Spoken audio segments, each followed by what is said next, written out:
Wulf the Saxon by G. A. Henty. Read by Jim Weiss. Chapter 1. The Quarrel. The great Abbey of Westminster was approaching its completion.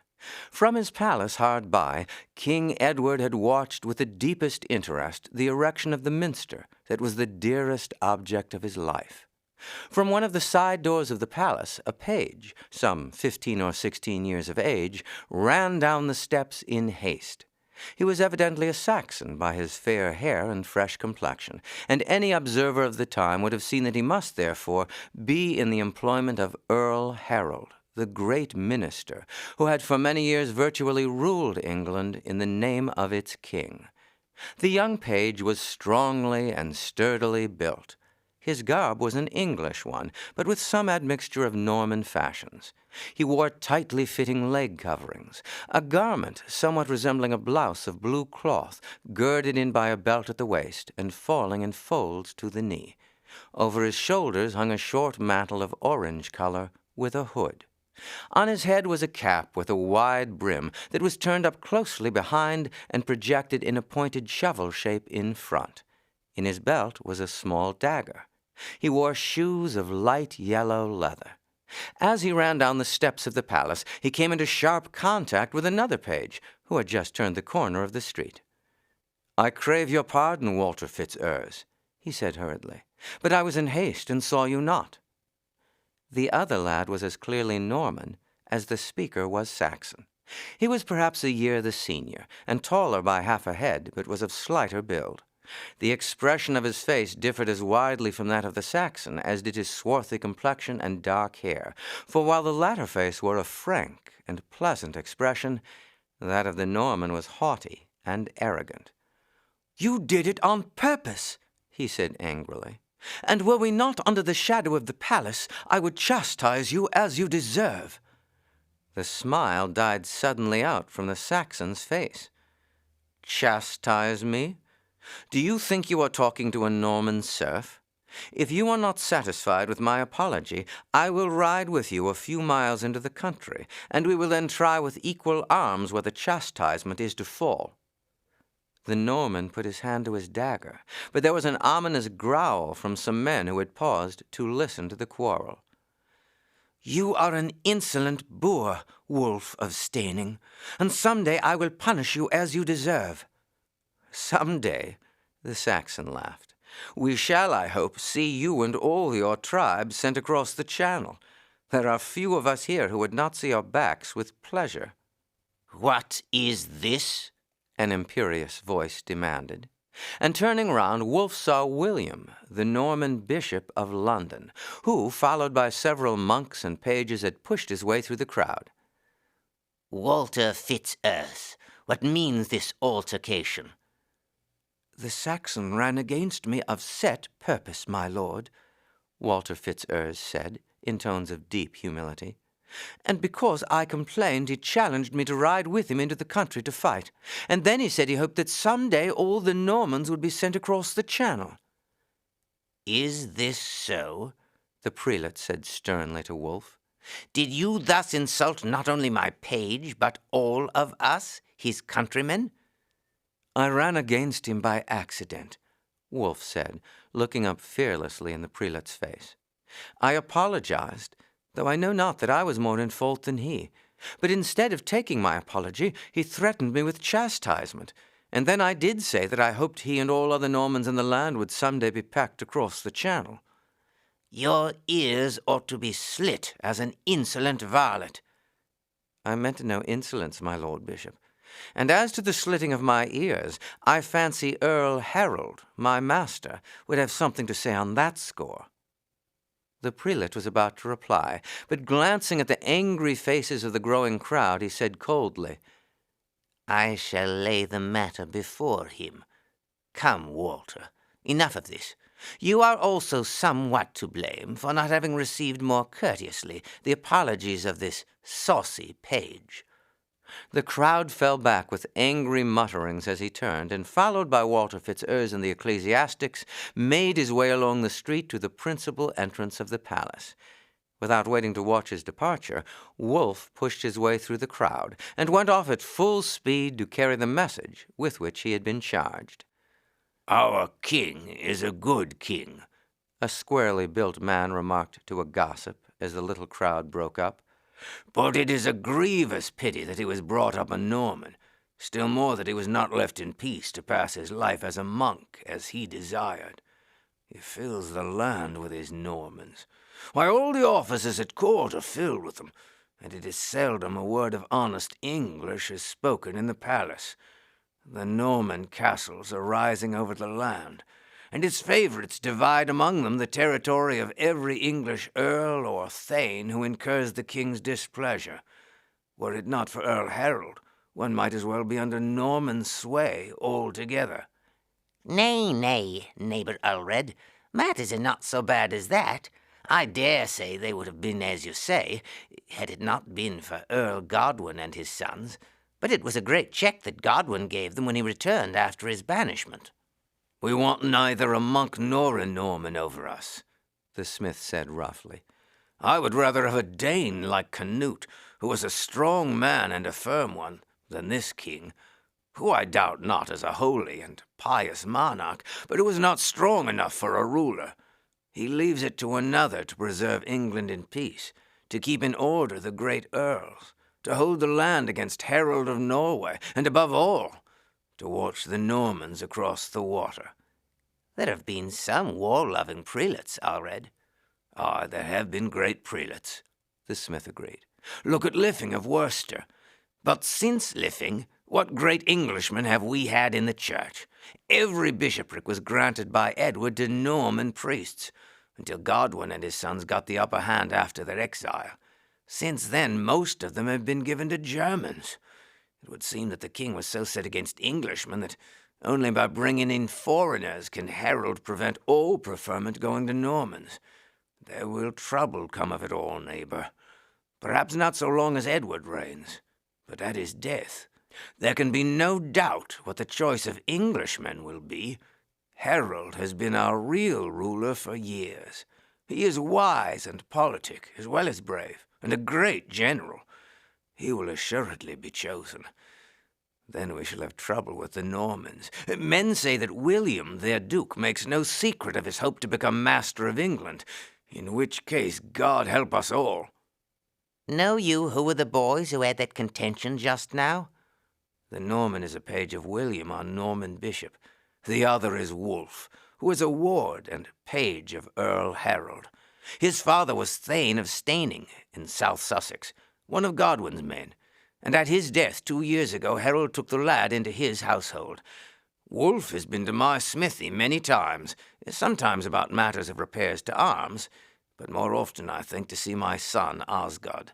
He had seen him once or twice in calling at the shop, when one day Osgod was playing at ball and drove it into the face of a son of one of the Norman lords at court. The boy drew his dagger, and there would have been bloodshed, but Wulf, who was passing, and saw that the thing was a pure mishap and not the result of set intention, threw himself between them. Since then the boys have been great friends in their way. Osgod is a year older than the young Thane, and has already made up his mind to be his man when he grows up. Wulf will make a good fighting man one of these days. Harold sees that all his pages are well instructed in arms, and though I have taught Osgod myself, and he already uses his arms well, the young Thane is fully a match for him. You would hardly believe that the boy can read as well as a monk, but it is so. Earl Harold, you know, thinks a good deal of education, and has founded a college at Waltham. He will take none as his pages unless they can read." "I wondered to see you press forward so suddenly into the crowd, neighbor, but I understand now that you had an interest in the affair." "That had I. I was holding myself in readiness, if that Norman boy drew his dagger, to give him a blow across the wrist with my cudgel. I fear Wulf has got himself into trouble. The bishop will doubtless complain to the king, and though the earl is well able to see that no harm comes to the lad, it is likely he will send him away to his estates for a time." The smith was not far wrong in his opinion as to what was likely to happen. As soon as Wulf returned to the palace, he was told that the Earl desired his presence, and he proceeded at once to the apartment where Harold transacted public business. When he saw Wulf enter, he rose from his seat, and beckoning to him to follow, pushed aside the hangings across a door leading to an apartment behind, and went in. Wulf had no fear whatever of any severe consequence to himself from his quarrel with Walter Fitz-Urse, but he was ashamed that his thoughtlessness should have given the slightest trouble to the Earl. The Earl was now 41 years of age. He was very tall, and was considered the strongest man in England.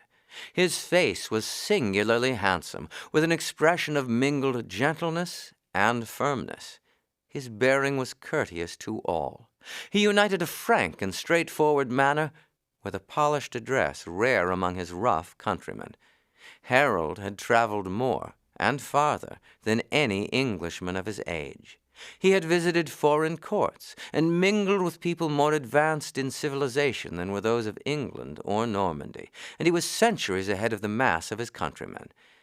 He was an ardent advocate of education, a strong supporter of the national church, an upholder of the rights of all men, and although he occasionally gave way to bursts of passion, was of a singularly sweet and forgiving disposition.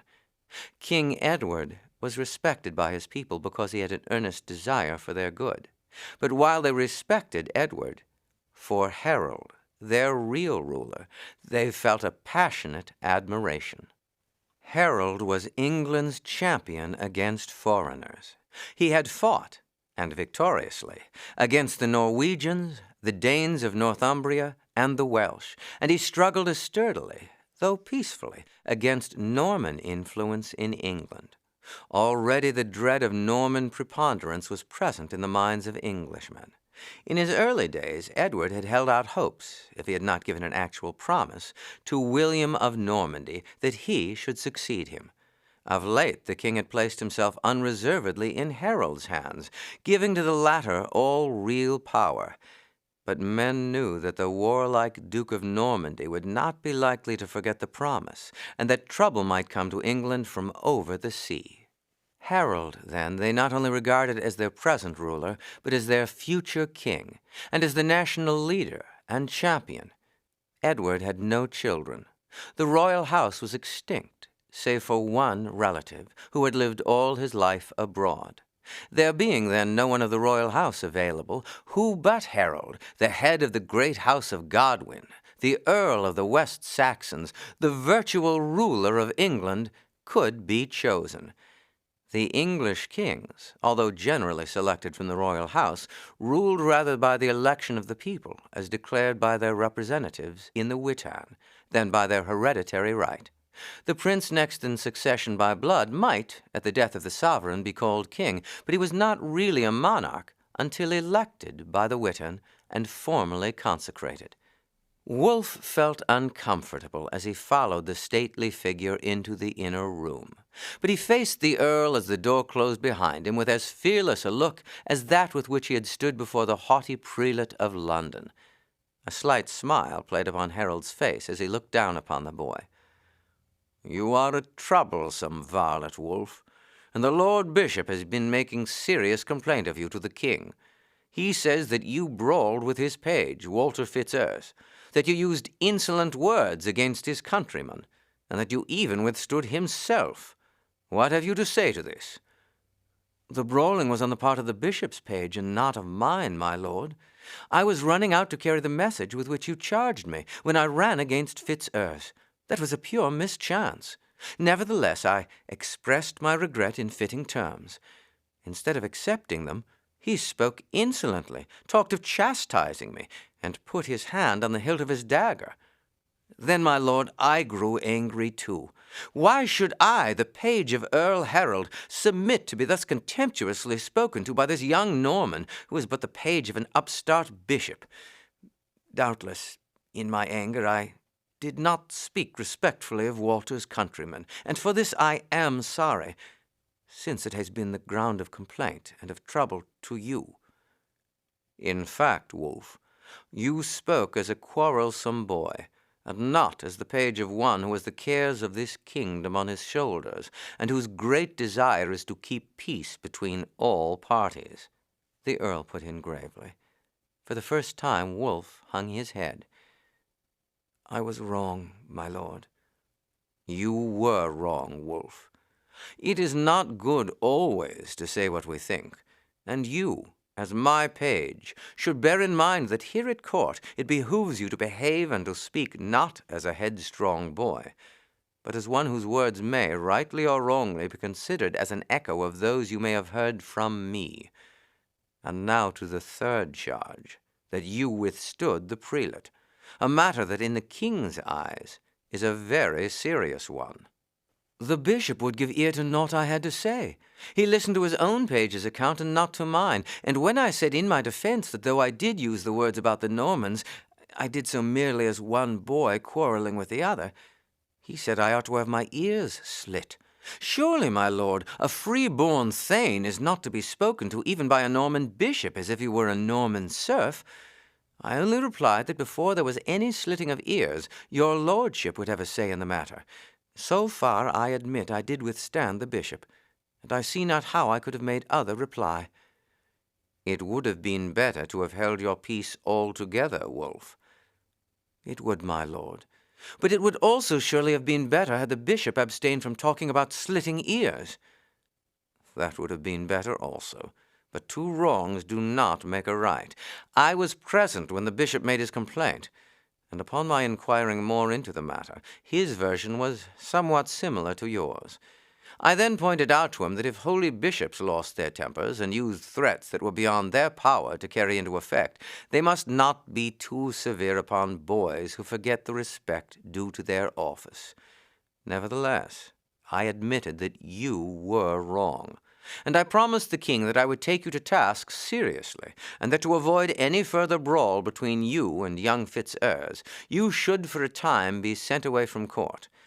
I did this on the agreement that the bishop should, on his part, admonish Walter Fitzurse against discourteous behavior and unseemly brawling.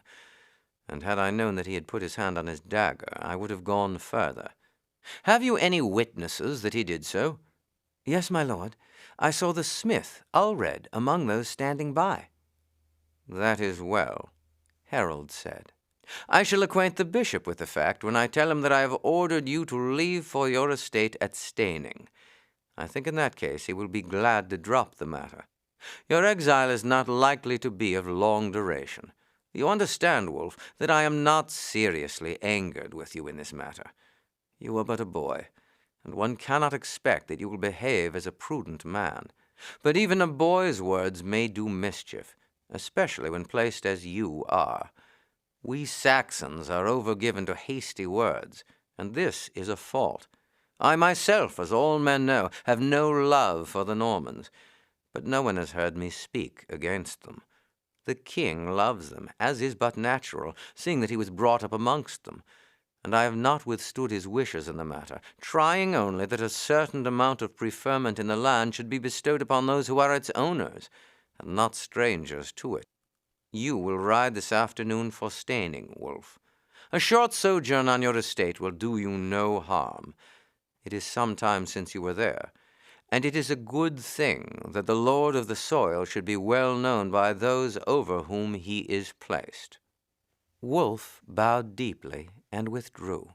The prospect of a visit for a few weeks or even months to Staining was not a terrible one. He had been 2 years at Waltham, and the thought of an unrestricted life and of spending his time as he chose, hunting and hawking and going about among his tenants, was by no means unpleasant. As he understood that his duties as a page were at present at an end, he thought he would first call upon Ulred the smith.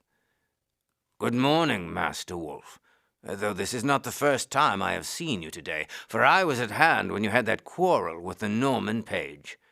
"Yes, I caught sight of your face, Ulred. It was about that I have come. The bishop has made complaint against me to the king, and Earl Harold has ordered me to go down to Staining for a time. I told my lord that the Norman put hand upon his dagger. The earl said that if I could prove that, it would benefit my case. I told him that I had seen you close by, but that I did not know whether you saw the page do it." Assuredly I did, the smith replied. I would testify the same before King Edward himself. Thank you, Alred. I will tell my lord so. I am sorry you are to be sent away from court. Osgod here will miss you greatly. That shall I, the lad said. Could you not take me down with you, young master? You could teach me there how to comport myself as your squire, so that when the time comes that you need one, I should know my duties. Besides, you could practice on me with sword and battle-axe. I could not do much in the way of teaching you, Osgod, seeing as yet I am myself but a learner. But I should be glad to have you with me, and it would be good for me to keep up my practice in arms. I shall feel almost like a stranger there, and should like to have one I know with me. I could ask Earl Harold to let me have a horse for you from his stables. With your favor, sir, I would rather trust to my own feet. I am a stout walker, and I think that each night I can get to the hostelry where you may put up. But if not, it matters little. I can make my way after you and join you there. That is, if my father will give me permission to go. You may as well go sooner as later, the smith said. If the young thane is minded to take you, I have naught to say against it. Then so it shall be, Wulf said. I shall see my Lord Harold before I start, and will tell him that you are minded to be my man, and that I am minded so to take you. He will not object, I am sure. When do you start, Master Wulf? I am ordered to go today. Therefore, as soon as I have seen the Earl again, I shall be off. Then you had better lay aside your hammer at once, Osgod, the smith said, and start without delay. I shall overtake you, Osgod, and then take you up behind me on my horse. It was not until 2 o'clock in the afternoon that Wulf had a chance of speaking to the Earl. A time in the country will do you good, the latter said kindly, and there will be much for you to do down there. I have ordered 2 of my men to be in readiness to mount and ride with you, for I would not that you should go unattended. One of them will bear a message from me, and a letter under my hand, to the steward, and will tell him that you are in all respects to be treated as if you were already my sworn man and thane. It would be well if you could gather among your tenants 20 stout men as house-carls. The steward is ordered to pay to you whatever moneys you may require, and to account for them to me. One of the men who goes with you is a stout man-at-arms. He will remain with you, and will instruct your men in arms and teach them to fight, shoulder to shoulder. There may be bad times ere long. It is upon trained troops that we must depend. Have you aught to say to me before you go? Yes, my lord. First, to thank you for your kindness, and to say that I will carry out your instructions. Secondly, to tell you that Alred the smith saw Walter Fitzurse handle his dagger. Lastly, that Alred's son Osgod, who is a stout lad and for his age well accustomed to arms, desires to be sworn as my man, and to serve me in hall and in field. I should be glad to have him with me, if you see no objection. Not at all, Wulf. Then I may take him down with me, my lord? Yes, if it pleases you. Half an hour later, Wulf mounted, and with his 2 followers rode from Westminster. Chapter 2. Country Life. Far from being depressed, Wulf felt his spirits rise as he rode away, for he regarded it as a step forward in life. For 4 years he had been under tutelage, first at Waltham and then at the court. In the last position his life had indeed been a pleasant one. Still, he had been but a page, and treated as a boy. Now he was to go forth and to learn his duties as his father's successor. Harold's steward, who had since the Thane's death acted as the Earl's agent in the management of the estate, would instruct him in his civil duties, while the soldier who rode behind him would teach him how to make the fighting force of the estate efficient. Beyond these duties his time would be his own. He was going away a boy, but he would return a Thane, one who had learned the duties of his station and who could take his place in the field of battle at the head of his followers, for there was never any long cessation of fighting in England. There were the Welsh, who were always turbulent.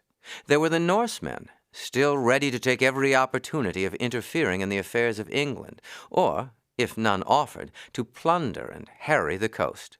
There were the Earls of Mercia, who bore no great love to the house of Godwin, and who resented the ascendancy of the West Saxons. Lastly, there was Harold's brother, Tostig, a fiery and turbulent noble, now Earl of Northumbria, who was jealous of Harold, ever ready to join in plots, and in close alliance with Norway already. At the king's death, Harold would be certainly chosen king by the people of London and by the West Saxons, but almost as certainly would his claim be disputed, on one hand by the Earls of Mercia, and by Tostig and the Danes on the other. Wulf was sure, therefore, that the work spent in preparing his tenants to take the field when called upon to do so would not be wasted. Full of these thoughts, he rode for some miles from Westminster without addressing himself to the two men behind him. Then, bethinking him that these were trusted followers of the Earl, and had been specially told off by him to accompany and stay with him, he called them up to his side. Wulf had donned a riding suit instead of court attire. He wore a tunic of a bright green cloth, girded in at the waist and reaching only to the knee. Over this was worn a garment with a hood, which could in bad weather be drawn over the head. He was armed with a dagger and a short sword, which hung by a leather strap 2 or 3 inches long from his belt. The man who was the bearer of Harold's orders to the steward wore a civilian dress, not unlike that of Wulf's. He occupied the position of a confidential scribe to Harold. The other wore the garb of soldier. He was clothed from head to foot in a tight-fitting leather suit, upon which were sewn iron rings overlapping each other, and strongly resembling in appearance the chain armor of later days. His casque, with a curtain of leather similarly covered and affording a protection to neck, cheeks, and throat, hung from his saddle-bow, and he wore a cap with a long projecting peak, while a cloak was thrown over his shoulders and fell almost to his feet. "I am afraid you will find it dull with me, Leif," Wulf said as they came up abreast of him. "I shall not be sorry for that," the soldier said bluntly.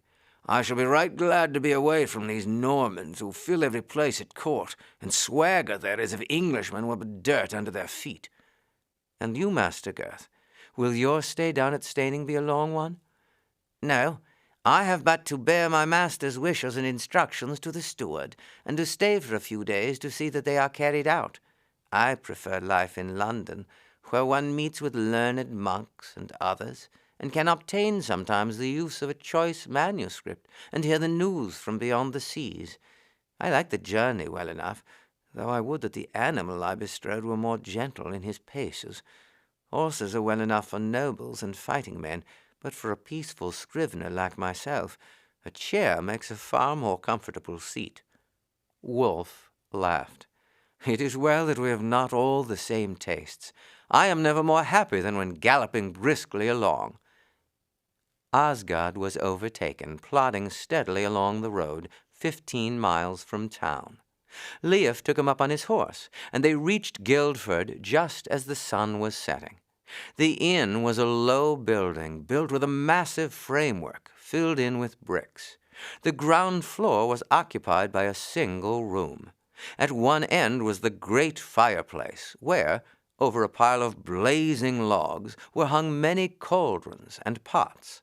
Round the room ran a raised bench some 6 feet wide, on which the guests disposed themselves for sleep at night.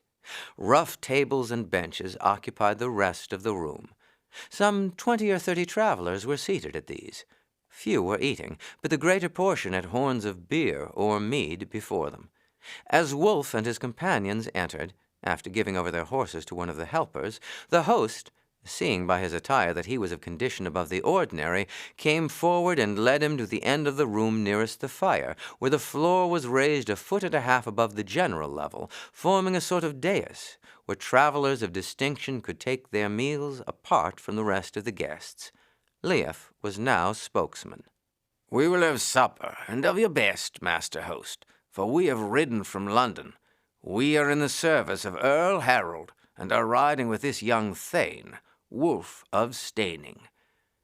The name of Earl Harold was sufficient to gain for them the best attentions of their host, and in 20 minutes supper was served, consisting of trout broiled over the fire, swine's flesh, and a stew of fowls and smoked bacon, flavored with herbs.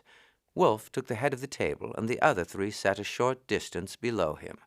The dishes were handed round, and each with his dagger cut off his portion and ate it on his wooden platter with the assistance of daggers and fingers only. For the utility of forks was at that time a matter undreamt of. After the meal was over, the host brought a ewer of water with a napkin, and each dipped his fingers into the water, an operation necessary even for the most dainty feeder. Presently a glee singer came in, and for an hour amused the guests with songs for the most part of a patriotic character.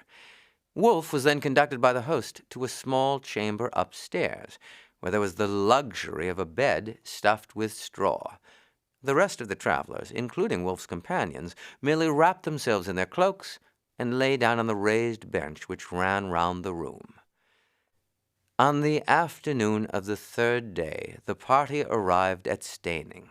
Wulf gave a shout of pleasure as his eye fell on the long, low house with its background of trees. Touching his horse with his heel, he left his companions behind and galloped towards the door. An old servitor came out. "Why, Cedric, do you not know me? I am Wulf, whom you first taught to play singlestick and to draw a bow." "Why, surely it is my young master," Cedric said, taking the hand that Wulf held out to him and placing it to his lips. "This is a glad day indeed for us all. We have longed sorely for a sight of you." The house was not built for the purpose of resistance, for unlike the Normans, the Saxons did not deem it necessary to convert their houses into castles. It was, however, massively framed. The windows on the ground floor were barred. The door was strong and solid, and after nightfall none could come in or go out without the knowledge and consent of the master. Wulf's companions came up just as the steward himself appeared at the door. He knew both Gurth and Leif, having himself been in the service of Harold before being deputed to manage the estates of Steyning. "The Earl sends his greetings to you, Egbert," Gurth said, "and he has sent us hither with the young Thane, who has come down to take his position as lord here, and to learn from you all things connected with his estate." "Welcome to Steyning, Thane," the steward said, doffing his cap. "It is well that you should be here. I have done my best to carry out the Earl's commands to keep all things in readiness for your coming, and right willingly do I give over my authority to you." "The authority has been in good hands, I know," Wulf said, "and right heartily do I thank you for having so well filled my place. But I would not take up my thaneship as yet. I am but a boy, and have to learn my duties from you." They had by this time entered the great hall which formed the common room of the establishment. Its arrangement was similar to that of the room at the inn, with its raised dais for the master, his family, and guests, while the rest of the room was devoted to the retainers and servants. The cooking, however, was carried on in a room apart. There were 2 fireplaces, one upon the dais and the other in the body of the hall. On the walls hung trophies of the chase and arms of all sorts. The wooden roof was supported by massive beams, and with the exception of the trophies on the walls, there was no attempt at decoration of any kind. During the residence of the family at the house, however, the hangings of tapestry, the work of generations of dames of Steyning, their daughters and maids, hung upon the walls round the dais. The news quickly spread of the arrival of the young Thane, and a score of men and 8 or 10 women and maids flocked into the hall to welcome him, and as he stood on the dais, each in turn came forward to kiss his hand and salute him. "I think my first order must be," he said to the steward, "that a cask of your best ale be broached." "That shall be done at once," Egbert replied. "And who is this youth with you?" he went on, when he had given the necessary orders, pointing to Osgod, who was standing somewhat shyly apart. "He is my friend, and is going to be my body attendant and squire," Wulf said. "He, like myself, knows nothing as yet of his duties, but that he will be faithful and trusty I know full well." I will myself instruct him in his duties, Egbert said, which indeed are not hard to learn by one of willing mind. He will stand behind you at table, will hand you your cup, and take your orders. When in the field, he will carry your helmet till you need to put it on, will keep close to you in the fight, and guard you with his shield from arrows, and with his sword from attacks from behind. The next day there was a great gathering in the hall. The whole of the tenants attended, and took the oath to be Wulf's men, as they had been those of his father, to obey his orders, and to follow him in the field. While Wulf, on his part, swore to protect them from all wrong and oppression, to be a just master, and to exact no fees or payments beyond those customary. The next morning Wulf, accompanied by Leif and Egbert, rode round the estate, choosing among the sons of the tenants 30 stout young men willing to enroll themselves as house-carls, receiving a regular rate of pay, and ready at all times to give service under arms, and to remain in the field as long as they might be required. He had no difficulty in obtaining considerably more than the number he asked for, and 50 men were enrolled. For those carls, helmets were bought, and coats of ringed armor made, and for a month they exercised daily. Their exercise was generally either to engage in combats between chosen pairs, or, dividing into 2 parties, to fight line against line, with blunted poles for spears, and with stout cudgels for axes. Leif gave lessons in the use of the sword and battle-axe to Wulf and Osgod, sometimes pitting them against each other, sometimes fighting himself against Wulf, and teaching Osgod how to assist his master by covering him with his shield. Sometimes he would order 3 or 4 of the men to shoot with blunted arrows at Wulf, whom he taught to catch them on his shield, or to sever the shafts with a blow of his sword, while Osgod helped to cover him when 2 or 3 arrows flew at him together. This was a daily exercise. And even after the month's regular work was over, some of the men came up every day to shoot, until Wulf had attained such coolness and skill that he could in the great majority of cases cut the shafts in 2 with his sword. But the whole day was by no means given up to warlike exercises. Wulf rode out with the steward, inspecting the houses and farms, learning what there was to be learned of the rude processes of agriculture, seeing what was required in the repairs of farmhouses, and learning from Egbert to discriminate between those who were unable to pay their dues owing to misfortune or illness, and those whose losses were due to their own sloth or carelessness. The lands embraced by Wulf's fief were of considerable extent. Several small hamlets lay within it, and in case of war he could summon more than 300 men to his banner. Several of the neighboring thanes rode in as soon as they heard that Wulf had returned, and these visits were duly returned. But he was glad when the visits were over, and he could remain quietly at home, where he was not without frequent guests. The most regular of his visitors was the prior of the monastery at Bramber. The prior had received a letter from Earl Harold asking him to befriend Wulf and to encourage him to keep up the studies he had followed at Waltham. The priest was well fitted for the mission. The monastery had the reputation of being one of the best managed in Sussex. The prior had been one of the monks at Waltham, and owed his elevation to the influence of Earl Harold. He was well taught in all the learning of the day. Harold had said in his letter, "The lad has good parts. He is somewhat full of mischief, and has got into a scrape here by a quarrel with a Norman page. But Wulf benefited greatly by his stay at Waltham, and both for the lad's own sake and for my friendship with his father, I would fain that he grew up not only a sturdy Englishman, but one who may some day play his part at court, and be a worthy friend and counselor of an English king. Therefore, I pray you to keep an eye on the lad, and spare him what time you can from your duties.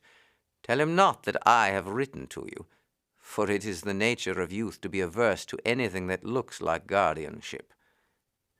A few days after Wulf was installed at Steyning, the prior rode over on his palfrey. "Peace to you, my son," he said, as Wulf bowed respectfully to him. "I have called not only as the prior of the monastery, but to welcome one who was a pupil at Earl Harold's College of Waltham, in which I at one time was a preceptor." "I left there 2 years since," Wulf said, in order to be one of Earl Harold's pages. But I have not forgotten my reading, for the Earl insists that his pages give 2 hours a day to study. 'Tis a good rule, the prior said, for learning is like a weapon. It soon becomes rusted when thrown aside. You will, I hope, continue the habit. I should wish to do so, Father, but there are no manuscripts here. In that, at least, I can supply your wants, the prior said. My monastery has a good library, and it will be quite at your service. The ice once broken, the prior came over frequently.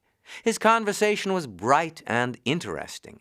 He himself was engaged in writing a history of the Saxon and Danish monarchs from the times of Alfred, and he had stores of anecdotes of people and events of whom Wulf had heard before only vague traditions from the wandering singers and storytellers who traveled the country. As Wulf was urged by the prior to come over whenever time hung on his hands, his visits to the monastery were naturally very much more frequent than those of the prior to Steyning. Sometimes he would sit in the private apartment of the prior, but more often he spent his time studying the rare manuscripts or watching the monks at their work of copying and illuminating.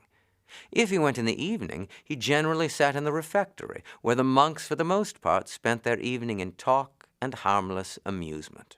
The English monks regarded monastic life as one of work for the good of the poor, and as affording for those who wished it a tranquil retirement from the trials of the world. Moreover, it offered special attractions to those of quiet and studious tastes, since the monasteries provided the architects and the painters, the teachers and the writers, and it was here alone that learning was maintained and fostered. Consequently, at Bramber there was none of that monastic asceticism that prevailed abroad, and later became the rule in England also. During the day the monks had their pursuits according to their tastes. There were those who worked in the copying and painting room. There were some who drew plans for churches or the dwellings of the wealthy, and who sometimes went out and superintended the carrying out of their designs. Some were in charge of the garden, where the herbs and simples were grown that were used in the medicines distributed among the sick. 2 or 3 were skilled in music, and these taught and conducted the choir, while 2 acted as teachers to youths, the sons of thanes and others, who entrusted their sons to the monks for education. Then when the day's work was done, and vespers sung in the chapel, the monks gathered in the refectory. The conversation was of a bright and varied description, and as Wulf moved about from group to group, he listened to the talk with far greater pleasure than he had ever derived from that at court, and largely increased his knowledge in many respects. National matters were discussed with keen interest, for the monks were all English, and viewed with bitter hostility the elevation of foreigners to the chief dignities of the Church, not only because they were foreigners, but because they introduced innovations of all kinds and sought to reduce the Church of England to subjection to Rome, whereas previously it had been wholly independent of papal authority. In secular matters, too, there were dangers that threatened the tranquillity of the country. Chief among these were the turbulence and ambition of Tostig, and the menace to the kingdom by his extensive earldom of Northumbria with its alien Danish population, which was rendered more serious by his alliance with the kings of Norway. Then, too, it was doubtful whether the great central earldom of Mercia could be relied upon to act cordially with the West Saxons. Griffith of Wales was still restless and turbulent, and lastly, there was the ever-present menace of the Norman Duke. Listening to the talk of the monks, Wulf learned much more as to the actual situation than he had done in the court of the Normanized king, and his feelings of patriotism became more and more developed, while he applied himself with even greater ardor to his military exercises, as he recognized more fully the necessity that might arise for every West Saxon to be ready to take his place in the line of battle. The evenings that he spent at home were by no means dull. It was only in considerable towns that there were inns for the accommodation of travelers. Everywhere else these were dependent upon hospitality, and no door was ever closed in their faces. It was seldom that less than 5 or 6 travelers rested for the night at Steyning, and often that number was largely exceeded. Besides the wayfarers, there were the professional wanderers, the minstrels, the storytellers, and occasionally a troop of buffoons.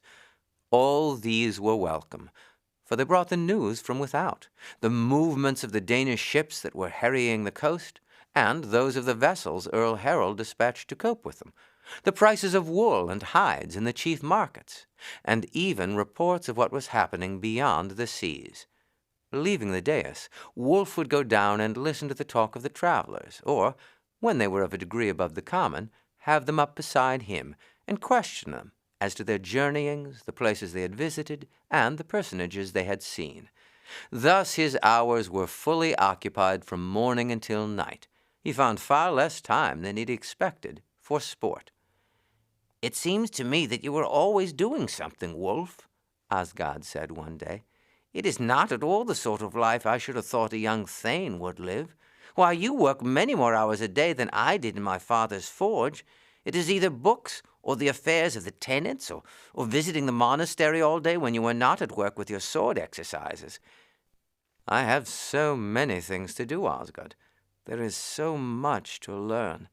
I want to make myself worthy of being one of those in whom Earl Harold can place confidence, and on whom he can depend in case of trouble. I have heard him say how bad it is for England that our thanes are, in learning and culture, so far behind the nobles of other countries, and that if England is ever to take her place among great nations, it must be by her thanes first raising themselves to the level of the nobles abroad, who are the counselors of their kings. I can never hope to be anything like Earl Harold, who was the wisest and greatest of Englishmen. But I do hope so to fit myself that some day he may think me worthy of trust and confidence." "Well, master," Osgod said lazily, "every one to his liking. I hope to be a good soldier and your true servant. But as for all this thinking and learning, it would weary me to death." Chapter 3. At Court. 2 months after Wulf had gone down to Steyning, one of Harold's men brought a short letter from the Earl. It began, "I am glad to hear, Wulf, from my steward Egbert, that you are applying yourself so heartily to your work. I told you that you should hear if there was any alteration in your affair. Some change was made as soon as you had left. For 2 days later, meeting William of London, I told him that I had found that you were by no means the aggressor in the quarrel with young Fitzurse, for that he had fingered his dagger, and would doubtless have drawn it had there not been many bystanders. The prelate sent at once for his page, who stoutly denied that he had touched the hilt of his dagger. But I, too, had sent off for Ulred, and he brought with him a gossip who also had been present. They entirely confirmed your story. The king sternly rebuked Fitzurse as a liar, and signified to the bishop that he would do well to punish him severely by sending him back to Normandy, for that he would not tolerate his presence at court. The lad was sent away by a ship a week later.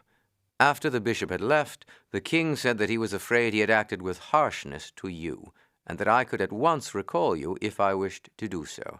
I thanked his majesty, but said that I considered it would be to your benefit to pass at least some months on your estates, learning your duties as thane, and making the acquaintance of your people. Therefore I wished you to continue at Steyning. It will assuredly be pleasant for you to know that you are no longer to be considered as being there in consequence of having fallen under the king's displeasure, but simply because it is my wish that you should for a time dwell among your people, and fit yourself to be a wise lord to them." Wulf was much pleased at the receipt of this letter. It was nigh 10 months before he heard again. During that time he had grown a good deal, and his frame had so widened out that it was evident he would grow into an exceptionally powerful man. He had learned with his weapons all that Leif could teach him. He could wield a light battle-axe, and with his sword could turn aside or sever an arrow, however sharply shot at him. With a quarterstaff he was a match for any youth on the estate, and he could hurl a dart with unerring aim. Osgod had sprung up into a powerful young fellow, taller than his master, and his equal in exercises requiring strength rather than quickness and skill. His duties at table had been delegated to another, but there was a certain clumsiness in Osgod's strength that no teaching could correct. and in his eagerness to serve his master he so frequently spilled the contents of a cup or upset a platter that even Egbert acknowledged it was hopeless to attempt to make a skilful servitor of him. The Earl's second letter contained only these words: "Come up to London as soon as you receive this. Leave Egbert in charge of everything as before." Wulf was delighted to receive the summons. "We are going back to London, Osgod," he shouted.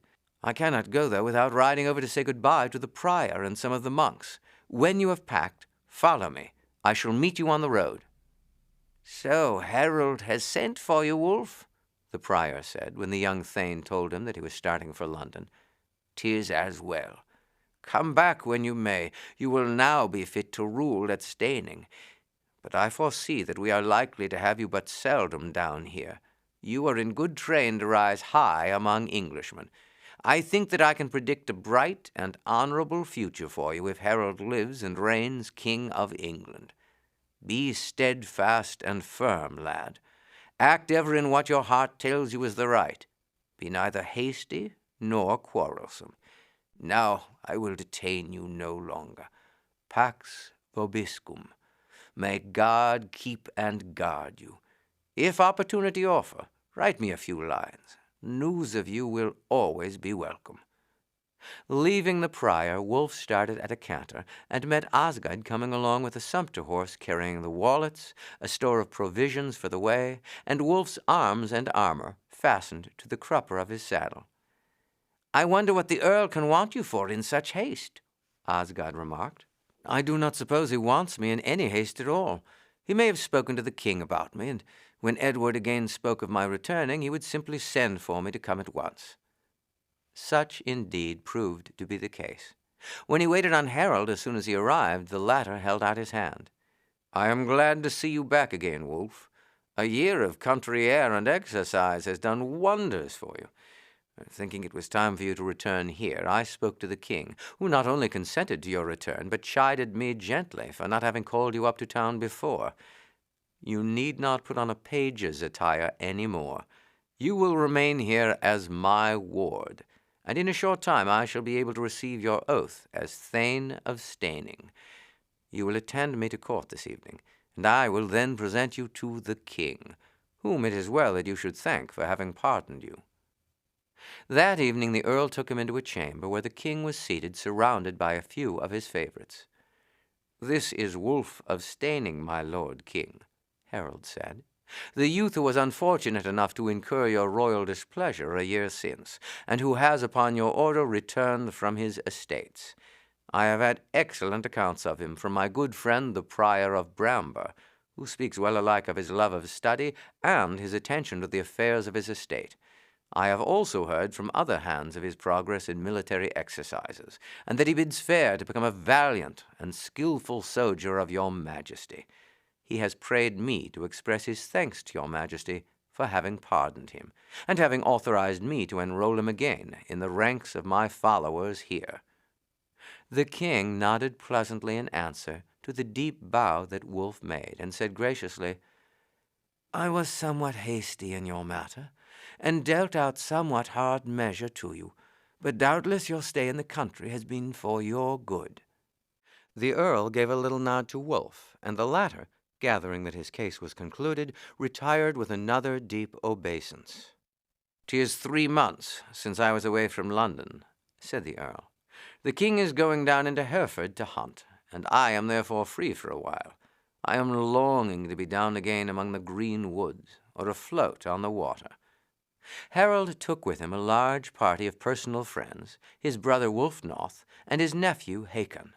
Among the party was Bjorn, a young thane who also was a ward of the Earl. He was 2 years older than Wulf, but there had been a close friendship between them at Edward's court. Shortly after Wulf's departure, Bjorn had also been sent by the Earl to his estates in Hampshire, and had been recalled at the same time. Bjorn was far less strong and active than Wulf, nor had he had the same advantages of education. He was a youth of good and generous disposition, and looked with feelings of admiration upon the strength and skill in arms of the younger lad, and especially at his power of reading. Bjorn's stay in the country had done much for him. His thin, tall frame had filled out, and there was a healthy color on his cheek. He had practiced diligently at military exercises, and he bade fair to become a gallant fighter. "I hope we shall always be great friends, Wulf. Your estates lie not far from mine, and I trust that we shall fight together under the good Earl, and often spend our time at each other's houses, and hunt and feast together." "I hope we shall be much together, Bjorn," Wulf said warmly, "and that we shall be sworn friends. But as for feasting, well, I care but little for it. We Saxon thanes are too fond both of food and wine cup, and though I am no monk, I would that our customs could be altered." Bjorn laughed. "Well, when I come to you, I will sit as mum as a mouse while you read to me from some monk's missal. I will force you neither to eat nor to drink more than it pleases you, and you shall give me as much to eat and drink as it pleases me. Then we shall both be well satisfied." The friends were well pleased when they heard they were both to accompany Harold to Bosham, which was one of the favorite abodes of the Earls of Wessex. It was a large and gay party that rode down the road through the quiet woods of Surrey and Sussex. They put up each night at the houses of thanes, where they were royally entertained. For a week they stayed at Bosham, hunting in the forests. At the end of the week the Earl announced to his guests that he had provided a new diversion for them. "You see those 3 ships in the harbor?" he asked. "They were brought here last night, and 300 men have been at work all day preparing them for our reception. I propose that we all embark, with our dogs and servants, and sail along the coast, landing where we please and taking our sport. As we sail eastward, there are abundant forests, and the game is far more plentiful than here, and our troop will partake of the character of an adventure in thus dropping upon unknown places. Tents have been stored on board the vessels, with abundance of good cheer of all kinds, so that we can sleep on shore instead of rocking uneasily on the waves." The proposal was received with acclamation, and the following morning the whole party embarked upon the 3 ships. The largest was occupied by Harold himself, his brother and nephew, and 6 or 7 of his principal thanes.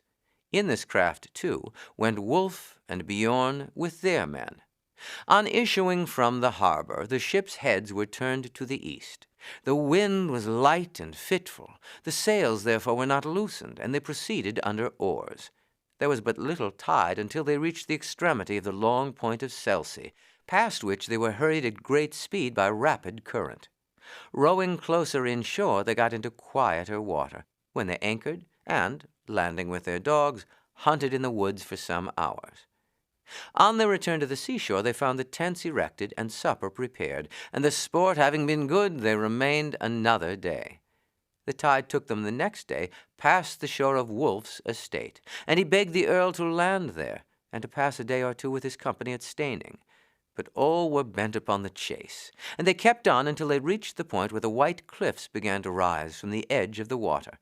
Here they landed again, and spent 2 or 3 days in hunting. Neither Wulf nor Bjorn had been to sea before, and the quiet motion of the ships, with their bellying sails and banks of sturdy oarsmen, delighted them. When the journey was resumed, Wulf was struck with surprise and almost awe by the mighty cliffs that rose up from the water's edge. Neither he nor Bjorn had seen anything like this, for although both their estates bordered the sea, the shores there were flat. "What would happen if a gale were to burst upon us here?" Wulf said to his companion. "If the waves were to dash us against those white rocks, the ships would be broken up like eggshells." "Your question is answered," Bjorn said, as a bay suddenly opened to their sight. "You see we are going in here, and shall anchor snugly somewhere up this river in front of us, which is truly the best haven we have seen since we left Bosham." Half an hour later the vessels were moored to the bank, close to a wooden bridge which spanned the little river. Chapter 4. A Storm. After hunting for 2 days, they again embarked. The master of Harold's ship had expressed some doubts as to the weather, but it was determined to proceed. The cliffs rose higher as they continued on their way. They kept closer inshore, and although they could see that the clouds were flying rapidly overhead, they felt no breeze whatever, being protected from the wind by the lofty cliffs. The master was evidently uneasy, for he urged the rowers to exert themselves to the utmost. Wulf and Bjorn stood looking with amazement at the cliffs towering up beside them. "Is it not strange that they should rise like this, like a wall from the water?" Wulf said. "Had they been built up by human hands, they could scarcely have been more erect and regular. I've never seen anything at all like it on land." "It must be something formed by the sea, Wulf," said Bjorn. "It may be that this white stone is soft, and that the sea beating against the foot wears it away in time, and then the rock overhead gives way by its weight, and so leaves an upright wall." "That may be so, Bjorn. My father has told me that he could remember when our estates stretched a good half-mile farther seaward, but had since been eaten away by the waves. Therefore, as you say, in many hundreds of years, even hills, if the stone were soft, might also be worn away. There we are rounding the point, and beyond there are no more cliffs. Doubtless it is in this bay that the shipmaster, Edred, thinks to anchor." At that moment their conversation was cut short by a tremendous gust of wind rushing down the sloping hill into the bay and striking them with such terrible force that the ship heeled over until the water rushed above the bulwark. The men were thrown against each other, and several fell down to leeward. The confusion was heightened by the fact that the great sail, which was but loosely furled, burst the ropes, and the wind, catching it, buried the craft still further. She would have filled and sunk had not the shipmaster seized the tiller and pushed it up, and so the boat's head paid off from the wind and ran before it. The master shouted to the men to lower the sail, which was bellying and flapping violently. But before his orders could be obeyed, there was a crash.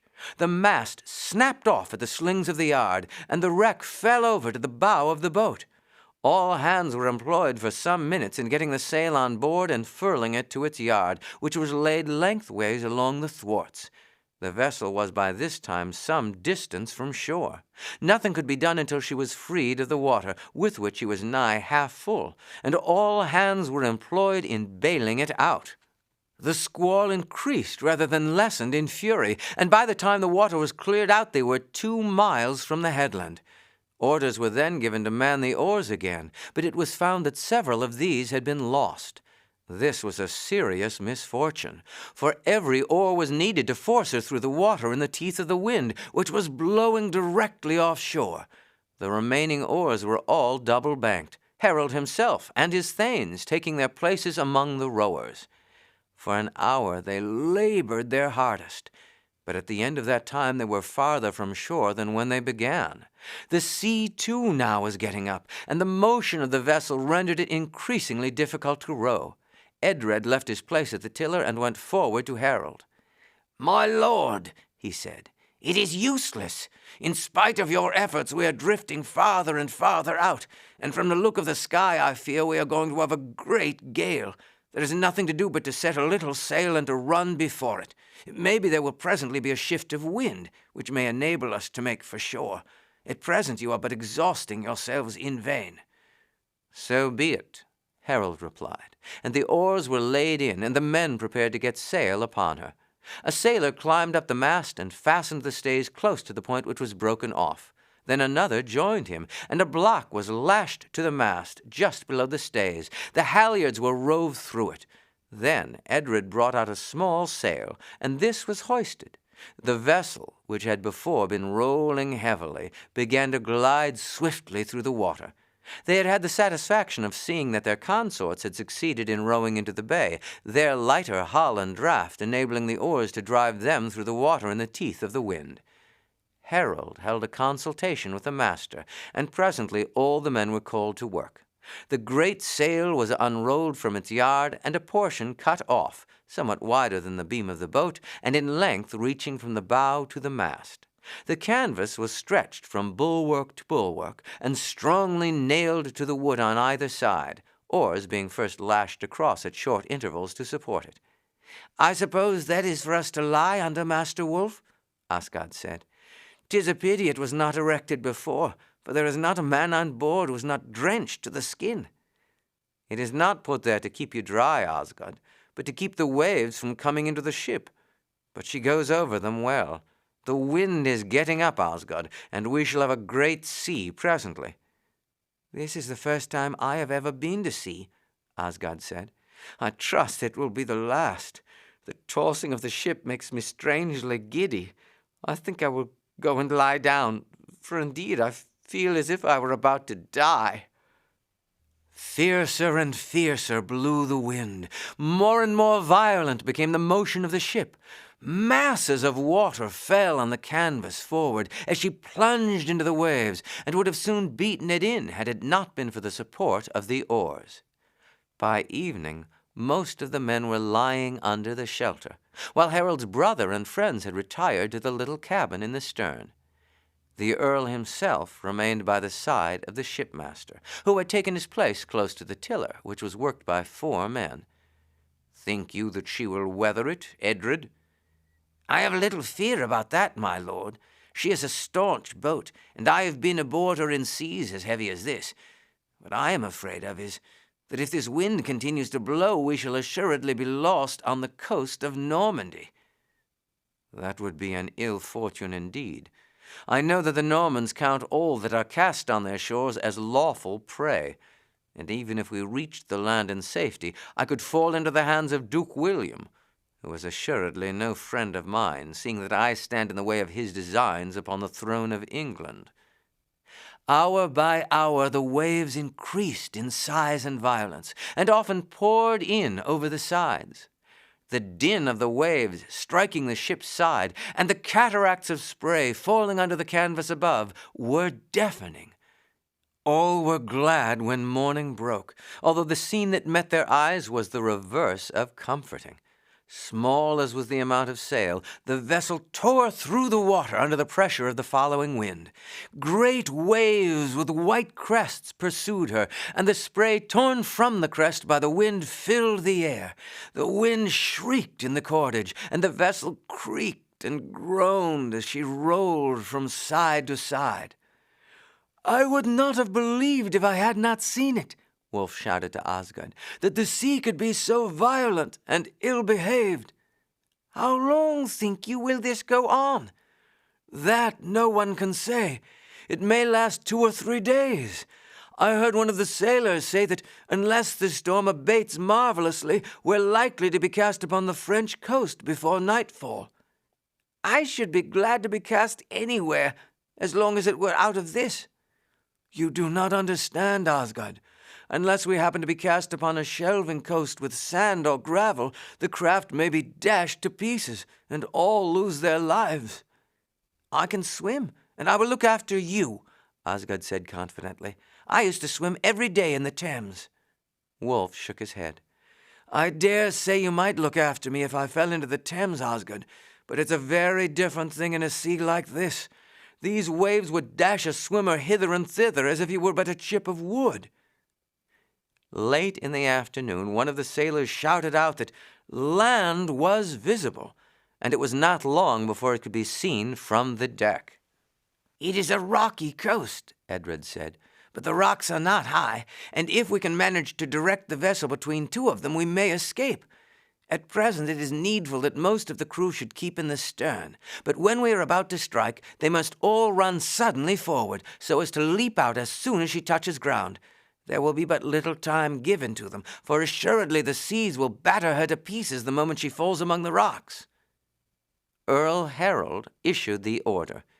All were to remain at their posts until he gave the word, and were then to run forward. The master scanned the shore anxiously. "See you, my lord, that opening right ahead of us?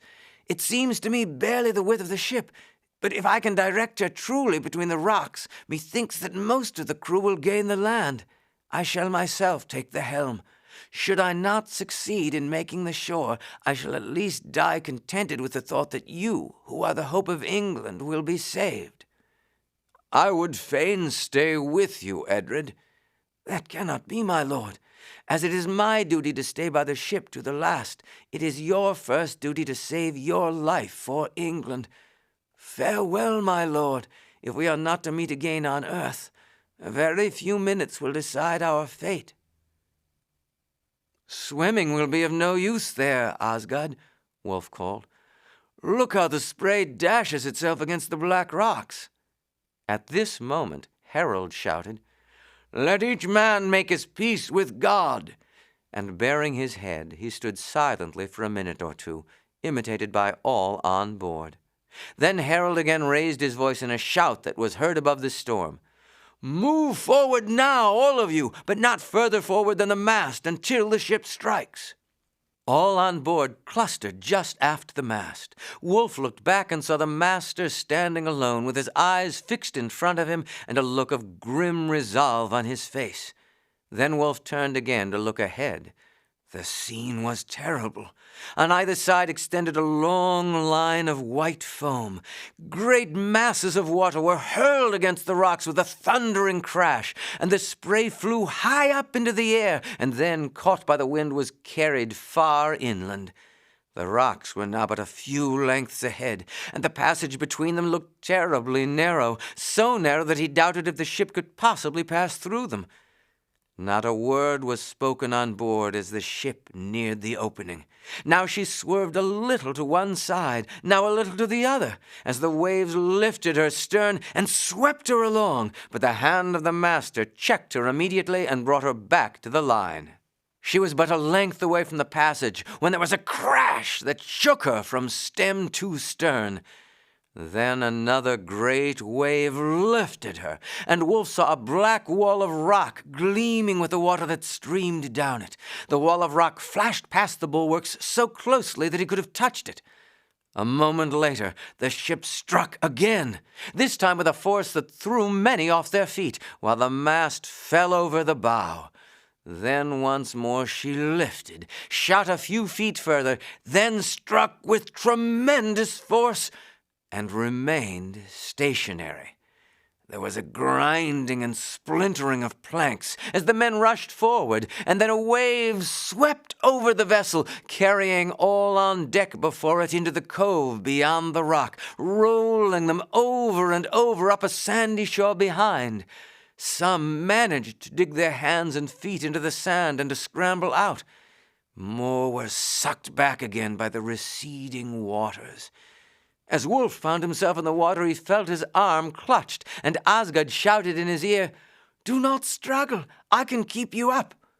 When thrown up on the sand, Wulf tried in vain to resist the backward rush of the water. He and Osgood were borne out again. When the next wave again swept them up, Wulf saw the Earl standing knee-deep in the water, and as he was swept past, Harold seized him and Osgood, and with tremendous strength lifted them right out of the water. "Keep still," he shouted. "Your weight will help me to keep my feet." Wulf felt his supporter quiver as the water rushed out, for he was waist-deep now. But directly afterwards he set them both down on their feet, saying, "Run before the next wave comes." 10 yards farther, and they were beyond the reach of the sea. Harold was with them, and directed those who had got ashore to form lines, taking hold of each other's hands, and so to advance far into the surf and grasp their comrades as they were swept up. Many were saved in this way, although some of the rescuers were badly hurt by floating pieces of wreckage.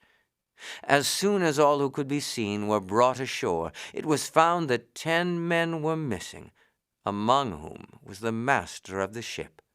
As soon as it was certain that no more would come ashore alive, Harold called his men together. Rough litters were made of oars and pieces of sail, for the conveyance of those who had broken limbs or were too much injured to walk, and the party prepared for a start.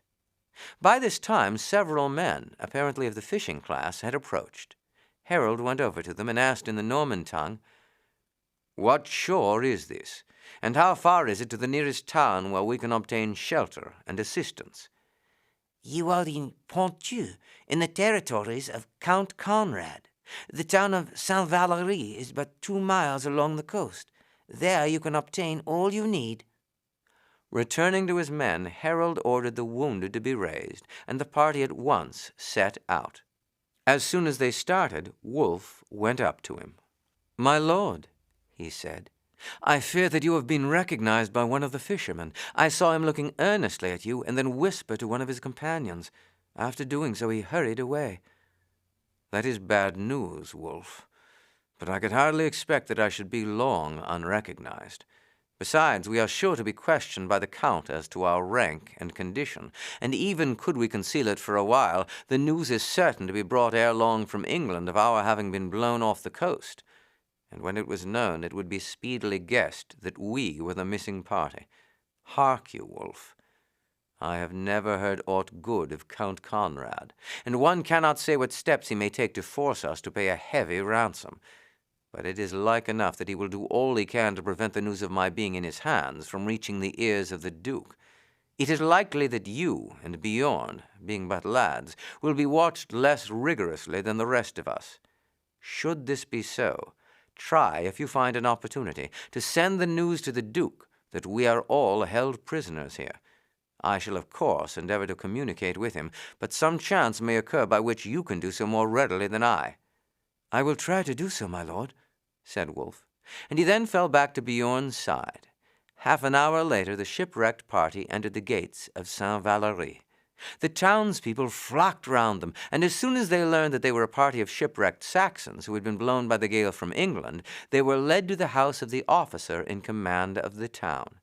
He asked them a few questions, saying, I must refer the matter to the Count. By the usages of our land, all who are cast upon it become his prisoners, to be put to ransom or otherwise as he may decide. They were accordingly at once placed in a disused granary, under the charge of a strong guard. Food was brought to them, and as soon as they had consumed this, most of the men threw themselves on the ground, worn out by their long exertions. This is sorry welcome, Wulf, after our escape from the sea, Bjorn said. It is not pleasant, Bjorn, but at present I feel so thankful for my escape from those terrible waves that even the thought that we are all prisoners to this petty noble does not greatly concern me. Doubtless William of Normandy, who is the liege lord of the land, will speedily take us out of his hands. I regret much that Harold should be with us. It is true that his being here will doubtless shorten the term of our imprisonment, but it is unfortunate that he should fall into the hands of William, who is as famous for craft and subtlety as he is for bravery and skill as a leader. But what can he gain from Harold? Bjorn asked. All Christendom would cry out with shame were he treated with aught but courtesy by the Duke. I doubt not that he will treat him with courtesy, Bjorn, but he may well wring some concessions from him before he lets him depart. Harold and his thanes sat apart, discussing the position, their conclusion being very similar to that arrived at by Wulf. Chivalry had but slight influence as yet in the west of Europe. Kings and princes cared little as to the means by which they attained an end. Rivals to a throne were put out of the way without scruple. Petty barons and powerful nobles alike levied exactions on those who might fall into their hands, unless previously provided with a safe conduct.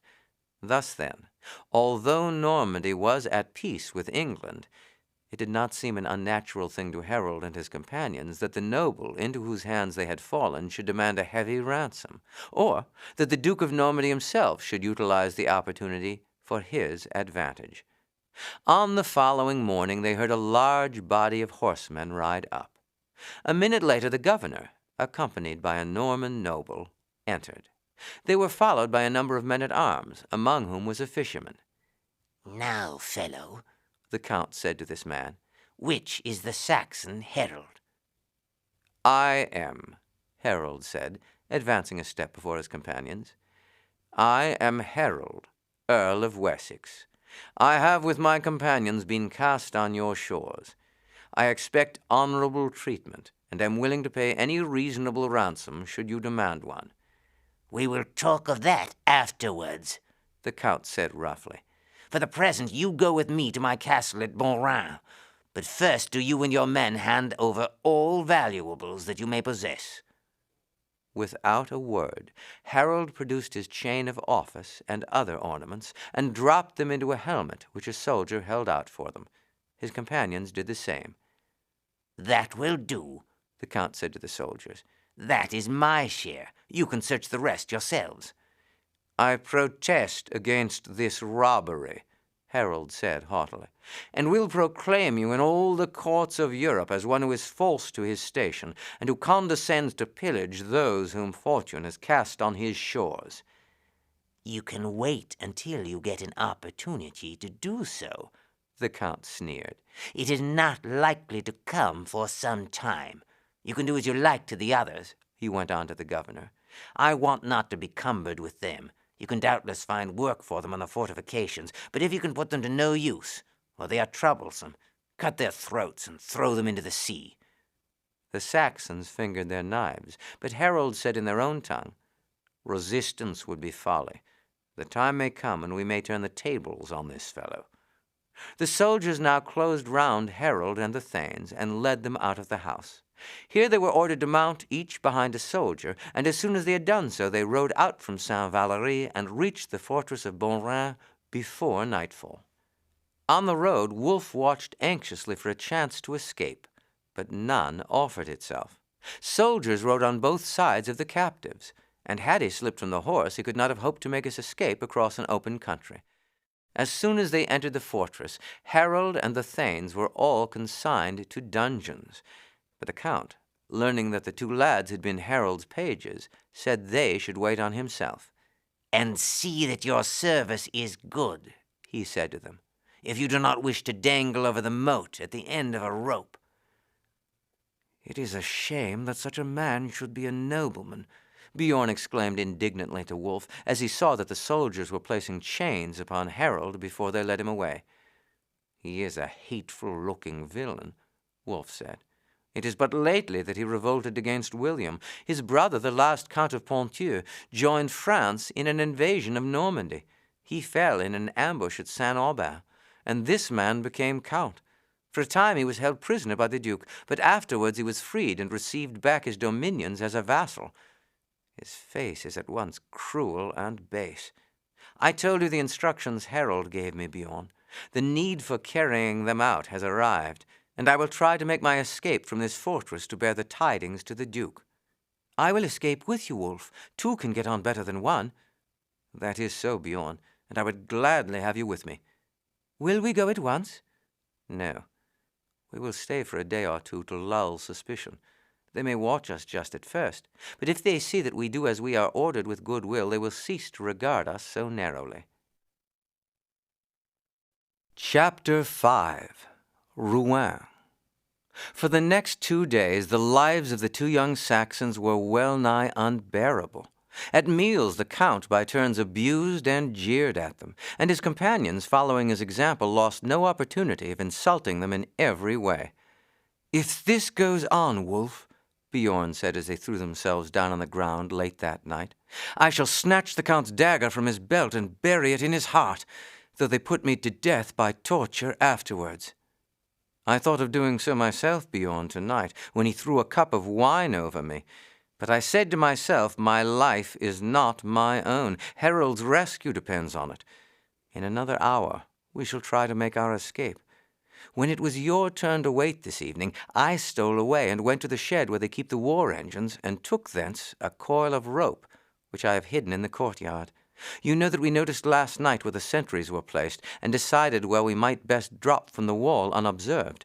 Fortunately, the moat is dry at present, so that once down we shall have no difficulty in getting away. We must lose no time, Bjorn. The castle is quiet now, and we must be many miles away from here before morning." They stole out, keeping in the shadow of the building, until they reached the staircase leading up to the battlements, close to the point Wulf had fixed upon for making their descent. When they reached the top of the steps, they listened for a short time, but everything was silent. Then they stepped out onto the narrow pathway along the battlements, fastened one end of the rope round a piece of stonework, and let the other end drop down. "Shall we both go down together?" Bjorn asked. "We had better go separately, Bjorn. It makes no matter who goes first. I will if you like. Only if you hear a footstep approaching, let yourself down at once, whether I am off the rope or not." Taking hold of the rope, he at once swung himself over, and without much difficulty reached the bottom in safety. He had scarcely done so when Bjorn came down beside him with a rush. "I believe I've cut my fingers to the bone," Bjorn groaned. "I feel as if I were holding a bar of hot iron. You had scarcely started before I heard voices, so I caught hold of the rope and swung myself off. But before I got my legs fairly round the rope, I began to slip, and though I gripped it as hard as I could not stop myself, but slid down like lightning." "Hush," Wulf whispered. "They're coming along above." The voices came nearer until they sounded directly overhead. Wulf felt much relieved as he heard them pass on. "Now, Bjorn, we can safely be off." It was muddy at the bottom of the moat, but not so deep as they thought it would be, and they scrambled up the opposite side and struck across the country south. "We can keep to this road as far as the village which I heard them mention. Then we shall have to strike off to the left, for that place is not far from Abbeville, and shall have to follow the Somme up some distance, unless we can find means of crossing it." "I should think we had better leave the road before we get to a village," Bjorn said, "so as to be well away from it." "That would be the safest way, no doubt," Wulf agreed. They were fortunate in not coming upon any woodland until light began to break in the sky. Then they made their way to the nearest wood, went in for some distance, and threw themselves down, and in a few minutes were fast asleep. When they awoke, after eating a few mouthfuls of bread, they continued their journey. Late in the afternoon they came down on the bank of the Somme. This was thickly covered with long reeds and rushes, and among these they sat down and ate the rest of their bread, confident that however vigilant the search, they would not be traced. "This is a very different matter to the last crossing," Bjorn said. "This is a wide river, Wulf. I fear I could not swim across it." "Nor should I like to try. But we can pull up or break off a number of these great rushes and make them into 2 bunches. These will give us ample support for our passage." 2 large bundles were soon made, the reeds being tied together by a tough climber that wreathed itself everywhere among them, and as soon as it was quite dark they went down to the water's edge and found to their satisfaction that the reeds possessed ample buoyancy for their purpose. Wading in, they started swimming, resting their chests on the reeds and striking out with their legs, and in a few minutes were on the southern bank of the river. Wulf said, "I should say if we walk steadily all night, we shall be beyond the territory of this vile count. I hope before long we shall strike on some road, for any main road we may come upon is likely to lead to Rouen." "How far is it, do you think, Wulf?" "I have only a vague idea. The prior had a map of Normandy, and I can remember the general position of the town, but not more than that. I should think from the Somme to Rouen must be over 70 miles, but less than 100. But more closely than that I cannot guess." They came upon no road before morning, but as the country was open they made good progress, and when they lay down in a thicket as the day was breaking, they calculated they must be nearly 30 miles south of the Somme. "I feel that I want sleep," Bjorn said, "but still more that I want food. If it is another 60 miles to Rouen, I know not how we are going to travel the distance fasting." "No, we must get some food today, Bjorn. We have nothing of any value to offer for it. We dare not go into any town or village, but we might enter some solitary hut and pray for a piece of bread for charity." After sleeping for 4 or 5 hours, they again started, and after walking some miles came upon a herdsman's cottage. The man was out, and his wife looked with surprise at the 2 lads, whose garments, though stained by sea-water and travel, were evidently those of youths of a class above the common. Bjorn addressed her in her own language, and told her they were wayfarers who had lost their road and were grievously in need of food. She at once invited them to come in, and set before them some black bread and some cheese made from goat's milk. They learned to their satisfaction that Rouen was distant about 50 miles. After warmly thanking the woman for her hospitality, the lads again started, feeling greatly strengthened and refreshed by their meal. But want of sleep told upon them, and when they got within sight of the road, they again lay down and slept until the sun was setting. Resuming their journey, they followed the road, and before morning crossed over a range of hills, and presently arrived at a small hamlet close to which was a monastery. Towards this they directed their steps, and seating themselves on the ground near the door, waited until it was unbarred. The monk who opened the gate said, You seem to have travelled far." "That have we, father, and are sorely in need of food," said Bjorn. The monk at once led them into the kitchen, where bread, meat, and wine were placed before them. "Truly you were hungry," the monk said smilingly as he watched their onslaught upon the joint. "We were well nigh starving, father. For 2 days we have had naught to eat save a crust of bread we had brought with us, and some that a shepherd's wife bestowed upon us out of charity, and we have walked from near Hesdin."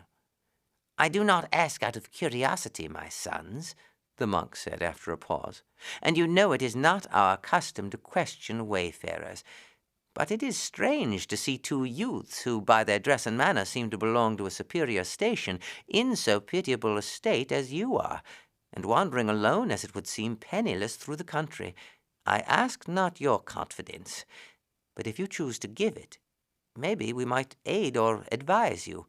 Our prior is a kindly man and very gentle with the faults of others." "We are Saxons, father," said Wulf. "We were wrecked 4 days since near Saint-Valery, and are now bound on an errand of high importance to Duke William. We have run sore peril on the way, and have been stripped of our money and valuables." "Is your mission of importance to the Duke as well as to yourselves?" the monk asked. "It is of great importance to him. I am sure he would consider that anyone who assisted us on our way had done him good service." "I will speak to the prior," said the monk. He returned in a few minutes and bade them follow him. The prior was a tall, gentle old man. "I have heard your story from Brother Gregory," he said, "and I wished to see you that I might judge for myself whether so strange a tale could be believed. You look to me honest of purpose and of gentle blood. Whether your errand with the Duke is of the importance you deem it, I cannot say. But if you give me your word that you consider it an urgent matter, I will aid you to proceed at once." "We do indeed consider it most urgent, father, and we are sure that the Duke will so regard it. We should not have walked well nigh 100 miles in 2 days and nights, and that almost without food, had we not deemed it so." "Brother Gregory," the prior said, "bid lay Brother Philippe at once prepare 3 palfreys, and tell him he is to ride himself with these 2 Saxon youths to Rouen. The distance is 30 miles, he went on as the monk left the room.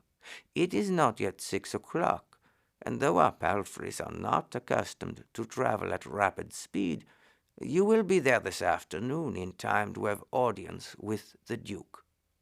Farewell, my sons, and may God protect you and give you his blessing." The lads knelt before him as he placed his hands on their heads and gave them his benediction. As they rose, Brother Gregory entered to say that the horses were ready, and they followed him to the courtyard, mounted, and rode off with the lay brother. It was only 3 o'clock when they rode into the streets of Rouen, and Brother Philip said, "That is the Duke's palace. I will go with you, as I have orders to tell any officer who may make a difficulty about you entering that I am bid by the Prior of Forges to say that you are here on urgent business with the Duke, and to pray that you may have immediate audience with him." In those days great men were easily accessible, and one of the ushers, on receiving the message from the prior, at once led the boys to an apartment in which the Duke was sitting. He looked up in some surprise on seeing the 2 lads standing bareheaded at the door, while the usher repeated the message he had received. "Advance," said Duke William of Normandy. "What is this business of which the Prior of Forges has sent me word?" The 2 boys advanced and knelt before the Duke. He was a man of about the same age as Harold, with dark hair and complexion, less tall than the Earl, but of a powerful figure and a stern, resolute face. "My Lord Duke," Wulf said, "we are Saxons, pages of Earl Harold, and we bring you by his orders the news that the vessel in which he was sailing along his coast had been blown off by a tempest and cast on the shore of Ponthieu, near Saint-Valery, and that he and his companions have been villainously ill-treated by Conrad, Count of Ponthieu, who has seized them and cast them into dungeons in his fortress of Bonrin, Harold and his companions being fettered like malefactors." The Duke was astounded at the news. No greater piece of good fortune could have befallen him, for he had it in his power to lay his great rival under an obligation to him, to show himself a generous prince, and at the same time to obtain substantial benefits. He rose at once to his feet. "By the host!" he exclaimed. "This is foul treatment indeed of the noble earl, and brings disgrace alike upon the Count of Ponthieu and upon me, his liege lord. This wrong shall be remedied, and speedily." He struck his hand on the table, and an attendant entered. "Pray the knights Fitz-Osbern and Warren to come hither at once." "And how is it, boys," he went on as the attendant hurried away, "that you were enabled to bring this message to me?" "While Harold and his thanes were cast into prison," Wulf said, "the Count kept us to wait upon him. We obtained possession of a rope, and let ourselves down at night from the battlements, and made our way on foot as far as Forges, where the good prior sent us forward on palfreys, so that no time might be lost. When did you leave Bonrin?" "It will be 3 days come midnight." "And how did you live by the way?" "We took a piece of bread with us, and once obtained food at a shepherd's hut, and this morning we were well entertained at the convent of Forges." "You have proved yourselves good and trusty messengers. As you are the Earl's pages, you are, of course, of gentle blood?" "We are both his wards, my lord, and shall be thanes when we come of age." At this moment 2 knights entered. "Fitz-Osbern, Warren," the Duke said, "a foul wrong has been done by Conrad of Ponthieu to Earl Harold of Wessex, who has, with a company of his thanes, been cast ashore near Saint-Valery. The Earl has been most foully seized, chained, and thrown into prison by the Count, and had it not been for these 2 brave and faithful youths who effected their escape in order to bring me the news, the Earl might have lingered in shameful captivity. I pray you take horse at once with 20 chosen spears, and ride at the top of your speed to Bonrin. There express in fitting terms to Conrad my indignation at his foul treatment of one who should have been received as a most honored guest. Say that the Earl and his company must at once be released, and be accorded the treatment due not only to themselves, but to them as my guests. And bid the Count mount with them and ride to my fortress of Ur, to which I myself will at once journey to receive them. Tell Conrad that I will account to him for any fair ransom he may claim, and if he demur to obey my orders, warn him that the whole force of Normandy shall at once be set on foot against him." "We will use all haste," Fitz-Osbern said. As soon as the knights had left, the Duke sent for his chamberlain, and ordered him to conduct Bjorn and Wulf to an apartment, and to see that they were at once furnished with garments befitting young nobles, together with a purse of money for their immediate wants. Then, taking a long and heavy gold chain from his neck, he placed it on the table, and with a blow with his dagger cut it asunder, and handed half to each of the lads. "Take this," he said, "in token of my thanks for having brought me this news. And remember, if at any time you should have a boon to ask that is within my power to grant, I swear to you upon my ducal honor it shall be yours. Never have I received more joyful news than that the great Earl of Wessex will shortly be my guest." The lads bowed deeply, and then followed the chamberlain from the apartment. "Well, what think you of it, Bjorn?" Wulf said when they found themselves alone. "So far as rescuing Harold from the power of the Count of Ponthieu, we have surely succeeded even beyond our hopes. As to the rest, I know not.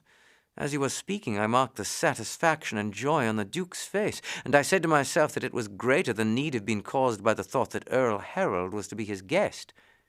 So I thought myself, Bjorn. There can be no doubt that, as he said, he deemed it the best news he had ever received. And I fear greatly that Harold will but exchange one captivity for another." An attendant arrived with ewers, water, and 4 suits of handsome garments, belts embroidered with gold thread, and daggers, together with 2 plumed caps, and purses, each containing 10 gold pieces. He informed them that 2 horses had been provided for their use, and that they were to take their meals with the Duke's household and consider themselves in all respects the Duke's guests. In a short time the chamberlain came in and informed them that supper was served, and he conducted them to the hall, where he presented them to the Duke's gentlemen and pages as William's guests, and wards and pages of the Earl of Wessex.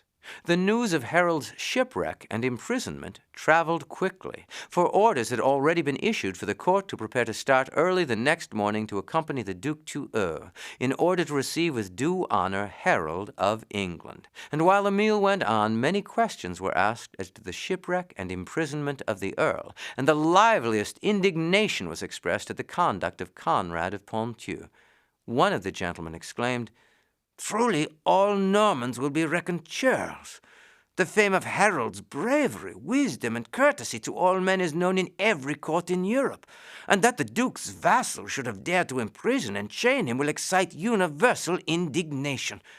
Had we been at war with England, it would be shameful, but being at peace, there are no words that can fitly describe the outrage." When the meal was over, one of the Duke's pages, who was about the same age as Bjorn, asked him what they were going to do with themselves. "If you have nothing better," he said, "will you ride with me to my father's castle? It is but 5 miles away. My name is de Burgh. I can promise you a hearty welcome." Bjorn at once accepted the invitation.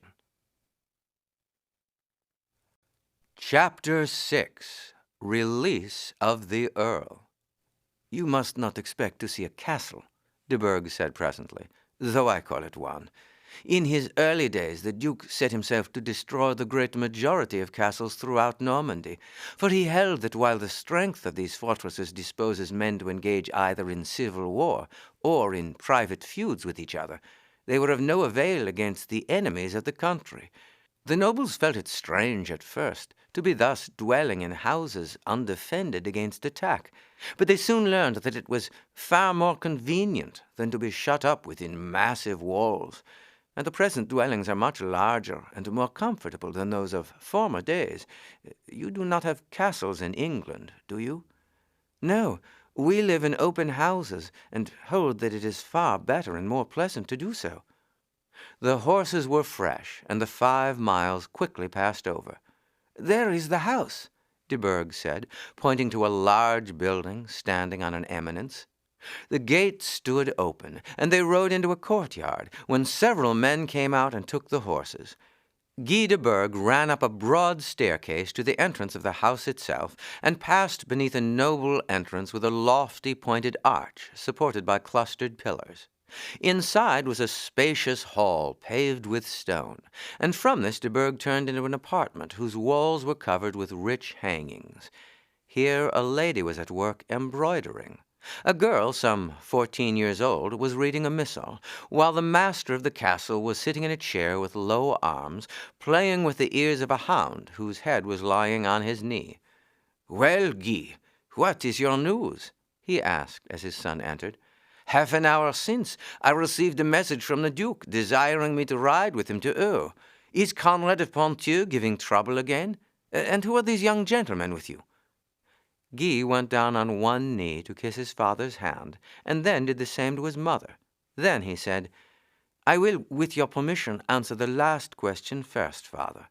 My friends are young Saxon thanes, pages to Earl Harold, and at present guests of the Duke." "You are bearers, doubtless, of some message from the king to our Duke?" "No, my lord," Bjorn said. "We were bearers of a message from Earl Harold. It is to meet him, father, that we are to ride to Eu tomorrow. He has been wrecked on the shores of Ponthieu, and has been foully imprisoned and even fettered by Count Conrad. Bjorn and Wulf escaped from the prison and brought the news to the Duke, who this afternoon dispatched Fitz-Osbern and Warren at full speed to bid the Count at once free his prisoners and deliver them over to him at Eu." "Harold in Normandy and a prisoner? This is strange news indeed, my son. We shall surely make him welcome, for he is in all respects a great man." Wulf thought as he looked at the speaker that at least he had no second thought in his mind. It was a frank, honest face, martial in its outline, but softened by a pleasant smile. "This is news for you, wife," de Burgh went on.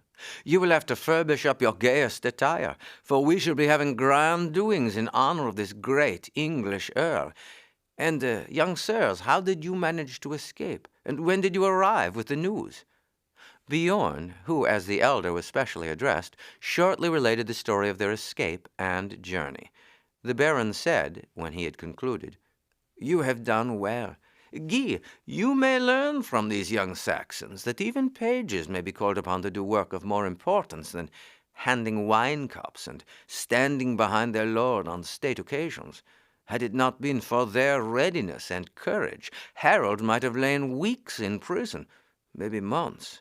The lads would doubtless have been slain had they been detected in making their escape or overtaken on the way, and the attempt was therefore one that required courage as well as devotion to their lord. Well, Agnes, what have you to say to these Saxon youths? Methinks your eyes are paying more attention to them than to your missal." "I can read my missal at any hour, father, but this is the first time I have seen young Saxon nobles. I thought there would have been more difference between them and us. Their hair is fairer and more golden, and their eyes bluer, but their dress differs in no way from our own." She spoke in a matter-of-fact and serious air, as if it were a horse or a dog she was commenting on, and both Bjorn and Wulf smiled, while Guy laughed outright.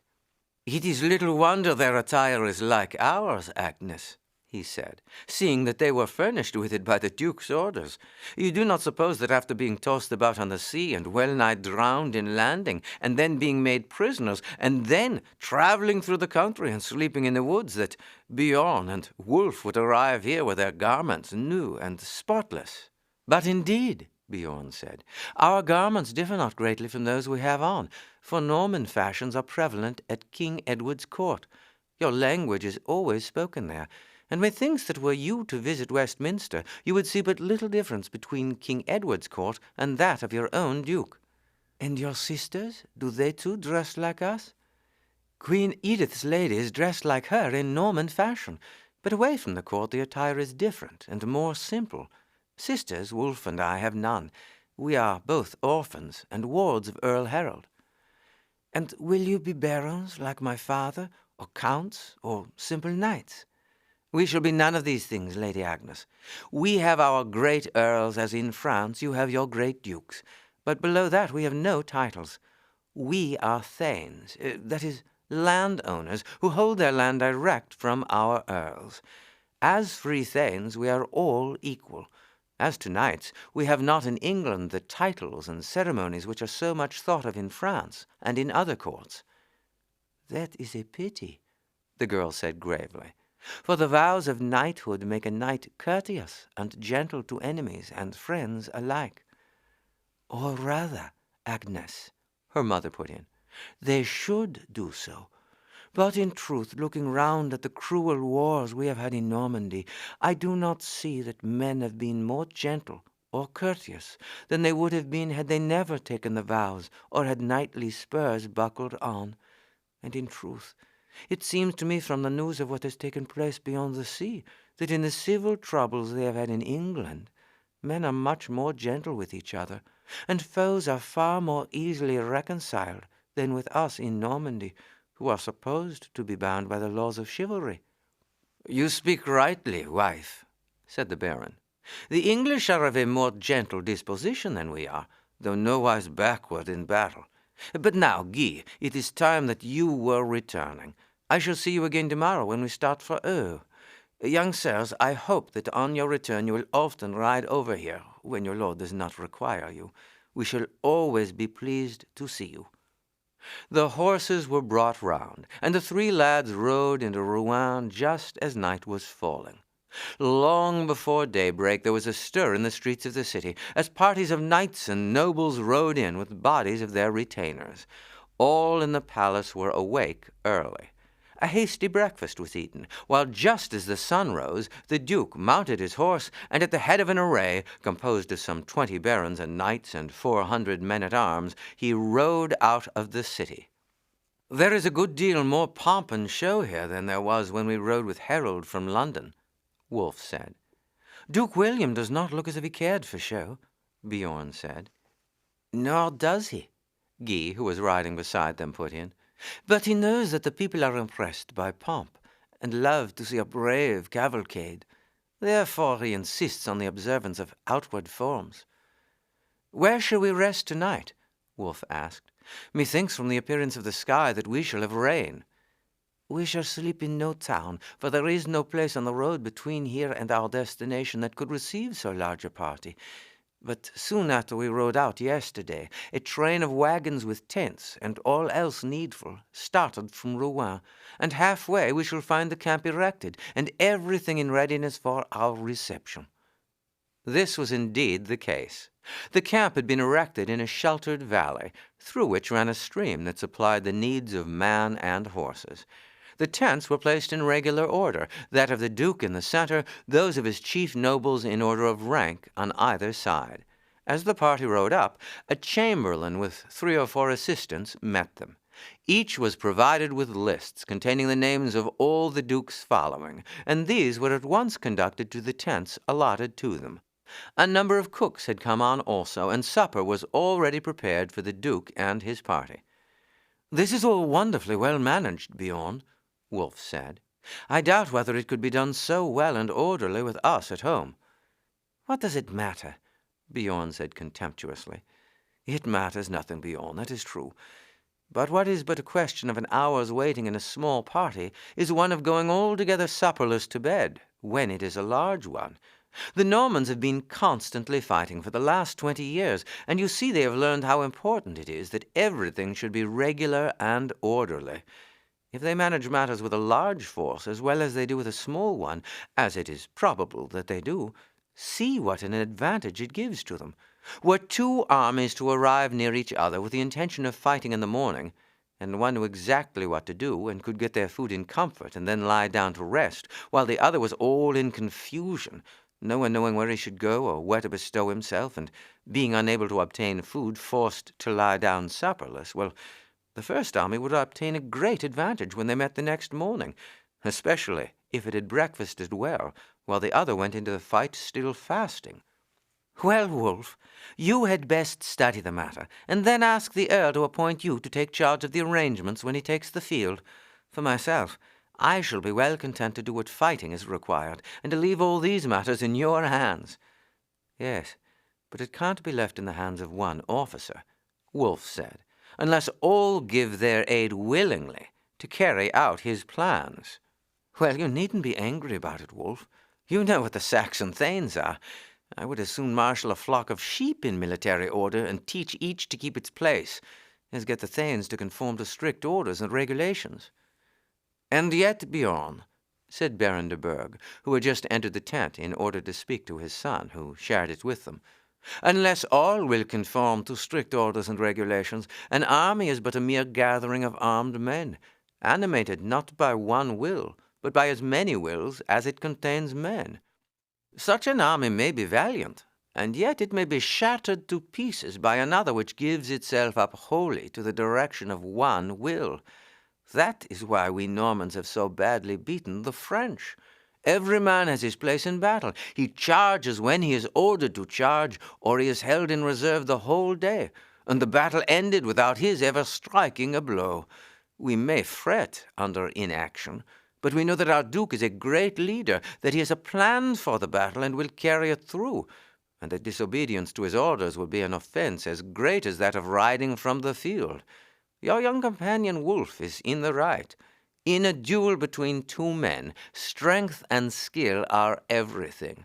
But in a struggle between 2 armies, obedience to orders is a virtue even higher than bravery and skill at arms. Where is Guy? He is in attendance on the Duke, my lord. Let him come to my tent when he returns, that is, as soon as he has finished supper. I shall be glad if you also will come. 2 or 3 other knights were assembled in Baron de Burgh's tent when the 3 lads went in. De Burgh said a few words to his companions, explaining who they were, and then continued his conversation with the others. Bjorn and Wulf as they stood behind the chairs and listened to the talk, could not help being struck with the difference between it and the conversations they had heard at the houses of Saxon thanes. At the houses of the thanes it was seldom that there was anything like discussion upon general affairs. Indeed, between men heated with wine and accustomed to state their opinions bluntly, anything like friendly argument was well nigh impossible. De Burgh and his companions made no allusion at all to public affairs, but discussed gravely and calmly, and with a courteous respect for each other's opinions, questions connected with the art of war, hunting, the changed conditions brought about by the demolition of castles, and other kindred topics. Certain topics were touched upon only to be dropped at once, and Wulf saw that subjects upon which there was any disagreement among them were carefully avoided. When the boys returned to their tent, Wulf said, "Their talk reminds me of the evenings I spent with the prior, his almoner, and 2 or 3 other monks, rather than those at the houses of Saxon thanes." Bjorn nodded. "Truly these Norman barons and knights are far more courteous in their speech than our own thanes, and they seem to care but little for the wine-cup. I admit that such men must be far wiser advisers for a king than are our Saxons, saving, of course, Harold and his brothers. The Normans are not all so abstemious as my father and those you saw with him." Guy laughed. "Listen. You can hear songs and loud laughter from many of the tents. Aye, and mightier quarrels, too, did you listen long enough. But those you saw were all men high in the confidence of the Duke. They have fought together under his banner in many a field, and they are all powerful barons. They are content to hold their own, and have nothing to gain at the expense of others. Their value is well established, and I believe that all of them would be well pleased were they never called upon to set lance in rest again. Methinks this evening they avoided all public questions chiefly because we were present, and you see no word was spoken of the unexpected accident that has thrown Harold on our shores, although it must have been in all their minds. I should not be surprised if my father had us in his tent for the very reason that your being there would prevent more being said about it." The next morning the cavalcade mounted early, and in the afternoon rode into the fortress of Ur. It lay only some 10 miles from the spot where the Saxon galley had been wrecked. A messenger had arrived there early in the day from Fitz-Osbern, saying that Conrad of Ponthieu had assented to the demand of the Duke for the surrender of his captives, that these had been at once released from their confinement, and were now honorably entertained. They would start on the following morning from Beaurain, and would be accompanied by Conrad, who desired to come to Eu to pay his respects to the Duke. In the afternoon of the following day a messenger arrived, stating that the cavalcade was only an hour's ride away, and preparations were at once made to receive it with honor. The procession was headed by the Norman men-at-arms of Fitz-Osbern and Warren. After them rode Conrad of Ponthieu, with Harold by his side. Both carried hawks on their wrists, and were apparently on the most amiable terms. Behind them rode Harold's brother and nephew, and the 2 Norman barons. They were followed by the Saxon thanes and the officers of the Count's household. Behind these came on foot the Saxons of inferior degree who had been left at Saint-Valery, and who had by Conrad's orders been sent to join the cavalcade. The procession was closed by a strong body of the Count's men-at-arms. They rode through the double line of spearmen until they reached the entrance. Then, as Harold dismounted, the Duke descended the steps and embraced him with the warmest expressions of satisfaction at thus meeting the most illustrious of Englishmen. Harold replied in suitable terms, and the Duke then turned to Conrad and thanked him warmly for having acceded to his request. Ponthieu was but newly conquered, and might yet be a thorn in the side of Normandy in the event of a renewal of war with France. It was therefore to William's interest to treat Conrad's obedience to his orders as if it had been a voluntary submission, and to ignore his discourteous treatment of his captives. In order to eradicate all sense of injury on the part of his vassal, he not only paid Conrad the ransom for Harold, but gave him a considerable grant of territory. The Duke now presented his nobles and principal officers to Harold, and then, with his arm placed familiarly on his guest's shoulder, led him into the hall and placed him in the chair of state beside his own, other seats being placed for Wulfnoth and Hakon, and for some of the principal Norman barons, while the rest mingled with the Saxon thanes in the body of the hall. As soon as the reception was over, Wulf hurried out into the courtyard to speak to Osgod. "Right glad am I to see you again, Osgod. I have been troubled as to how you were faring." "In truth, we have fared badly enough, master.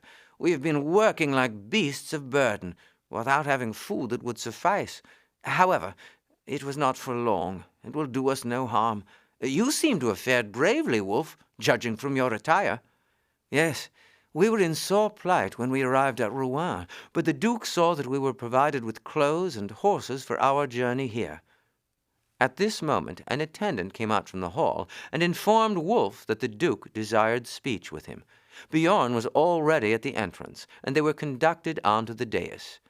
"Here are your 2 pages," the Duke said to Harold. "I hold myself to be greatly their debtor for having carried me the news that has brought about this meeting, and given me the pleasure of having you as my guest. They are faithful lads and quick-witted, for no men could have carried out the mission better or more promptly than did they." "Still more am I indebted to them," Harold said, as he held out his hand to the 2 lads, who bent on one knee while they kissed it. "I knew not of their going until I learnt from your barons that they had reached Rouen with the news." The lads now retired from the dais, and Bjorn said, "It has been a fortunate week's work for us, Wulf. We have obtained the freedom of our lord, and have gained his approbation and that of Duke William, though indeed it matters not greatly as to the Duke." "I don't know, Bjorn. One cannot look into the future, and there's no saying what may happen. Honorably as the Duke is treating Harold, the Earl is still wholly in his power, and until we hear something of his intentions, we are all just as much prisoners as we were to Conrad, although I admit the captivity is a very much more pleasant one." Chapter 7. The Oath. From Eu, the party traveled back to Rouen, where there were feastings and entertainments in honor of Harold. Nothing could be more courteous than the Duke's manner to his guest. Handsome lodgings were assigned in the town to his thanes. A solemn court was held, at which Harold was knighted by William himself with much state and ceremony, according to the rites of chivalry. There were great hunting parties in the forest, and to all outward appearance the friendship between William and Harold was of the warmest and most sincere nature. Bjorn and Wulf had nothing to do save to make friends with young Normans of their own age, to visit their castles, and to join them in the hunting parties. Wulf occasionally expressed his surprise to his companion that no word was said as to their return to England, but Bjorn's answer always silenced him. "The Earl himself seems well satisfied, Wulf. Why should you be more anxious for him than he is for himself?" Wulf had become firm friends with Guy de Burgh, and often rode over with him to his father's residence, where they hunted in the forest together, or rode out with falcons on their wrists, Agnes de Burgh often accompanying them on her pony. 3 weeks after their arrival at Rouen, the Bretons broke out in insurrection, and the Duke invited Harold to accompany him on an expedition to subdue them. Harold accepted the invitation, and with his thanes set out with the Duke. Against the disciplined forces of Normandy, the Breton peasants had no chance whatever in the open field, but their wild and broken country afforded them an opportunity for the display of their own method of fighting with sudden surprises and attacks, and they defended their rough but formidable entrenchments with desperate valor. Harold's experience gained in his warfare with the Welsh was of much utility, and the Duke committed to his hands the formal command of the troops engaged. Harold conducted the operations with equal vigor and prudence. Stronghold after stronghold was attacked and captured. By his advice, clemency was always shown to the garrisons when the fortresses were stormed, and they were permitted to return unharmed to their people, bearing the news that the Duke was ready to show mercy to all who laid down their arms. Wulf and Bjorn were permitted to share in the assaults.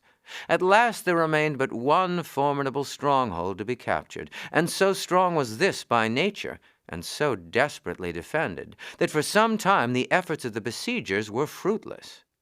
One evening Guy de Burgh had been with Wulf in his tent. Bjorn was out spending the evening with some of his Norman friends. When Guy rose to go, Wulf said that he would walk with them to his father's tent, which was some little distance away. As there had been strict regulations that none were to move about without arms, he buckled on his sword and put on his helmet before starting. Osgod, who was lying outside the tent, rose when they issued out and followed them at a short distance. They went along at the rear of the tents, when Wulf suddenly said, "It seems to me that I hear sounds in the forest, Guy."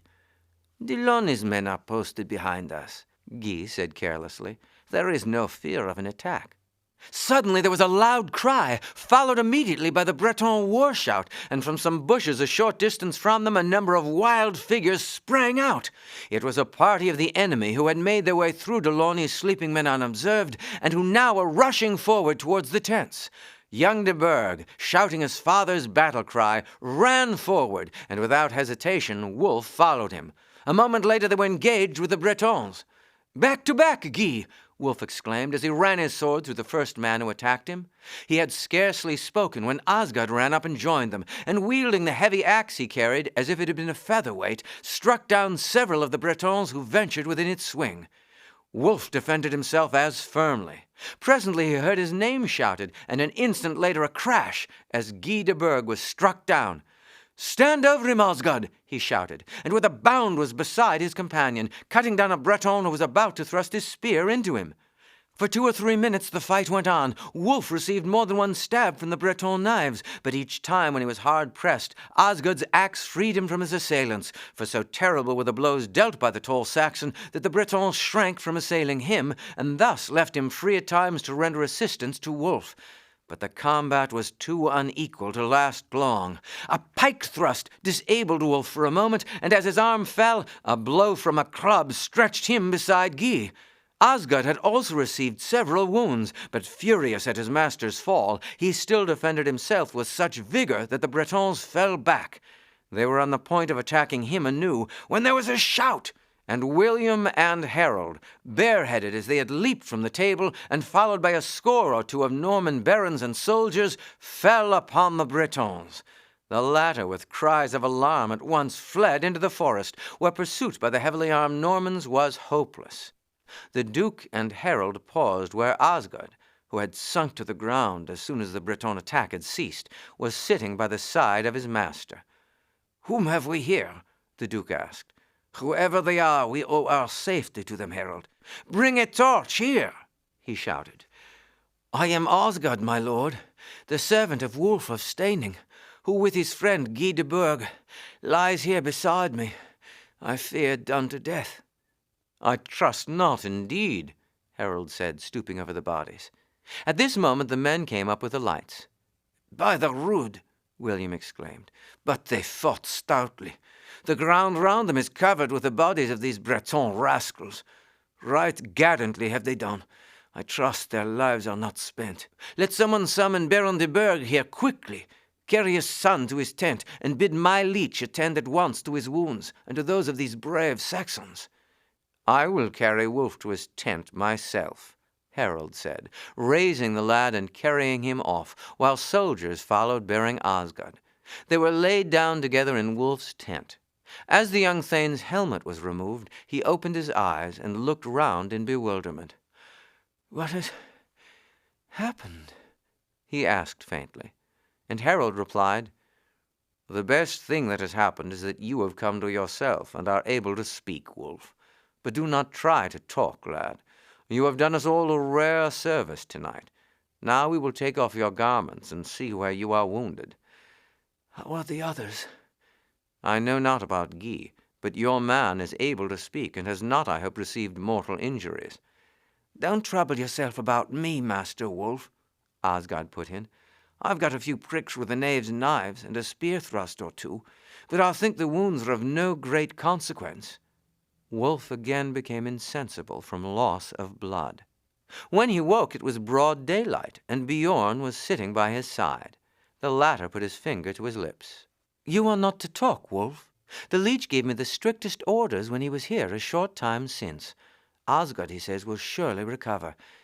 Guy de Burgh is alive, but as yet the leech can say nothing. It has been a bad business. It seems that Delaunay's men were most of them killed whilst they were asleep. Everyone says that the party which passed through Delaunay's men would have reached the tents, and probably killed most of those in them, had they not stopped while some of their number attacked you and Guy de Burgh. The Duke and Harold have both said that your bravery saved us from a great disaster. Presently the Baron de Burgh came to the side of the pallet on which Wulf was lying. "I cannot say that I owe you the life of my son," he said, laying his hand upon Wulf's, "for I know not as yet whether Guy will live. But he was sensible when we brought him to my tent, and he told me you had stood over him and defended him from the Bretons until you too fell. He was sensible all that time, though unable to move. It was Osgod who did most of the fighting, my lord," Wulf said.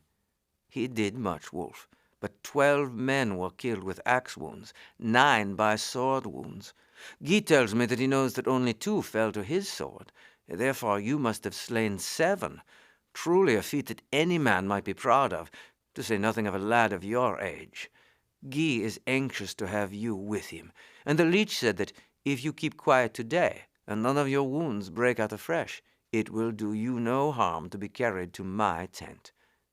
Accordingly, the next day Wulf was carried across to Lord de Burgh's, and his pallet set down by the side of Guy's. The latter was a little better. His right arm had been broken by a blow with a club, and so badly fractured that it had already been taken off near the shoulder. His most dangerous wound was a pike thrust on the left side, which had penetrated his lungs. He smiled faintly as Wulf was placed at his side. Wulf tried to smile back, but he was too much shocked at the change in his friend's appearance. His cheeks had fallen in, his face was deadly pale, his lips were almost colorless. His eyes seemed unnaturally large. Wulf made an effort to speak cheerfully. "We did not expect to come to this so soon, Guy.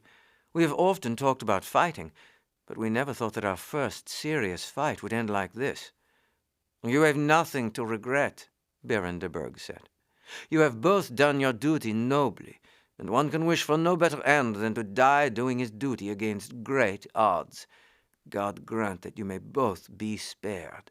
But if it be otherwise, death could not come to you more gloriously than in giving your lives to save your lords from surprise." Wulf's recovery was comparatively rapid. He was greatly pleased when, a week after his removal, Osgod was brought into the tent by Harold. He was still pale and feeble, but assured his young lord that he should soon be ready for another fight with the Bretons. "There will be no more fighting," Harold said. "Yesterday their chiefs came in to make their submission and ask for mercy, and on this being granted, their fortress has surrendered this morning." Guy was mending very slowly. Even yet the leech could not say with certainty that his life would be saved, and warned his father that, in any case, he would for a very long time be an invalid. In another week the camp was broken up. Wulf and Guy were transported in litters to the Baron's residence, where Wulf steadily recovered his health and strength. At the end of a fortnight, Guy still lay pale and feeble on his couch. "I scarcely wish to live," he said one day to his father. "I can never be a warrior now. What have I got to live for?" "You have much to live for, Guy," replied his father, "even if you never bestride a war horse. You have made a name for yourself for bravery, and will always be held in respect. You will, in time, I hope, come to be lord of our estates, and to look after our people, and be beloved by them. And if you cannot yourself lead them in the field, you can see that they go well equipped, and do honor to your banner. There are other things besides fighting to live for." "I would that you had had another son, father, and that Wulf had been my brother." "Had he been one of ourselves, Guy, that might have come about," his father said. "For if I have no other son, I have a daughter. But this young Saxon has his own estates in his own country. He would not settle down here as a Norman baron, and I would not lose Agnes, nor be willing that she should go from us to dwell in a foreign land. But no one can say what the future will bring about." Wulf was sorry when the time came that he could no longer linger at Baron de Burgh's chateau.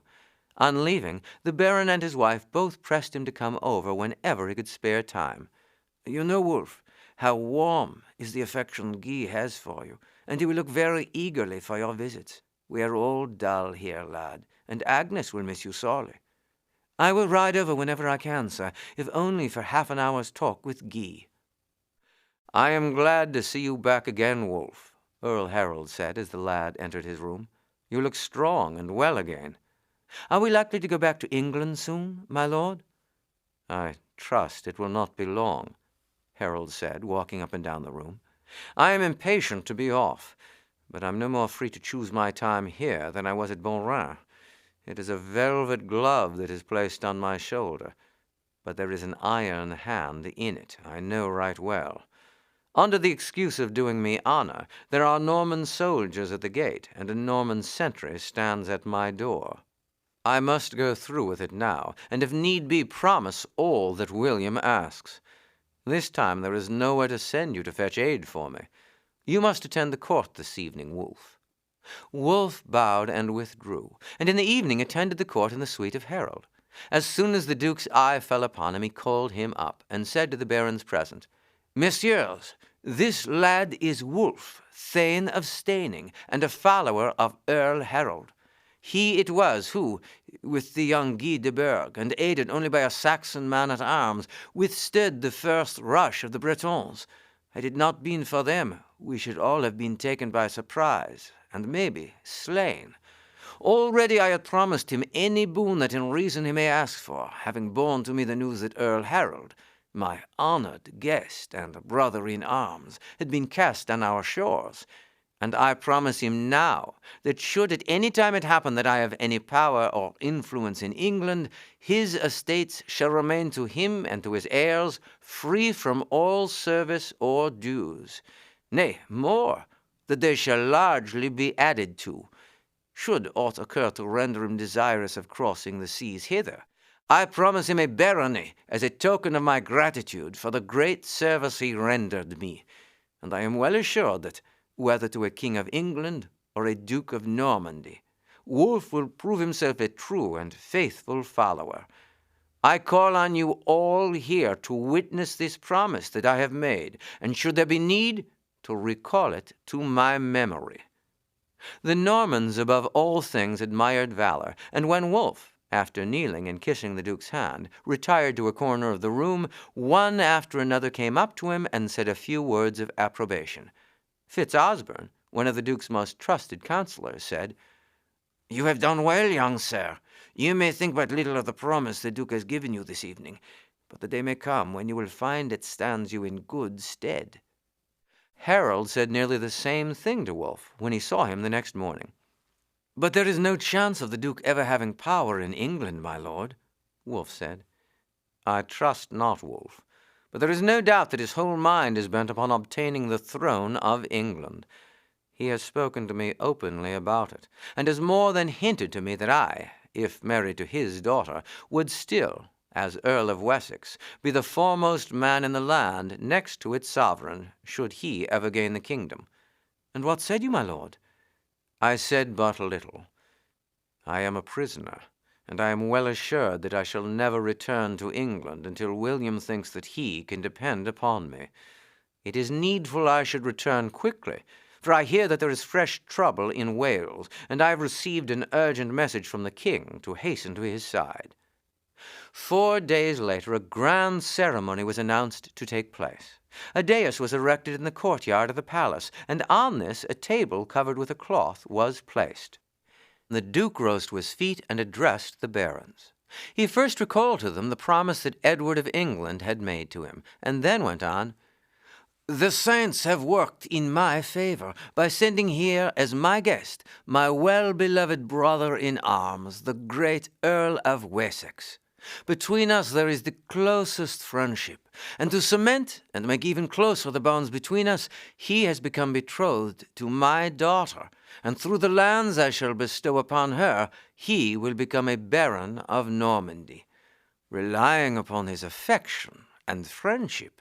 I have called you here together to hear him swear in public that which he has already told me privately, that he will be my faithful feudatory and will, in all ways, aid me to gain my lawful rights." Harold changed color. The matter had come upon him as a surprise. Doubtless he had in a vague way expressed his warm friendship and a general willingness to be of service to the Duke, but to be called upon to take an oath publicly was a different matter.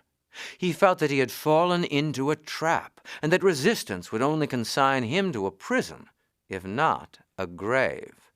He at once understood how hollow had been the pretended friendship of his host, but he was in William's power, and unless as a friend, the Duke would never permit so formidable a rival to quit his shores.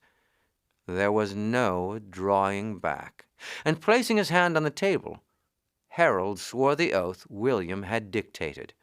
When he concluded, William snatched the cloth from the table, and below it were seen a number of bones and sacred relics that had been brought from the cathedral. Enlightened as Harold was, he was not altogether free from the superstitions of the age. For a moment he shuddered slightly and grew paler than before. Then he drew himself up to his full height and looked calmly into the exulting face of William.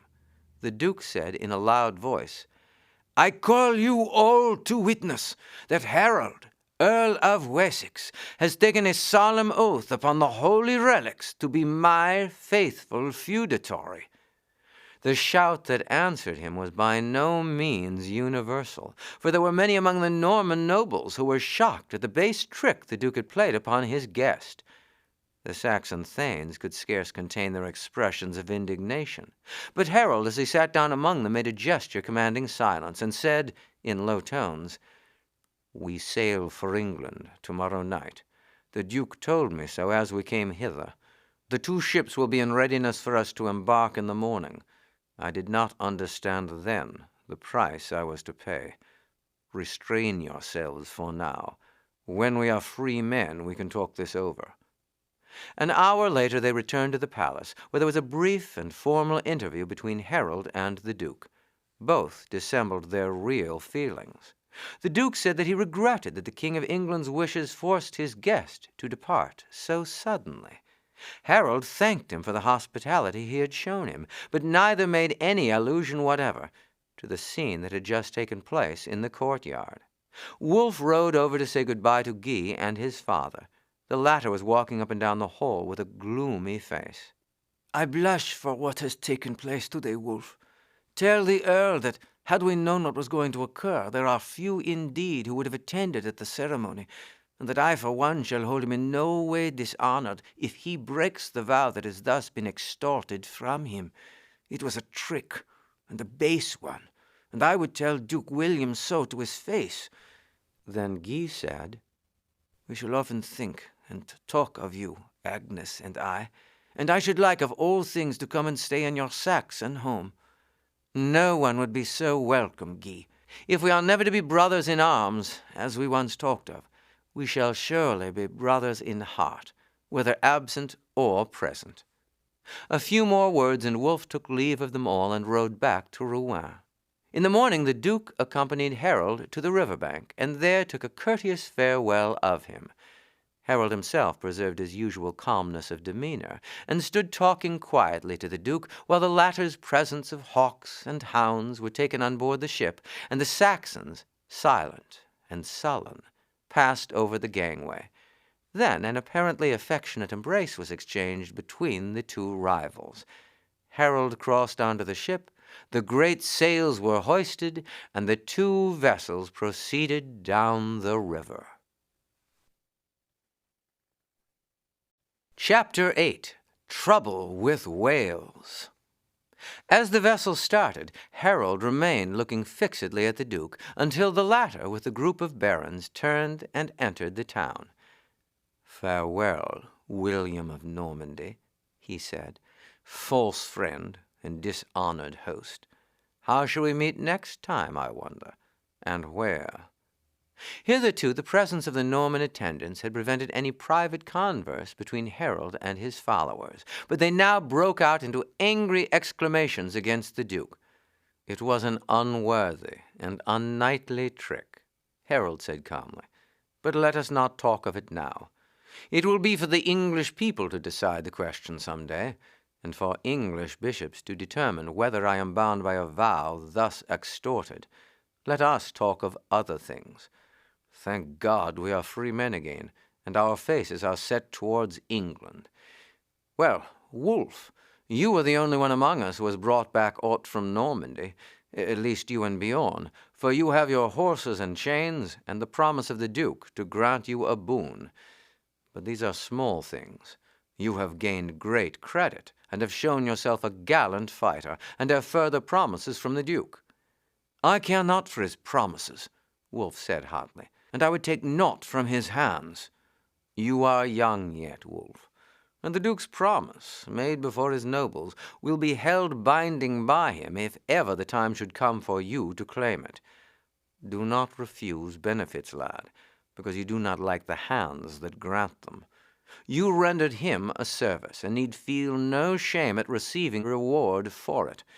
As soon as we return, I shall take steps to raise you and Bjorn to the full dignity of thanes, with all rights and privileges. You are both very young to be placed in the position of rulers of your people, but as Earl of Wessex, I see good reason for departing from the rule on this occasion. As soon as we set foot on English soil, we will hold a court and invest you with your full rank. It is like to be a fairer voyage than the last," he said, as with a light breeze blowing behind them they sailed out from the mouth of the Seine. "It will be longer, but assuredly more pleasant." No incident whatever marked the voyage. The Saxons gave a shout of joy when they first made out the outline of the hills of the Isle of Wight, some 12 hours after leaving the mouth of the river, but it was not until 8 hours afterwards they entered the harbor of Bosham. As soon as they landed, Harold and his companions proceeded at once to the church, where a solemn service of thanksgiving was held for their preservation from the dangers of the sea and for their safe return to England. As soon as the service was over, Harold sent off 2 horsemen to bear to the king the news of his return. Then the earl bestowed handsome presents upon the masters and crews of the ships that had brought them over, and gave into their charge presents for the Duke of Normandy and the principal barons of his court. As soon as these matters were attended to, Harold held a court in the great hall of Bosham, and there received the oaths of fealty from Wulf and Bjorn, and confirmed to them the possessions held by their fathers, and invested them with the gold chains worn by thanes as the sign of their rank. He afterwards bestowed a purse of gold upon Osgod. "Should aught ever happen to your master," he said, "come you to me, and you shall be one of my own men." The next morning the party started at daybreak, and late that night arrived at Westminster. There were great rejoicings in London and throughout the south of England when it was known that the great Earl had returned from Normandy. Much uneasiness had been felt at his long absence. The king himself was as rejoiced as his subjects at Harold's return. Harold had relieved him of all the cares of government, which he hated. In his absence, Edward had been obliged to attend to state business. He was worried with the jealousies and demands of the Earl of Mercia, with the constant complaints of the Northumbrians against their harsh and imperious master Tostig, and by the fact that the Welsh were taking advantage of the absence of Harold to cause fresh troubles. It was just Christmas when Harold returned, and the snow fell heavily on the night of his arrival at Westminster. "It was lucky it did not come a few hours earlier, Bjorn," Wulf said as he looked out of the casement. "We had a long and heavy ride yesterday, and we could not have done it in one day had the snow been on the ground. I suppose there will be a number of court festivities over Harold's return. I hope Harold will let us return at once to our estate." "Speak for yourself, Wulf. For myself, I love the court, and now that I am a thane, I shall enjoy it all the more." "And I all the less," Wulf said. 15 months ago we were but pages, and could at least have some fun. Now we shall have to bear ourselves as men, and the ladies of the court will be laughing at us and calling us the little thanes. and there will be no getting away and going round to the smithy to watch Asgard's father and men forging weapons. It will be all very stupid. In a short time an attendant summoned them to breakfast, and here they sat down with the other thanes. The earl sat at the head of the table and talked in undertones to his brother Gurth and 2 or 3 of his principal thanes. As soon as it was finished, Harold said, "The king will receive you all in half an hour. He desires to express to you his pleasure at your return home. After that, I beg that you will again gather here, as I have occasion to speak to you." The court was a more formal one than usual. The king's Norman functionaries were all present, as were several ecclesiastics. Among them was the Bishop of London, behind whom stood Wulf's old adversary, Walter Fitzurse. Earl Harold introduced his companions in captivity, the king receiving them very graciously. "I am glad to see that you have all returned safely," he said. "The earl tells me that you have all borne yourselves well in the battles you have fought under the banner of my friend and ally, Duke William of Normandy. The earl specially recommended to me his newly made thanes, Wulf of Steyning and Bjorn of Farum, who did him the greatest service by effecting their escape from the castle of Beaurain, and at great risk bearing the news of his imprisonment to Duke William. Wulf of Steyning, he tells me, gained the highest approval of the Duke and his knights by a deed of bravery when their camp was surprised by the Bretons. The earl has informed me that, in consideration of these services, he has advanced them to the rank of thanes, and confirmed them in their father's possessions, and as service rendered to him is service rendered to me, I thus bestow upon them a token of my approval." And beckoning to the young thanes to advance, he took 2 heavy gold bracelets from his arm, and himself fastened them on those of the kneeling lads. When the ceremony was over, Harold's party returned to the room where they had breakfasted. It was an hour before the earl joined them. "I have been in council with the king, and have thus been forced to keep you waiting. We heard when abroad that the Welsh were again becoming troublesome, but I find that matters are much worse than I had supposed. Griffith has broken out into open rebellion. He has ravaged all the borders, has entered the diocese of Wulfstan, the new bishop of Worcester, and carried his arms beyond the Severn, laying waste part of my own earldom of Hereford. Edwin, who has just succeeded his father in the earldom of Worcester, is young and new to his government, and moreover his father was an ally of Griffith's. In any case, he needs far larger forces than those at his command to undertake a war with the Welsh. This time we must finish with them. Treaties are of no avail. They are ever broken on the first opportunity, and a blow must be dealt that will render them powerless for harm for generations to come. Therefore, the king has commissioned me forthwith to act in this matter, not only as Lord of Hereford, but as Earl of the West Saxons. Winter is upon us. It will be impossible to undertake a regular campaign. Still, a blow must be struck, and that quickly and heavily, in order to stop the depredation and ruin they are spreading in the west counties. The preparations must be secret, and the blow sudden. There is no time for calling out levies. I must act only with mounted men.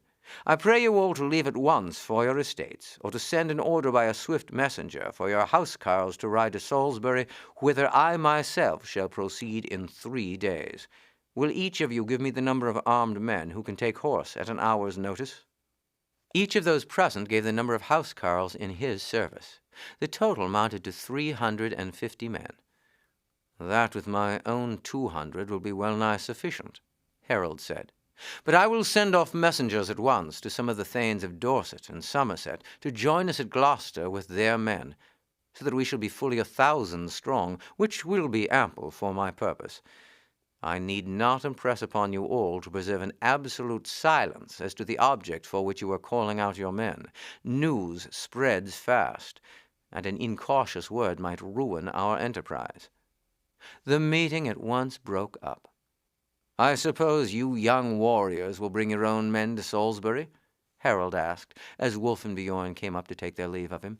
"Certainly, my lord," said Bjorn. "It will be a warfare like that in which you have been engaged across the sea," said Harold. "The Bretons you there fought with are kinsfolk of the Welsh. Like the Bretons, they are brave and fight savagely until the last, neither giving nor asking for quarter. They believe their country is unconquerable, but when the spring comes, I hope to teach them that their habits of savage plundering must be abandoned. You will find fresh horses awaiting you. None of those that carried us from Bosham yesterday are fit for another such journey today. Wulf had told Osgood the first thing in the morning that he could return to his family for a few days, only coming to the palace to serve his meals, and he now hurried away to the armorer's shop. Ulred and the men rose and saluted respectfully as Wulf entered. "I am sorry to disturb you, Ulred," he said, "but I've come to fetch Osgood away again. That is, if he would prefer riding with me to remaining quiet with you at home." "If you are going, master, assuredly I am going with you," Osgood said. "Are we going down to Staining, my lord?" "There first, but afterwards elsewhere. But that is all I can tell you for now. The horses are ready, and there is not a moment to lose." "I am ready," Osgood said, girding on his sword and putting his cap on his head. "Goodbye, father. Tell mother I shall be back when I am back. That is all I can say about it." They reached Staining at 2 o'clock on the following afternoon, and messengers were instantly sent round to the farms, bidding the men who were bound as housecarls to appear on horseback and armed, with 2 days' food in their wallets, an hour before daybreak next morning. Then a messenger was dispatched with a letter to the Prior of Bramber, telling him of Wulf's safe return and begging him to excuse his coming over to see him, as Wulf was forced to set out again at daybreak the next morning. The letter was answered by the prior in person, and to him Wulf related that evening the incidents of their stay in Normandy. The prior shook his head. "I have feared ever since I heard that Harold had fallen into the clutches of the Duke that he would never get off scot-free, but would either have to pay a heavy ransom or make some concessions that would be even worse for England.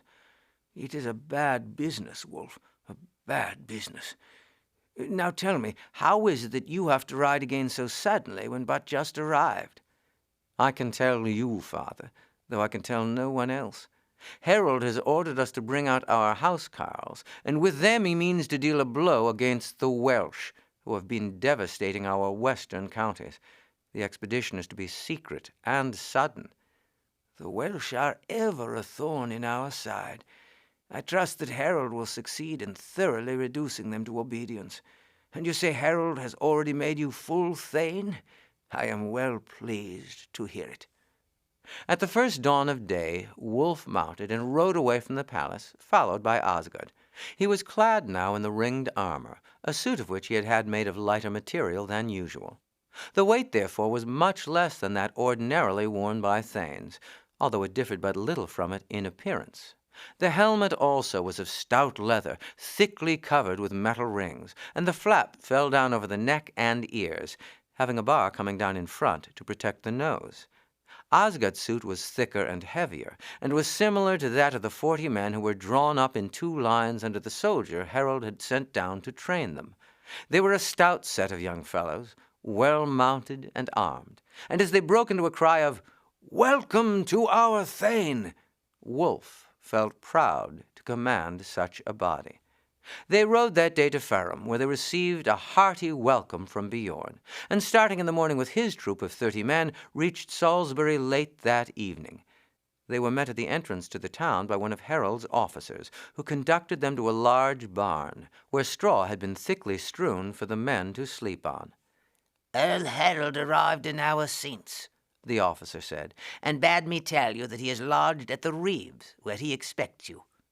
They found on arriving at the house that many of the thanes had already come in, and that some 600 horsemen were bestowed in the town. On a great sideboard were pies, cold joints of meat, wine, and ale, and each thane as he arrived helped himself to such food as he desired, and then joined the party gathered round Harold. "We shall pick up another 100 or 2 as we march along tomorrow," Harold said, "and shall have a good 900 men by the time we reach Gloucester, where I expect to find 400 or 500 more awaiting us." Traveling as fast and as far as the horses could carry them, the force reached Gloucester. Here they received an even warmer welcome than had greeted them elsewhere, for the citizens had been greatly alarmed at the Welsh forays. The contingents from Somerset and Dorset had already arrived, and without the delay of a single day the troops again started. There was yet a long ride before them. Following the Severn on its western side, they rode to Worcester, and then up through Dudley and Shrewsbury. It would have been shorter to have passed through Hereford and Ludlow, but Harold feared that they might there come upon some marauding party of the Welsh, and any of these who escaped might carry the news to the Welsh king at his castle at Rudlaw. Rudlaw was an important military position, situated as it was at no great distance from the sea, and commanding a vale that was the most important avenue into Wales from the north. From Shrewsbury they pushed forward as rapidly as possible. But quickly as they had journeyed, the news of their coming was borne more rapidly. Griffith received the news an hour before their arrival, and mounting, rode down to the Avon and embarked on board ship. Great was the disappointment of the Earl and his followers when they found that the object of their long march across England had failed, and that the capture of the Welsh king, which would have put an end to the trouble, had been missed so narrowly. The castle was at once set on fire. The Welsh ships on the Avon were also given to the flames, and the very same day Harold led his troops away and by easy marches took them back to Gloucester. The housecarls from the south, who had never been in contact with the Welsh, were inclined to murmur among themselves at having been led back without striking a blow. But the contingents from the western counties, who had had experience of this wild warfare, told them they might consider themselves fortunate. "You know not what a war with these savages is," an old housecarl who had fought them again and again said to a listening group of Wulf's men. "You might as well fight with the evil spirits of the air as with them. Fight? There's no fighting in it. I've been after them a score of times, and it's a nightmare. You go up hills and through forests, you plunge into morasses, you scramble up precipices, you are wet, you are hungry, you're worn out, but never do you catch sight of one of them. Now and then, as you wind along the face of a hill, rocks will come thundering down. In the woods and swamps you hear their mocking yells and laughter. At the end of the day you drop down where you halt, and then just as you fall off to sleep, there's a wild yell, and in a moment they're swarming among you, slashing and ripping with their long knives, crawling on the ground and springing upon you, getting among the horses and hamstringing or cutting them open. By the time those of you that are alive have got together, they have gone, and all is so quiet that were it not for the scattered bodies, you might believe it was all a dream. 2 or 3 times before morning the attack will be repeated, until you're forced to keep under arms in military array. As soon as it is light, you recommence your march, and so it goes on day after day, until at last, worn out and spent, and less in strength by half than when you started, you gather under the shelters of the walls of one of the border towns. I should have been glad indeed if we had caught their king, for if he had been held hostage in London, we might have had peace.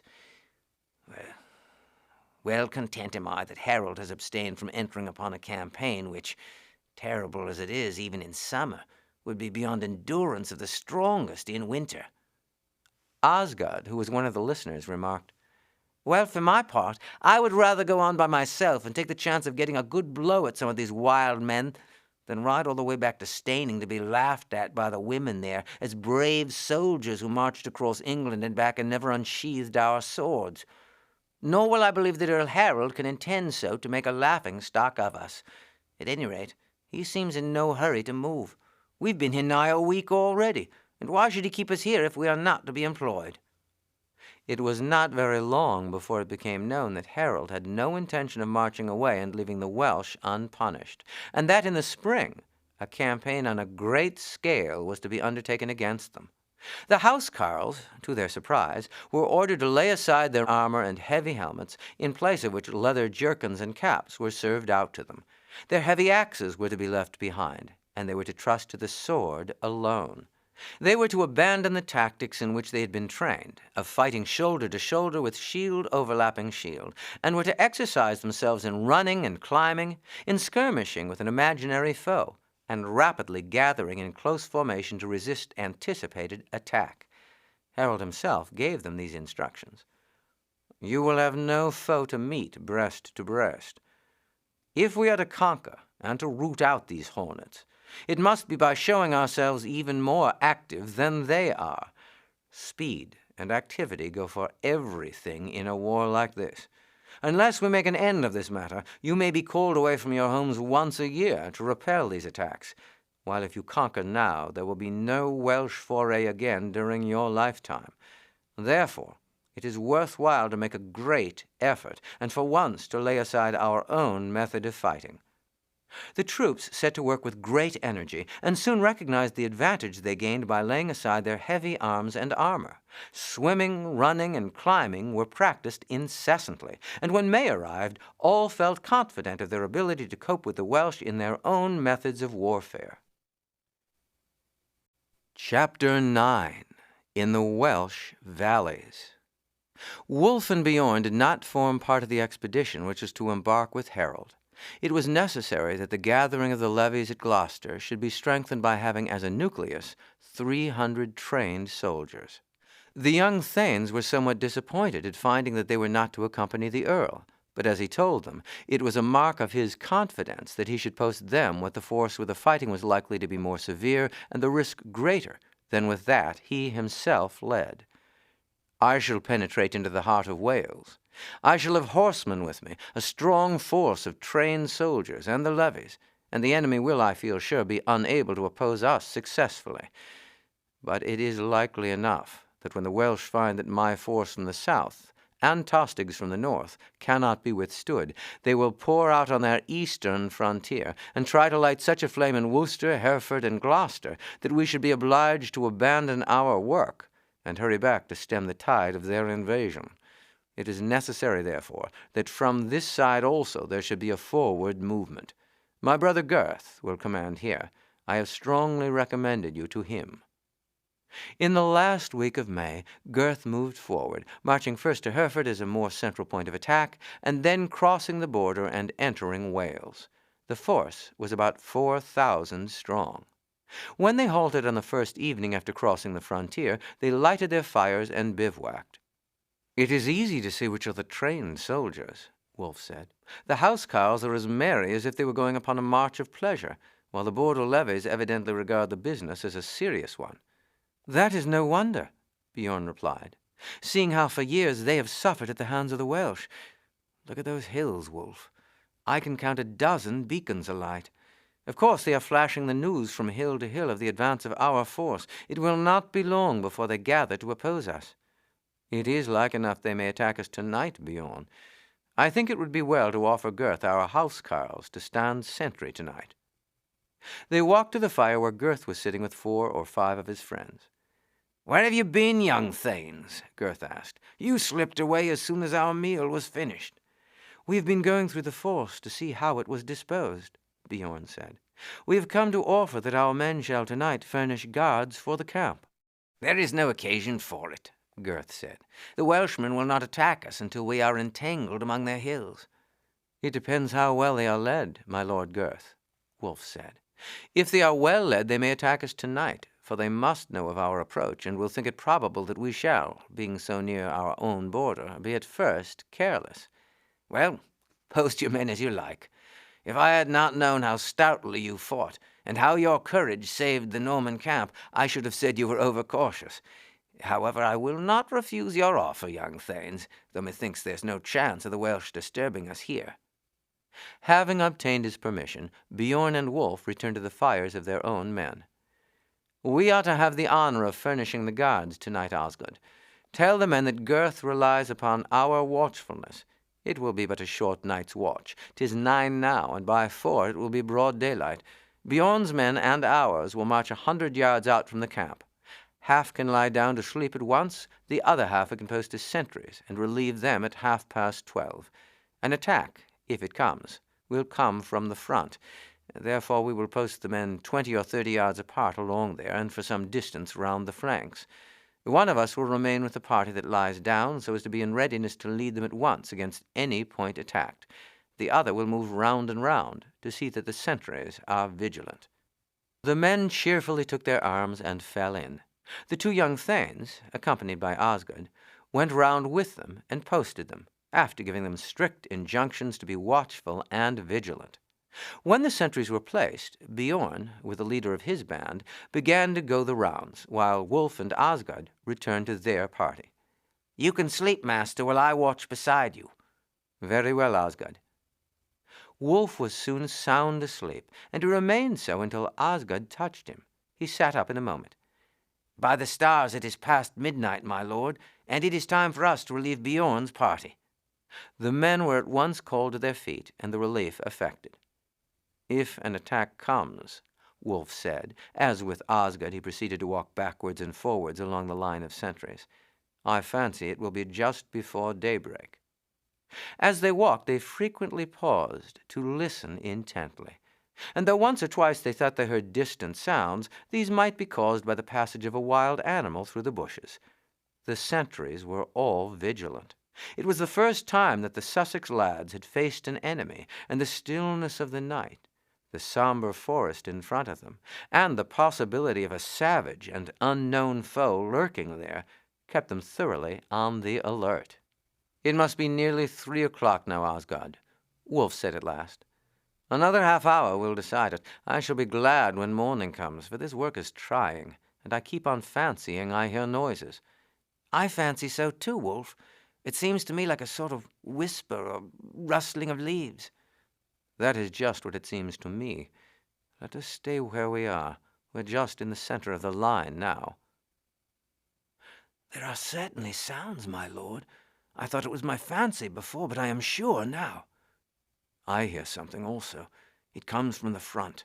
Run round to the right and bring the sentries from that flank and post them in the intervals of those in front, while I do the same on the left." They had but just returned when they heard a sharp sound like the cracking of a stick a short distance in front. A dozen of the sentries at once challenged. In an instant, a number of figures sprang to their feet some 50 yards in front of them. Then a wild yell was raised, and swarms of men came rushing towards them, while a volley of arrows and javelins whizzed through the air. "Fall back on the others, men!" Wulf shouted at the top of his voice, and the line of sentries rushed back to Bjorn's party, who leaped to their feet at the sound of the Welsh war cry. They had scarce formed in line when the enemy were upon them. They received them with a volley of javelins, and then, shield to shield, they withstood the attack. Numerous as the Welsh were, they were unable, as they ran up in scattered order, to break through the line. "Steady, men, steady!" Wulf shouted out from his post in the middle of the line. "Our friends will soon be up. Show a stout front. Do not give away a foot." In vain the Welshmen, with wild yells, strove to beat back the Saxon line. Their very numbers were a hindrance to them. Those in front pressed forward, so that those behind were unable to use their javelins or arrows. The lightly armed Welsh, on the other hand, were hewn down by the long swords of the Saxons in the front rank, while the javelins of those behind them flew with terrible effect among their assailants. There was, however, no pause in the fury of the attacks of the Welsh, until with a great shout the main body of the Saxons came up and pressed forward in line with the little body who had hitherto borne the brunt of the battle, while on their flank the Thanes' levies poured in volley after volley of darts and arrows. The fight ceased as suddenly as it began. The sound of a deep-toned horn rose in the air, whereupon the Welsh instantly abandoned the struggle and disappeared into the forest. "By St. Peter, young Thanes," Earl Gurth exclaimed as he came up to Wulf's band, "you have saved us from a grievous mishap this night. The thanks of the whole force are due to you, and I will take care that my brother Harold knows how narrow an escape we have had. And I shall not spare either myself or the older Thanes, who were disposed to mock your proposal to keep guard over the camp as showing an amount of caution altogether unnecessary. This attack has been a lesson to me that I shall not forget." Gurth called the Thanes at once to a council. Wulf and Bjorn were specially asked by Gurth to attend. The attack of the Welsh had shown they were by no means dismayed at the extent of the preparations for the invasion of their mountains, and that the advance must be conducted with the greatest caution and prudence. "It is well," Gurth said, "that in the absence of Griffith they have many leaders, and will therefore fight without any general plan. Did their whole force fall upon one or other of our columns, it might go very hard with us. But we may be sure that each chief will desire to keep his followers by him, in order to defend his own valleys. Nevertheless, they have shown tonight that they can gather rapidly and in considerable force, and we shall have to root them out piecemeal, and shall not be able to scatter our force too widely. I am told the valley at whose mouth we now are contains a large number of villages, and to this we must confine ourselves until we have done the work there." The next morning the advance began, and they had proceeded but a short distance when the Welsh again poured down upon them. This time the force was prepared for the attack, and although the Welsh fought obstinately, they were driven back without much difficulty. As soon as the attack ceased, Gurth gave the order for pursuit, and the housecarls held their course straight up the valley at full speed, while the levies swarmed up the hillsides to prevent the Welsh from rallying and attacking the flank. The troops now felt the benefit of the abandonment of their heavy armor and weapons, and pressed so hotly upon the flying Welsh they entered the first village with them. For a time the natives turned and fought desperately in defense of their homes, but they were unable to withstand the skill and discipline of the Saxon troops, and the measure that they had so frequently dealt out to the Saxon villagers now fell on them. Village after village was captured and burnt, but the resistance became fainter and fainter, and the last 3 villages at the head of the valley were found to be entirely deserted. Then, just as the sun set, the force bivouacked for the night, the horns calling in the scattered levies, who gradually rejoined them. The next morning the force was broken up into 5 or 6 columns, each having a proportion of the regular soldiers and a body of the levies. These penetrated side valleys and climbed the hills. In many cases they encountered resistance, but everywhere the Saxons were successful, and day after day continued the work, until at the end of 5 days they were able to move where they would without encountering any resistance. The force now marched forward from the head of the valley, crossed a range of hills, and descended into another valley. While a third of the force proceeded to lay waste the valley, the rest, broken up into small columns, ascended the hills on either side, carrying fire and sword into every hamlet they came upon. Several of the forts of the Welsh chiefs, perched on almost inaccessible eminences, gave great trouble and were only taken after serious loss. One day Bjorn and Wulf, with their own following plus 250 light-armed levies, were dispatched by Gurth to Porthwyn, a stronghold belonging to a powerful chief named Llewellyn. "It is, from all I hear," Gurth said, "a very strong place. Indeed, it's reported to be so strong it may be necessary to leave it unmolested until we form a junction with Harold. It would not do to make an unsuccessful attack. All that I wish of you is to obtain a view of the castle from all sides, if possible, to bring me back an exact account of its defenses, and to give me your opinion as to our chances of capturing it, if we decide to lay siege to it."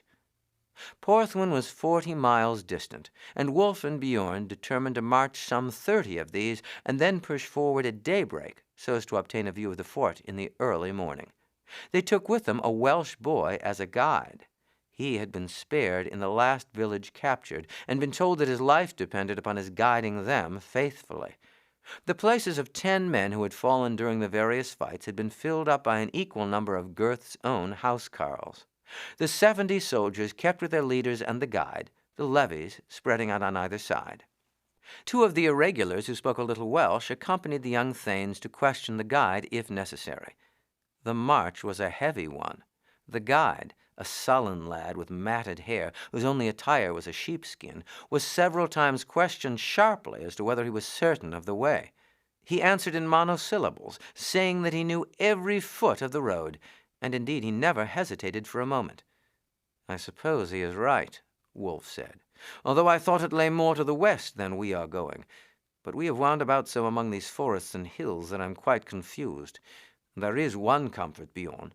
If the guide proves treacherous and we lose ourselves altogether, we have but to set our faces to the rising sun, and we shall find ourselves back on the border, for I am sure that we could not retrace our steps to Gurth's camp." The sun was just setting when they found themselves on a bare plateau on the crest of a range of hills higher than any they had before crossed. "Ask him how far we are from Porthwyn," Wulf said to the interpreter. "He says 12 miles, my lord." "Then when we get across this flat, which looks 2 miles wide perhaps, we will camp in the first valley we come to." As they advanced, the ground became more and more boggy, and the troops had to move carefully, stepping from one tussock of coarse grass to another, the intervals being filled with black, slimy mud. "Ask him if this gets deeper," Bjorn said angrily. For if it does so, we are like to be all swallowed up. I believe you must be leading us wrong. Asgard had charge of the boy and was walking close beside him. As the question was put by the interpreter, the boy muttered that he knew the way. The man turned to translate the answer to Bjorn, when there was a sudden shout. At the moment that Asgard was making a long step from one tuft to another, the boy stooped and caught his foot, and with a roar of surprise and fury, Asgard fell head foremost into the morass. At the same moment the lad darted away with a yell of defiance, leaping from tuft to tuft with the agility of a hare. Several of the men started after him, but unaccustomed to the treacherous bog, 4 or 5 were immersed in it to their waist before they had gone a dozen paces. "Shoot! Shoot!" Bjorn shouted, and a dozen javelins were thrown, but the boy was almost beyond distance, and his rapid and irregular movements rendered it well nigh impossible to take aim with any accuracy. Most of the javelins flew wide of him, and he was soon beyond reach. Asgard was well nigh smothered before he could be rescued, and some of the other men were only hauled out with the greatest difficulty. "The sun has already set," Wulf said, "and if darkness catches us here, our plight will be a bad one. Let us retrace our steps at once, Bjorn." It was with great difficulty that they made their way back to firm ground. By the time they did so, darkness had fallen. "Bjorn, this is a bad business altogether. In the first place, we've lost our guide. In the second place, we have no idea where we are. And besides this, the boy will raise the country against us, and in the morning we may be attacked by an overwhelming force. What do you think we'd better do, Wulf?" "Well, I should say we had better retrace our steps to the valley. There we will light fires and cook the meat we've brought with us. Then I should say we had best march for some hours, it matters not in what direction, so that we get as far as possible from here." Wulf's counsel was carried out. Supper was cooked and eaten, and after 2 hours for rest, they started. The night was moonless, and in the shadow of the trees the darkness was intense. The housecarls kept together, moving as closely as possible to each other. The levies were ordered to follow them. After proceeding for 2 hours, Wulf said, "Let us halt and see if we are all together." The housecarls halted, but when he went to the rear, Wulf could see no signs of the irregulars. "Let no man speak or move," he said. "I want to listen." But no sound broke the stillness of the wood. "How foolish of Oswald and Edred," he said to Bjorn. "We told them to follow with their levies close behind us, and they must have allowed them to fall to the rear. However, they can't be far behind." They waited half an hour, but the silence continued unbroken. "Do you shout, Asgard. They ought to hear miles away on a still night like this." Asgard raised his voice in a tremendous shout. All listened intently, but no answering sound came back. "They must have gone altogether wrong. What is to be done, Bjorn?" "There's no saying which way to look for them. I think we had better go on as before, Wulf. Methinks we shall have need to husband all our strength before we get out of the scrape into which we have fallen. They have lost us by their own carelessness, and must manage as they can. We shall have all our work to do to look out for ourselves. 70 men lost in the heart of these savage hills, which by tomorrow morning will swarm with Welsh, have but a poor chance of ever seeing the English border again." "It is not so bad as that, Bjorn. They have to find us in the first place, and it will need a good many of them to overcome us when they do. I fancy that we are very near the head of this valley. The ground is rising rapidly. I propose we push on now till the trees cease, and lie down there till morning breaks, and then cross the next hill so as to find shelter in some other valley before the sun's fairly up. From the top of the hill we may get a general view of the country, and shall have some idea as to the course to take. We must first of all try to find a native who can tell us which is the direction of Porthwyn and how far it lies away. Our orders are to reconnoiter it, and that must be done before there is any question of return. Even if I were absolutely alone, I would carry out that order." Bjorn was silent for a moment, and then said doubtfully, "Perhaps you're right, Wulf. But when Gurth gave us the order, he gave us more than 300 men to carry it out, and we have now but 70. By this time they were on their way up the valley, followed by their men. "The fact that 250 men have left us really makes the matter easier than it would otherwise have been," Wulf said. "Of course our guide carried the news of our coming straight to Porthwyn. The larger division is more likely to be seen than ours, and to be attacked, and we shall have all the more chance of getting up unobserved." At last the forest became less dense, and when they reached its edge they lay down. Wulf slept for 2 or 3 hours, then roused himself and waited for the first sign of dawn. He thought over whether it would not be better that Bjorn should march with all speed with the force to the east, and that he himself, with Osgod and perhaps 2 other men, should make their way to Porthwyn. Already the Welsh might be out all over the mountains, and it was the larger body that would be likely to be discovered and attacked. The Welsh would know that on such a dark night, in a strange country, they could not have got a very long distance from the bog where the guide had escaped from them, and the valley at whose head he now was would be the first place to be searched. However, he did not like severing himself from the men who had marched under his banner from Steyning, and he finally determined that the whole should stay together. It was about 2:30 when he roused the band, and they at once started up the bare hillside. The men at a rapid pace breasted the hill, although it was in some places exceedingly steep. By the time they reached its crest, there was light enough to permit a view of the country round. In all directions hills rose around them, and the growing light in the sky showed that the east lay behind them. After waiting for a minute or 2 to recover breath, they proceeded at a brisk trot. After running for a mile, the ground began to slope downwards again, and they saw below them a wooded valley similar to that which they had left. By this time, the hilltops were all lit up by the rising sun. The spot where they stood, however, was still in shadow, and in scattered order they ran rapidly down the hillside until they reached the cover of the trees.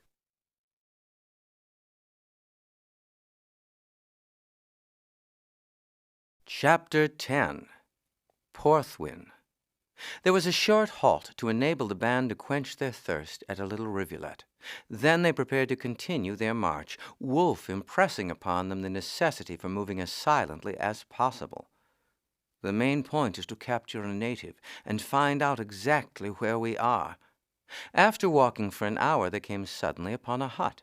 It stood in a cleared patch of ground. A small herd of goats was browsing round. Wulf halted his men. "Bjorn, you and I and Osgod and one of the interpreters had best go in alone." Before advancing, however, he told the band to surround the clearing. "Let no one escape. See, too, that you bring down 2 or 3 of the goats. Our meat is nearly exhausted." After waiting until the men were in their places, Wulf ran forward across the open ground with his 3 companions. There was no door to the hut, and on entering it, they saw that its only occupant was a decrepit old woman. She gave a cry of dismay at the entrance of the strangers. "Tell her not to be alarmed," Wulf said to the interpreter.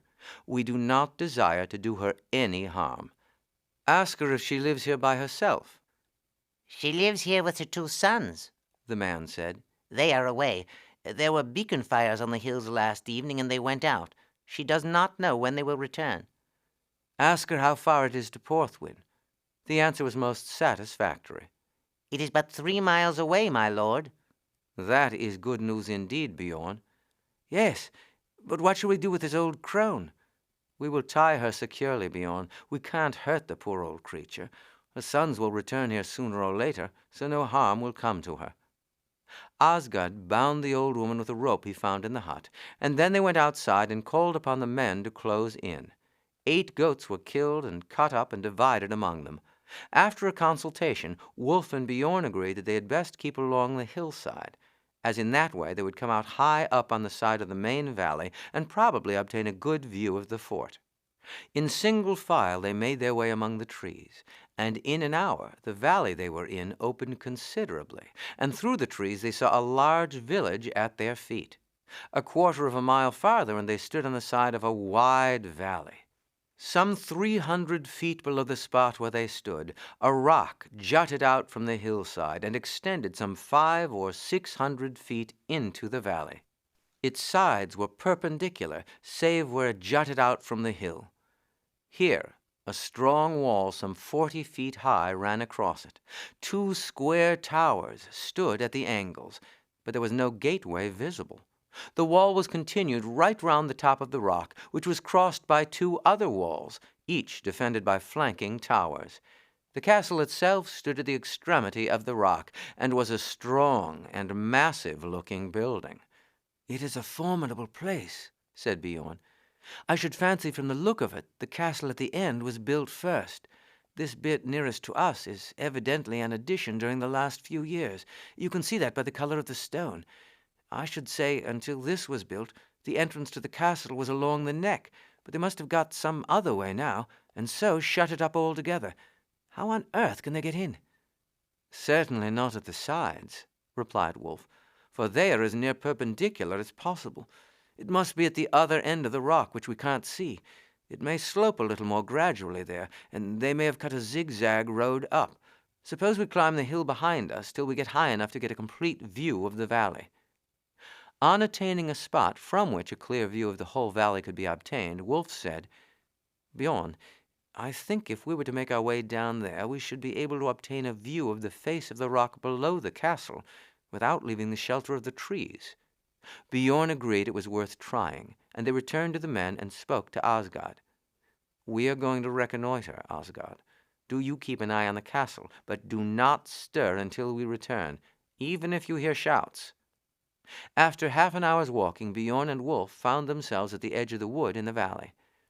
"There is the road, you see," Wulf said.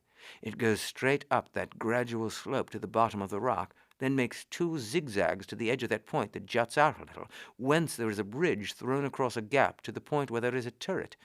I can't see it beyond that. They must have driven a tunnel from there right up into the castle, for you see there are 50 feet of perpendicular rock above that turret. In case of attack, they could cut away the bridge. It would be next to impossible to throw another across.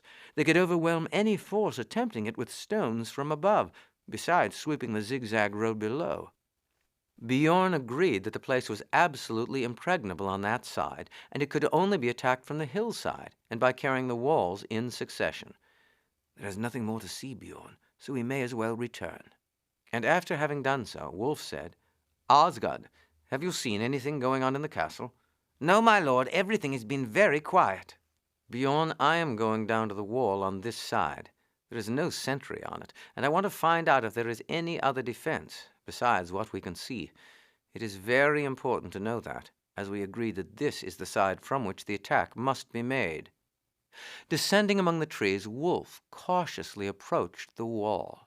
He found on nearing it that a perpendicular cut some 30 feet wide and 20 feet deep had been made across the rock. It stretched from the foot of one flanking tower to the foot of the other, the wall between them being some 10 feet from its edge. Having ascertained this, he returned to Bjorn. "What are you thinking of, Wulf?" "Well, I am thinking in the first place it would cost a great number of lives to take that place by assault. In the next place, I'm thinking that Llewellyn and the greater part of his garrison are away in the hills. And that being so, it seems to me that the best plan will be to take it ourselves." Bjorn looked at his friend to see if he were serious, but there was no smile on Wulf's face. "Do you really mean that, Wulf?" "Certainly. What is to prevent our taking it? There may never be such a good opportunity again. We have not seen a dozen men on the walls, and I don't suppose there are 50 there altogether. But even if there are 100, they will have no chance with our men if we are once among them. You see the gates through those inner walls are open, and once over this first one, the place will be all open to us." "Well, that's true enough, but how in the world are we to climb that wall?" "We must cut down a couple of trees and make a ladder, Bjorn. The pine trees grew very close together while we passed through them, a quarter of a mile before we got here, and they were very slender for their height. We've no axes, or we could fell a couple of them in a few minutes, but even if we had axes, we should not dare to use them, for the sound might bring people up from below to see who was chopping." He beckoned to Osgod, and when he came up, told him that Bjorn and he had agreed to try and take the place. "That is good," Osgod said joyfully. "I have been thinking of it, but I did not see how you were to climb that wall." "We must cut down 2 young pine trees, but we must not chop them down." "It would take a long time with our knives," Osgod said doubtfully. "It's easy enough to cut through a pole 3 inches thick, but when it comes to 9 or 10, it's a different matter." "Then we must cut down small ones and tie them together. Bring 20 men at once with you." As soon as the men were ready, Wulf led them back to the point where the pine trees grew, then selected 8 of the tallest and slightest. 2 men were set to work at each tree, and in less than half an hour the 8 trees were on the ground. The branches were then lopped off, and 4 of the stems were cut across 25 feet from the foot. The thin ends were then placed together so as to overlap 5 feet. There was no difficulty about lashings, as thongs were cut off the bottom of the men's leather jerkins. The joint was made stronger by a light pole 15 feet long being firmly lashed across the junction. Thus, the 2 poles for the ladder 45 feet long were ready for use. It needed only to lash cross pieces for steps, and in little over an hour from the time that work was begun, the ladder was complete. From the other young trees 2 ladders, each 25 feet long, had been constructed in the meantime, and the whole were then raised and carried back to the place where the band was lying. "Now, men," Wulf said, "we are going to take this castle at once. I should wait until nightfall, were it not that I fear the return of the Welsh. The short ladders are to enable us to cross a cut 20 feet deep they have made through the rock. When we get over this, we can plant the long ladder against the wall. As soon as we gain the top, every man must lie down and crawl along over those who have preceded him. If we are seen before a few of us are on the top of the wall, we shall fail, because they will have time to give the alarm and shut the inner gates. So far we have seen no one go in or out of the courts between these walls, and have every hope we shall find no one there. Our great danger is in the chance of our being noticed by men on other parts of the walls or on the castle. However, as far as we can see, their attention is entirely directed the other way. My intention is that all shall gain the top of the wall before a movement is made. But if an alarm is given, those who have got to the top are at once to follow us down the staircase into the courtyard and run at full speed to the gate. Not a moment's halt is to be made there. We must run on to the next gate and there defend ourselves until the rest come to our aid. They will be taken so completely by surprise that even if we are only 4 or 5, we can hold the gate until the rest come up, and each man, as soon as he gains the top of the ladder, must run on at full speed to our aid. Cut down all with arms in their hands, but do not hurt women or children. Osgood, tell off 6 men to carry the ladder and place it against the wall, and to be the first to follow us. Let the others follow in the order in which they stand in rank."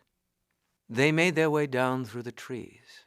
As soon as they reached the cut, one short ladder was lowered, and the other was handed down and placed against the opposite side of the cut. The end of the long ladder was then lowered, and it was swung over, and the upper end placed against the wall.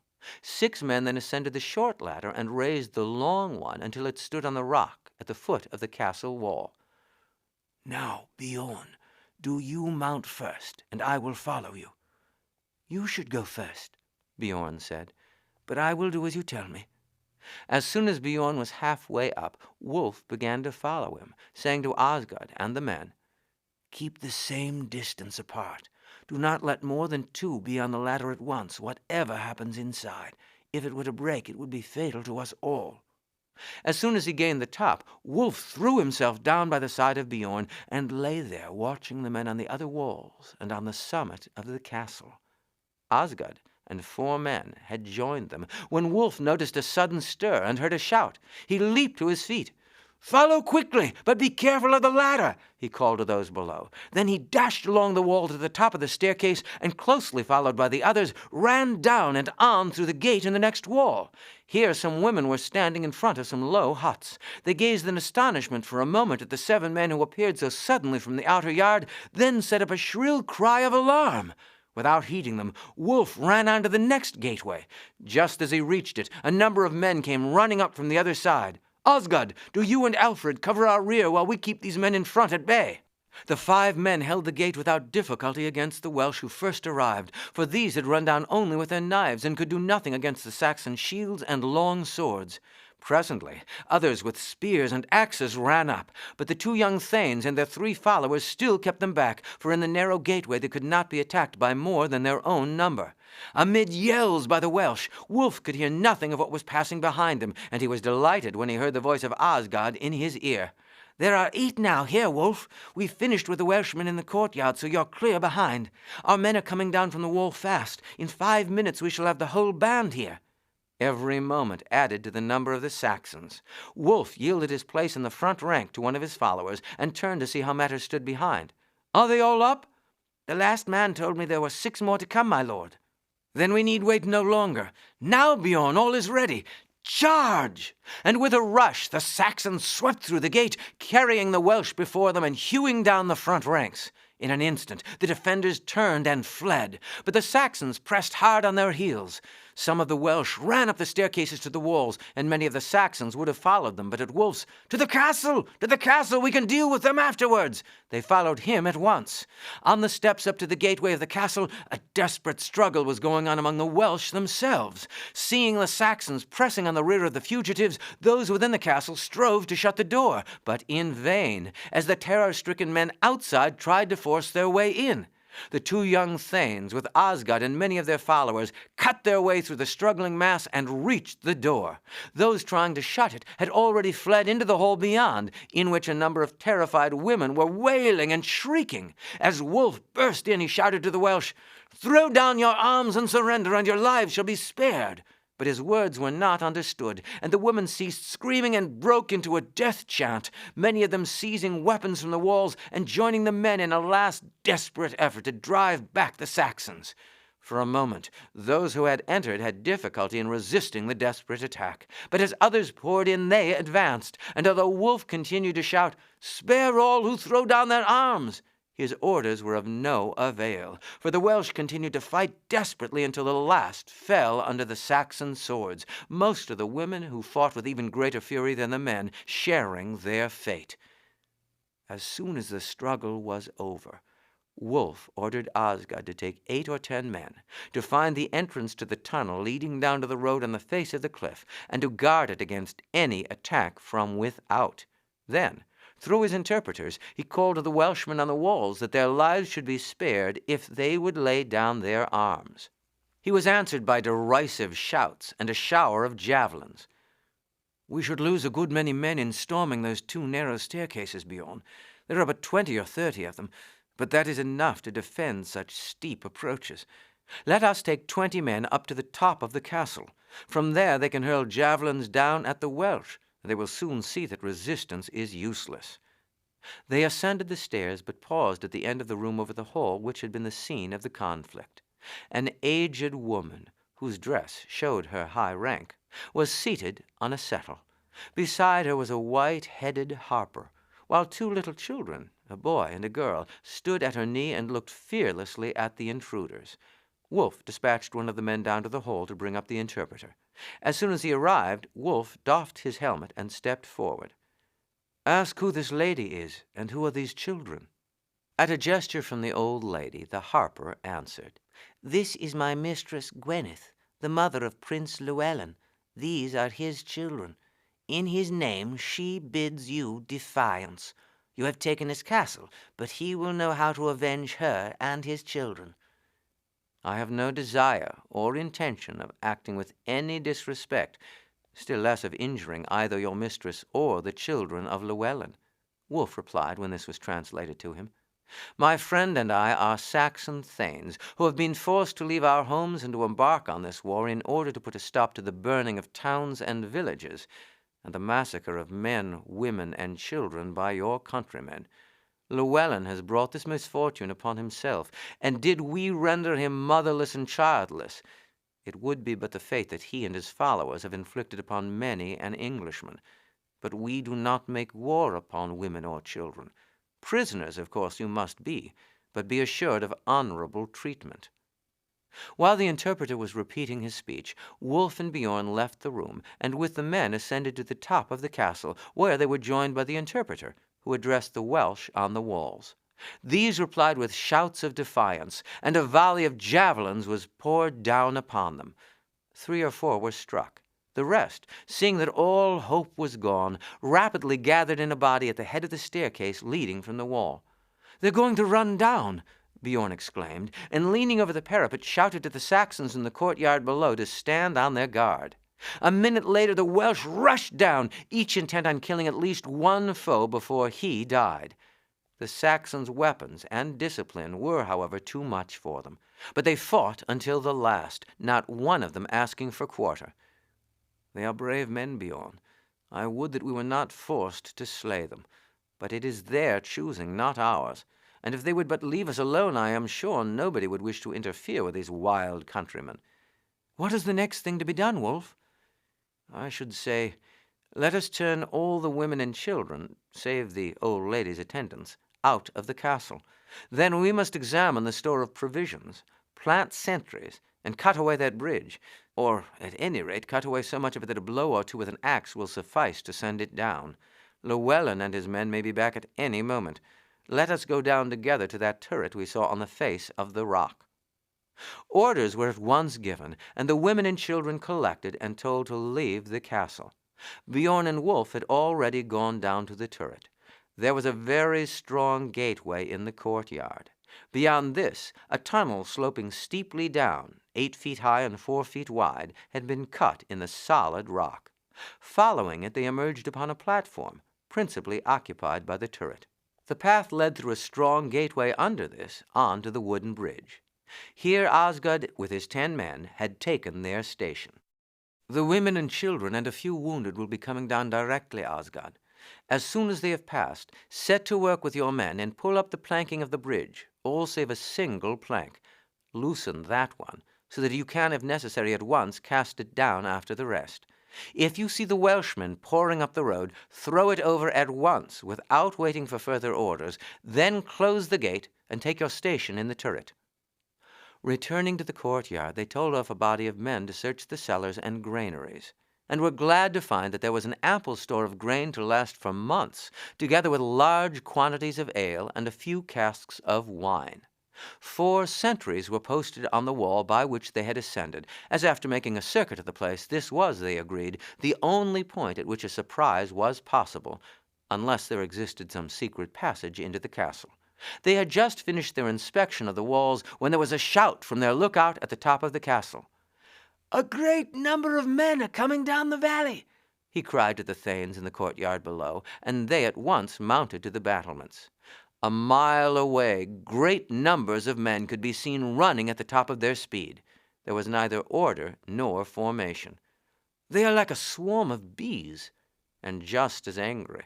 Of course, the news of what has happened here was sent off to them at once and has brought them back. How many, think you, are there in that approaching throng?" "I should say some 4,000 or 5,000. We had better divide our commands. Your force is double mine. For the present, I will undertake the defense of the rear walls if you will take the front. Of course, till an attack actually commences, it will not be necessary to keep more than a strong guard on duty." "Certainly not," Wulf agreed. "The danger will be far greater at night than by day, and we must give the men as much rest as possible. But I think that you, with your men and half of mine, ought to take the command in front, while I, with the rest, defend the rear." "Not at all, Wulf. This is your affair altogether. I should never have thought of trying to take the castle. I will do my best to second you, but you must continue to be the head in the matter." "Very well. I refuse to be considered in command, but we will apportion our forces as you suggest. We will take care that, at any rate, the Welsh shall not capture the castle as rapidly as we did." Chapter 11. The Secret Passage. Bjorn called his men together and distributed them along the rear wall, while Wulf made a fresh examination of the front. He had before noticed that great piles of stone in blocks from 50 to 100 pounds in weight were piled along by the parapet, in readiness to hurl down upon any foe attempting to ascend the road. He placed 20 of his men here, and posted the other 10 as sentries on the side walls, and then he went down through the passage to Osgod. The bridge was entirely demolished as he had directed, with the exception of a single plank, which could be thrown over in a moment.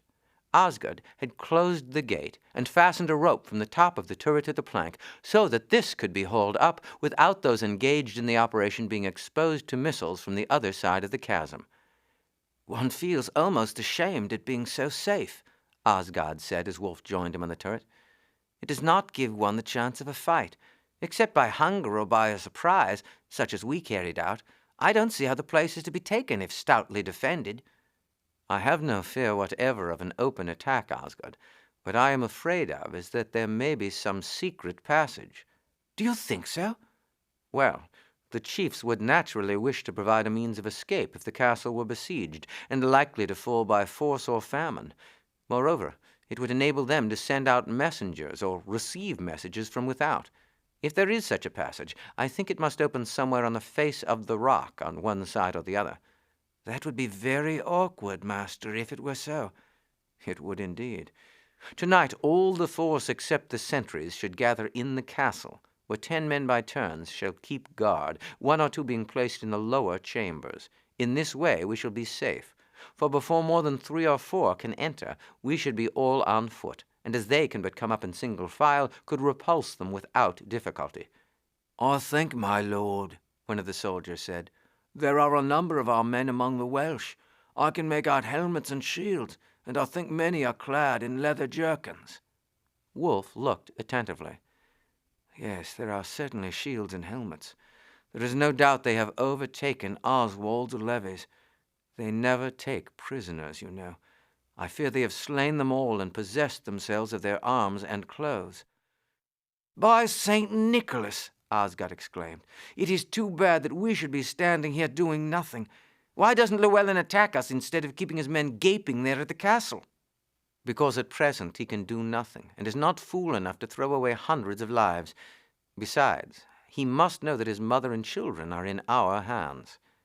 Presently a white flag was raised among the Welsh. Wulf had expected this, and had ordered a white cloth to be held in readiness to raise in reply. As soon as this flew out to the wind, 3 men were seen to advance with the flag towards the foot of the road up to the castle. Wulf at once sent for the 2 interpreters to join him. "Shall you let them come up, master?" Osgood asked. "They are as treacherous as snakes." "There is no conceivable way by which 3 men could recapture this castle," Wulf said. "I shall be glad to hear what they have to say." The little party mounted the road until they stood on the platform from which the bridge started. One of them was a tall figure dressed in armor, with long black hair flowing down from under his helmet over his shoulders. Wulf at once, from the descriptions he had heard of the chief's appearance, recognized him as Llewellyn. "I would speak with the commander of the Saxons who have in my absence taken my castle by treachery."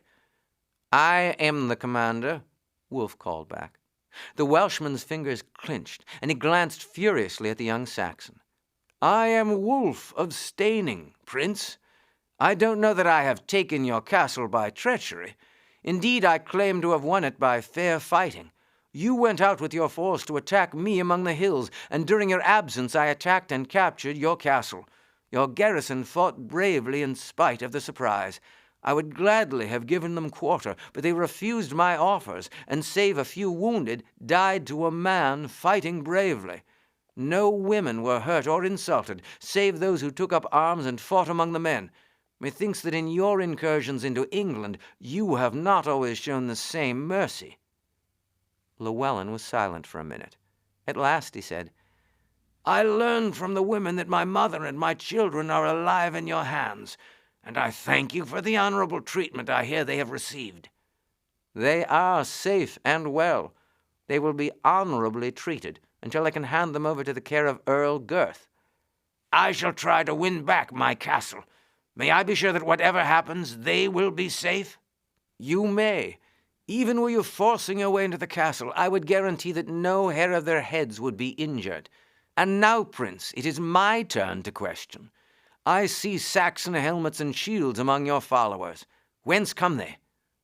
Llewellyn had not reckoned on their being observed from the castle. Concealment was now out of the question, and he said boldly, "I defeated a party of your countrymen this morning. They came with hostile intent into my territory, and they have been destroyed." Wulf was silent. "It is the fortune of war," he said gravely. "It is not to me that you have to reckon for the deed, but with Earl Gurth, for whom I hold this castle." Llewellyn made no reply, but turned and went down the hill again. "Osgood, I am even more than before convinced there is a secret passage.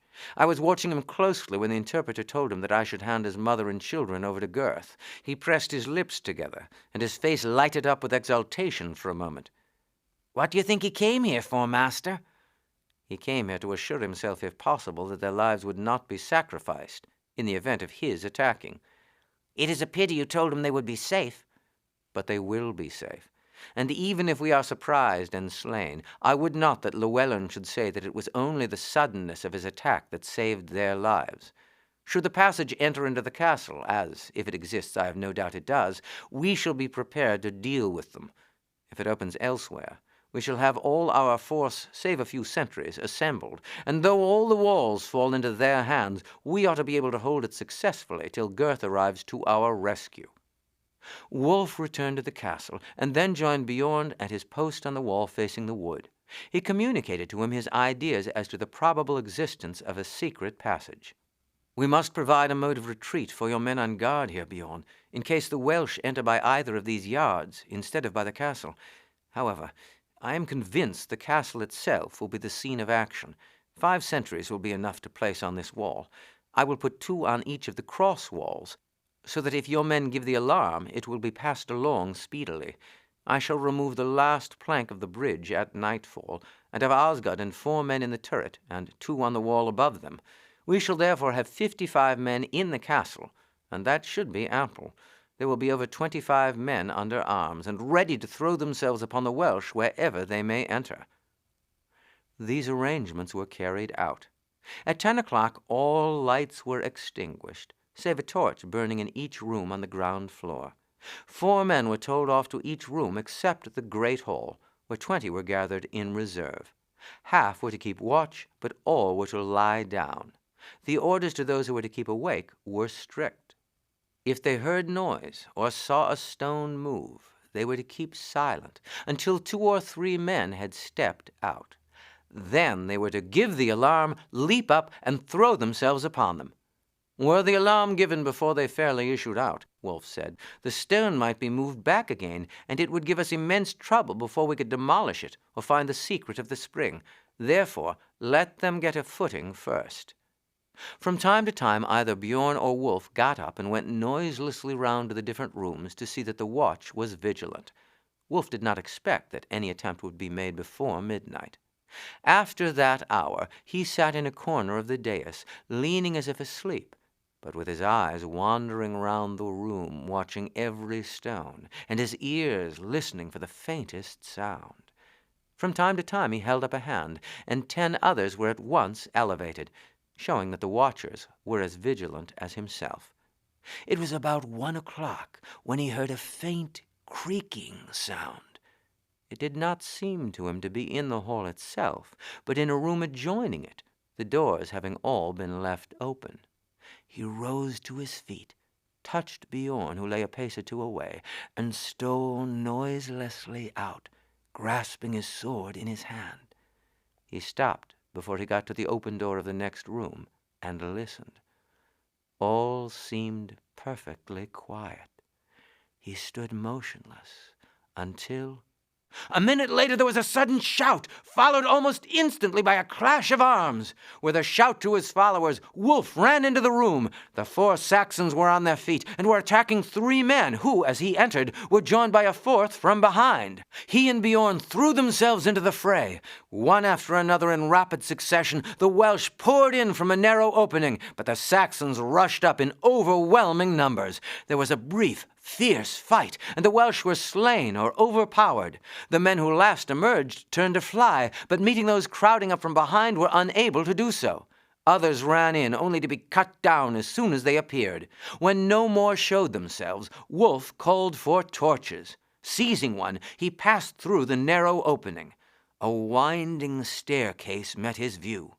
With Bjorn and some Saxons following close behind him, he descended for a considerable distance. Then he found himself in a low and narrow passage, and following this for 20 yards, stepped out into the open air.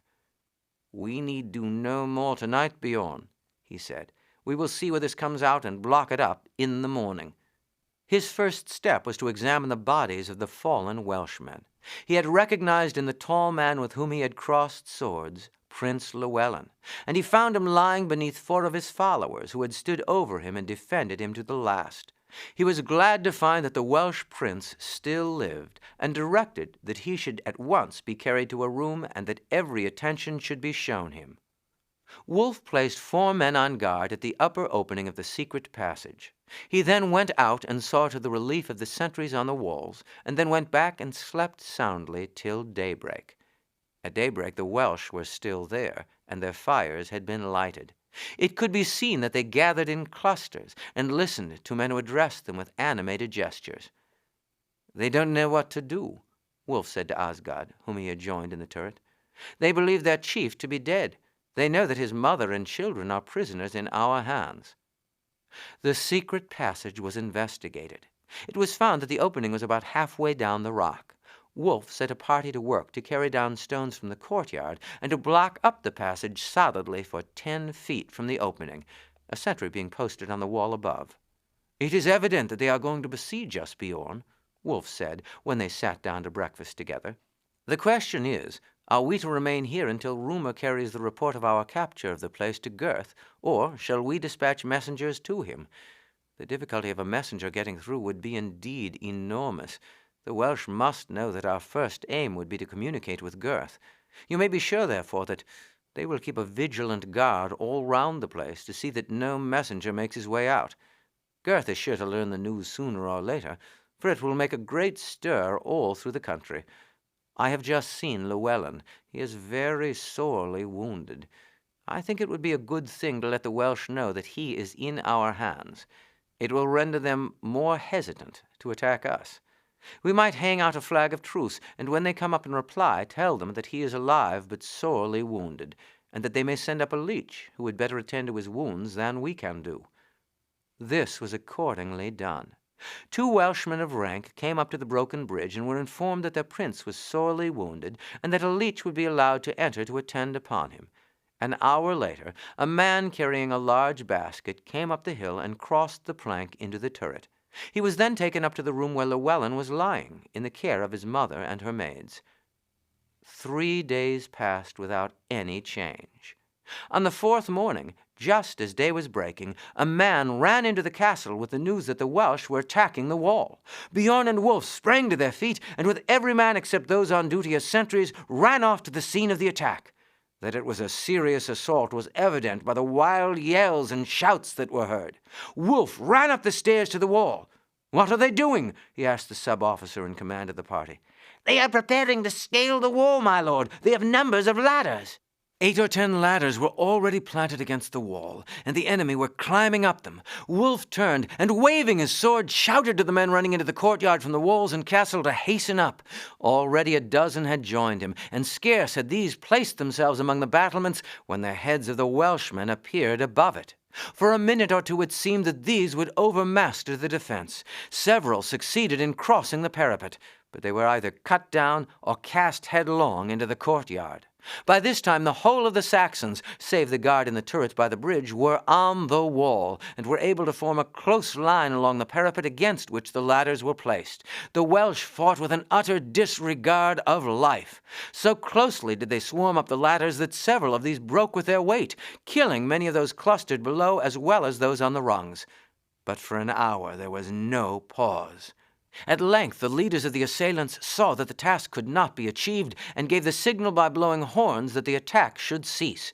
But so furious were their followers, many disregarded the summons, and continued their efforts to gain a footing upon the wall for some time after the main body had withdrawn. As soon as the last of these was killed, the garrison hurled the ladders backwards, and then gave a shout of triumph, which was answered by renewed yells of defiance by the Welsh. "It has been a hard fight, Wulf," said Bjorn as he removed his helmet. "It has, indeed. It was a well-planned attack, and very nearly successful." "I would as lief fight with a troop of wildcats," exclaimed Osgod, who had run up with half his little garrison to join in the defense of the wall. "I do not wonder that Oswald's men were all killed by them, though after our previous fights I held them in but small respect." When the tumult in the wood had died away, Wulf raised a white flag and ordered one of the men who spoke Welsh to shout to the enemy that they might approach without molestation to remove their wounded and dead from the foot of the wall, and also said that the Saxon leaders desired to speak to an officer of rank. 2 of these came out from the trees. "Hitherto," said Wulf, with the interpreter repeating in Welsh, "we have given the most honorable treatment to your chief, Llewellyn, wounded and a prisoner in our hands, and to his family, nor have we altered that treatment while you were attacking our walls. But I warn you, henceforth we will hold them as hostages, and their lives will be forfeited if any fresh attack be made upon the castle." 3 days passed without any further acts of hostility by the Welsh. At the end of that time, Llewellyn was sufficiently recovered to sit up, supported by pillows, on his couch. He had already heard of the defeat of the attempt of his countrymen to recapture the castle, and of the warning that had been given the Welsh that if the attack was renewed, the lives of himself and his family would be forfeited. Bjorn and Wulf paid him a visit as soon as they heard that he was in a condition to talk to them. "Prince," Wulf said through the interpreter, "it is, you must see, hopeless for your followers to attempt to recapture this castle. The bridge is destroyed, the secret passage by which you entered blocked up. We can resist any attack upon the rear wall. We have shown you and yours a mercy such as you would certainly not have extended to Englishmen and women under similar circumstances. And grieved as we should be to be obliged to proceed to extremities with prisoners, yet were the castle again attacked, and were we to see that there was a prospect of its being recaptured, we should not hesitate to slay you, as it would be treachery to the king to allow so formidable an enemy as yourself to regain his freedom. Your cause is hopeless. Harold, Tostig, and Gurth are carrying fire and sword through your valleys, and your people will have to choose between submission or death. Why should so hopeless a struggle continue? Gurth will be here shortly, and then the fate that has befallen the districts already subdued will light upon yours. Surely it will be better for yourself and your people that this should be averted. This can only be done by your sending orders to your followers to scatter to their homes and lay down their arms. We will at once, in that case, send a messenger to the Earl to tell him that the district has submitted. I must request that in order the message shall reach him, you shall bid 2 officers of rank accompany our messenger to Gurth's camp, we giving them our undertaking that they shall be allowed to leave it unmolested." "Your offer tallies with my own intentions," Llewellyn said. "Had I been free, I would have resisted to the last. But as a prisoner, and with my mother and children in your hands, I am powerless. My harper tells me that fully 400 of my followers fell in the attack, and I see further resistance here would but add to the misfortunes of my people. I am ready, therefore, to send down my harper and doctor to bid 3 of my chiefs come up here, under your safe conduct. I shall lay the matter before them, and tell them that, in my opinion, further resistance can only bring terrible disasters upon the district. This, on their return, they will lay before their men, and if, as I trust, these will agree to scatter to their homes, they will furnish the escort you desire for your messenger." 2 hours later the chiefs summoned arrived. They had a private interview with Llewellyn, and then left. A great meeting was held down in the valley, and in the afternoon the 3 chiefs and 6 others came up to the castle and formally made their submission before Bjorn and Wulf, and besought them to send a messenger to the Earl, praying him to forgive past offenses and to have mercy on their people. An hour later 2 of the Saxons, bearing a letter from Bjorn and Wulf to Gurth, started under an escort provided by the chiefs. Chapter 12. Edith. 2 days after the departure of the messengers from the castle, the lookout gave notice that he perceived a large body of horsemen and footmen coming down the valley, and half an hour later the banner of Gurth could be made out. The garrison at once set to work to replace the planking of the bridge, and this was accomplished by the time that the Saxon earl reached the platform at the other end. Bjorn and Wulf crossed the bridge to meet him. "You have done well indeed, thanes," Gurth exclaimed. "Your messengers have told me how you captured this place, and how stoutly you have since defended it. With the capture of this fortress, and of Llewellyn himself, there is no fear that there will be trouble in this part of Wales for years to come. Now, Commandant," he said to Wulf with a smile, "show us the way into this captured castle of yours." Before entering the castle itself, he paused for a time on the wall above the point where the secret passage came out on the face of the rock, and having asked many questions as to how it was that they were so well prepared for Llewellyn and his followers, he commended Wulf very strongly for his conduct in this matter. On concluding his inspection of the walls, Gurth entered the castle, and after first examining the entrance to the secret passage, sat down with the thanes to a banquet. After that, Gurth paid a visit to Llewellyn. "Your fate is not in my hands, Prince," he said to him, "but in that of my brother Harold. As, however, you have used your influence to persuade your people to submit, I shall do my best to induce him to take a favorable view of your case." The next day the main body of Gurth's force arrived and encamped in the valley. Llewellyn's chiefs all came in and made their submission. Day after day, news came of the terrible retaliation dealt out by the troops of Harold and Tostig. In other parts of Wales, the feeling that resistance was vain rapidly extended. Their most fertile valleys had all been turned into deserts, and even on their own hills and among their own forests they were pursued and hunted down by the now lightly armed Saxons. From all parts, therefore, offers to submit were sent in, and Harold thereupon granted them terms, and ordered his forces to withdraw beyond the border. The campaign had lasted less than 3 months. Llewellyn was pardoned, but great breaches were made in the walls of the fortress facing the hill, and these he was forbidden ever to repair. His children were taken to England, to be brought up there, and to serve as hostages for his future good behavior. Harold, when he learnt the particulars of the capture and defense of Porthwyn, expressed his approval in the warmest terms. "You have performed the greatest and most important feat of the war, Wulf," he said. "You have a head quick to plan, readiness and decision in danger, and, as you have shown, a genius for war. Study the writings of the Romans, the greatest masters of war the world has ever seen. Make yourself acquainted with the methods of Caesar and other great commanders, and do not neglect to ponder on their laws and customs.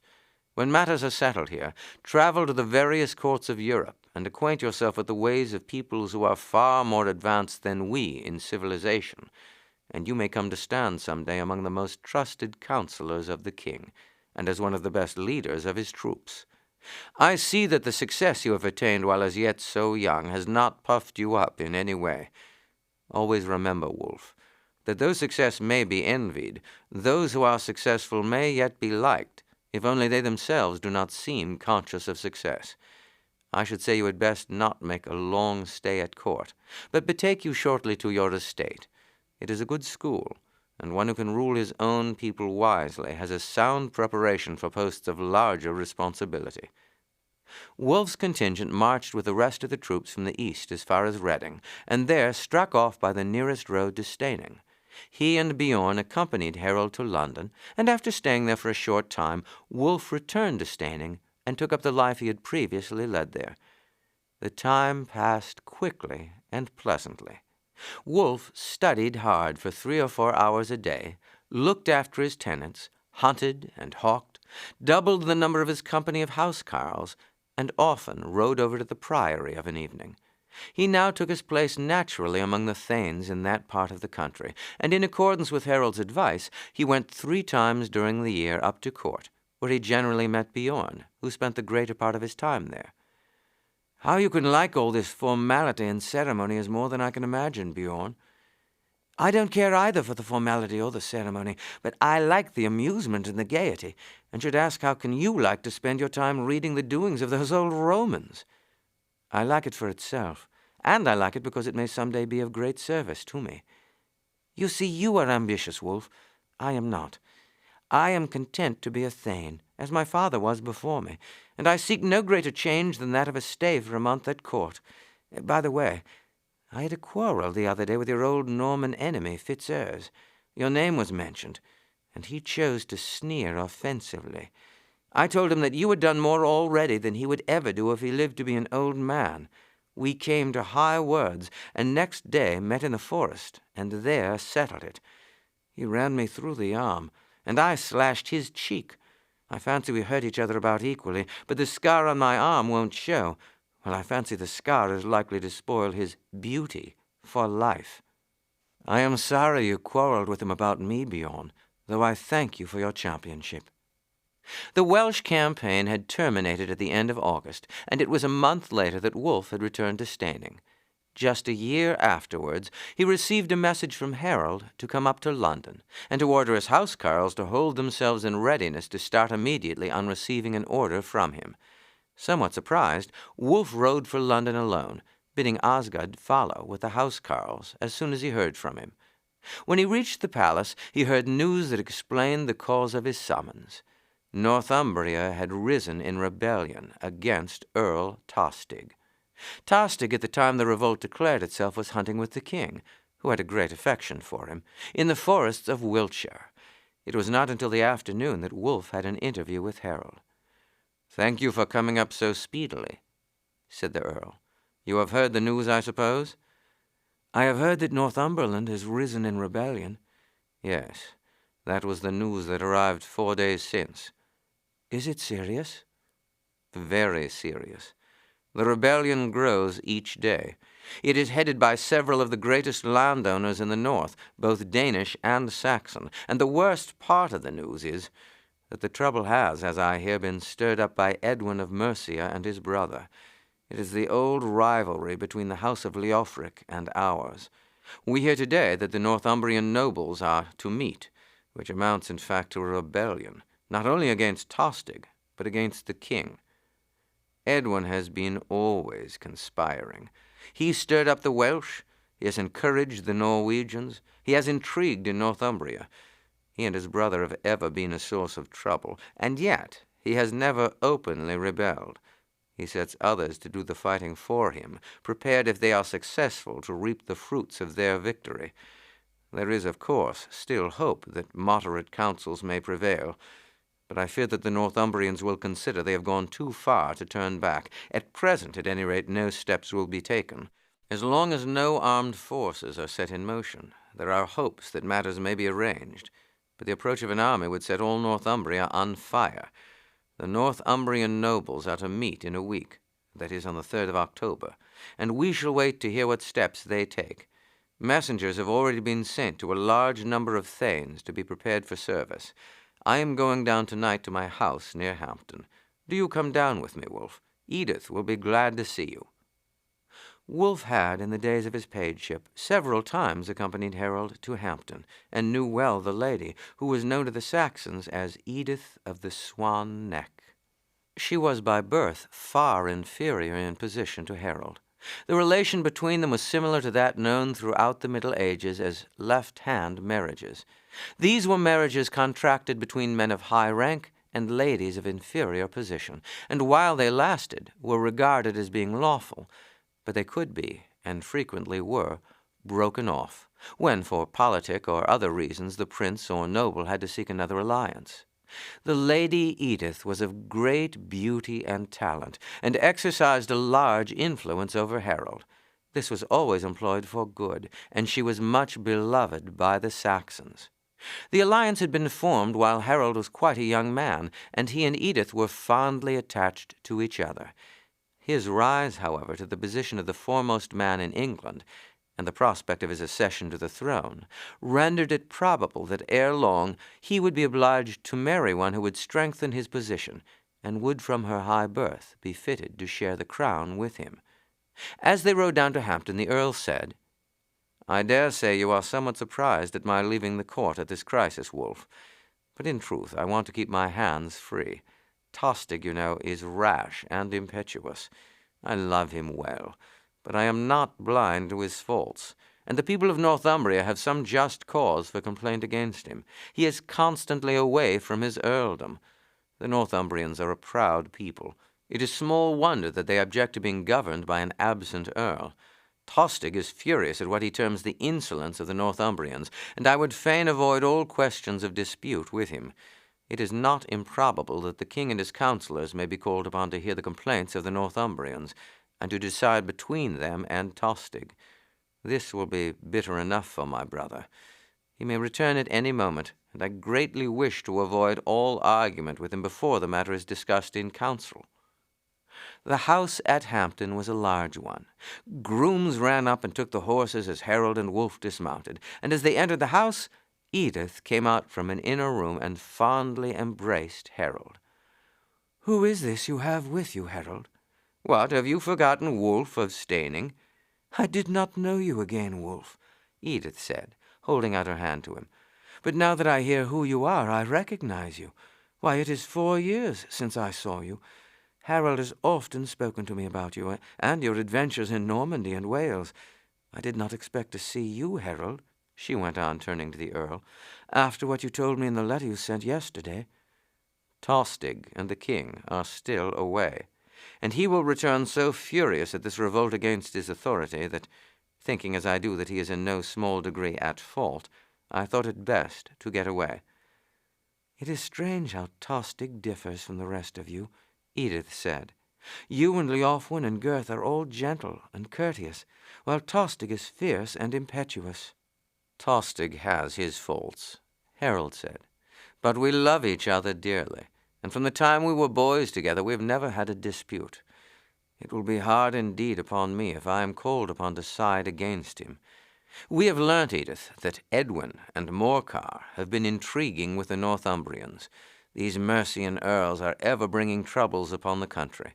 If they stir up disturbances, as they have done, against the king, who is king by the will of the people, and also by right of birth, what will it be when—" And he stopped. "When you shall mount the throne, my Harold?" Edith said proudly. "Oh, that this feud between Leofric's house and Godwin's were at an end. It bodes ill for England. The feud must be closed," she said firmly, though Wulf noticed that her face paled. "I have told you so before, Harold, and there is but one way." "It shall never be closed in that way, Edith. Rather would I lie in my grave." "You have not to think of yourself, Harold, still less of me. It is of England you have to think. This England that will assuredly choose you as its king, and who will have a right to expect that you will make any or every sacrifice for its sake." "Any but that." Edith smiled faintly and shook her head. Wulf did not understand the conversation, but there was a look of earnest resolve in her face that deeply impressed him. For a week Harold remained at Hampton. Wulf saw that he was much troubled in his mind. It was seldom that he was away from the side of Edith. When they were together she was always bright, but once or twice when Wulf found her alone, her features bore an expression of deep sadness. One morning, after reading a letter brought by a royal messenger, Harold said, "We must ride for London, Wulf. The king has laid his orders on me to proceed at once to town, and indeed the news is well nigh as bad as can be. The Northumbrians have voted the deposition of Tostig, and have had the insolence to declare him an outlaw, and elected Morcar in his place. They also issued decrees declaring all partisans of Tostig outlaws, and confiscating their estates. 2 of Tostig's Danish housecarls were slain on the first day of their meeting. 200 of Tostig's personal followers have since been massacred. His treasury has been broken open, and all its contents carried off. The election of Morcar shows but too plainly the designs of the Earls of Mercia. They wish to divide England into 2 portions, and to reign supreme north of the Welland. This will give them full half of England, and would assuredly, even did we not oppose them now, lead to a terrible war. The more terrible as William of Normandy will be watching from across the Channel, ready to take instant advantage of our dissensions. God avert a war like this. Every sacrifice must be made rather than that the men of the north and south of England should fly at each other's throats." The Earl scarcely spoke a word during the ride to London, but rode absorbed in his thoughts. Day after day, the news became more serious. Morcar accepted the earldom of Northumbria, hurried to York, and placing himself at the head of the Northumbrian forces, marched south, being joined on the way by the men of Lincoln, Nottingham, and Derby, in all of which shires the Danish element was very strong. At Northampton, which had formed part of the government of Tostig, Morcar was joined by his brother Edwin at the head of the forces of Mercia, together with a large body of Welsh. They found the people of Northampton less favorable to their cause than they had expected, and in revenge harried the whole country, killing and burning and carrying off the cattle as booty and the men as slaves. Harold bore the brunt of the trouble alone, for King Edward and Tostig continued their hunting expeditions, in spite of the urgent messages sent by Harold entreating them to return. In the meantime, still hoping that peace might in some way be preserved, Harold sent messages to all the thanes of importance in Wessex, ordering them to prepare to march to London with the whole of their retainers and levies as soon as they received orders to get in motion. But while he still tarried in Wiltshire, the king acceded to Harold's request that he might be empowered to go to Northampton to treat in Edward's name with the rebels. As soon as he received this permission, Harold hastened to Northampton, accompanied by only half a dozen of his thanes, among whom was Wulf. He was received with respect by the rebels, but when their leaders assembled, and in the king's name he called upon them to lay down their arms, to cease from ravaging, and to lay any complaints they might have to make against Tostig before the king, he met with a flat refusal. They would not listen to any proposition that involved the possibility of the return of Tostig, and boldly said that if the king wished to retain Northumbria as part of his realm, he must confirm their sentence upon Tostig, and must recognize their election of Morcar to the earldom. In all this, Harold perceived clearly enough that the Northumbrian leaders were acting entirely under the influence of Edwin and Morcar. All that he could obtain was that some of the northern thanes should accompany him to lay their demands before the king himself. Edward, upon hearing of the failure of Harold's attempts to induce the Northumbrians to lay down their arms, reluctantly abandoned the pleasures of the chase, and proceeded to Bretford, near Salisbury, where there was a royal house, and summoned a Witena Gemote, an assembly of his nobles. Between Tostig and Harold, the quarrel that the latter had feared had already broken out. Harold was anxious above all things for peace, and although the blow to his own interests by the transfer of Northumbria from his brother to one of the Mercian earls was a most serious one, he preferred that even this should take place to embarking in a war that would involve the whole of England. Tostig was so furious at finding that Harold was not willing to push matters to the last extremity in his favor that he accused him of being the secret instigator of the Northumbrian revolt. Harold simply denied the charge on oath, and his word was accepted as sufficient. The Witan then turned to the question as to how the revolt was to be dealt with. The king was vehemently in favor of putting it down by force of arms. Tostig was, of all the Saxons, his favorite friend. So determined was he that he sent out orders for the whole of the forces of Wessex to march and join the royal standard. In vain, Harold and Edward's wisest counselors endeavored to dissuade him from a step that would deluge the country in blood and might lead to terrible disaster.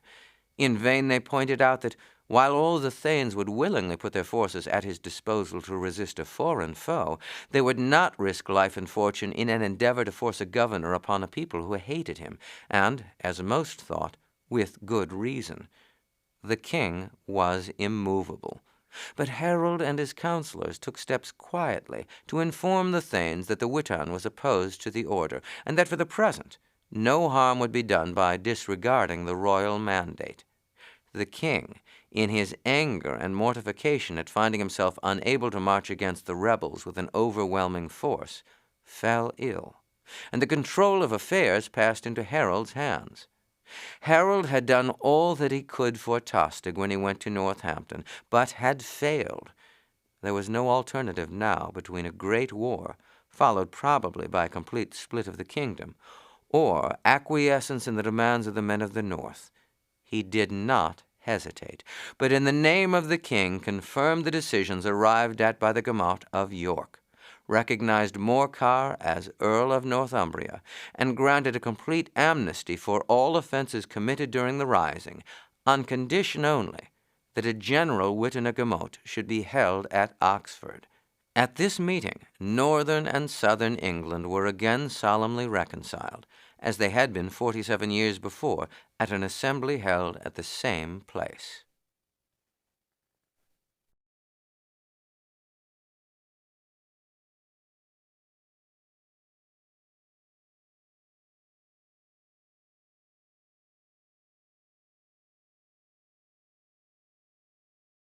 Chapter 13.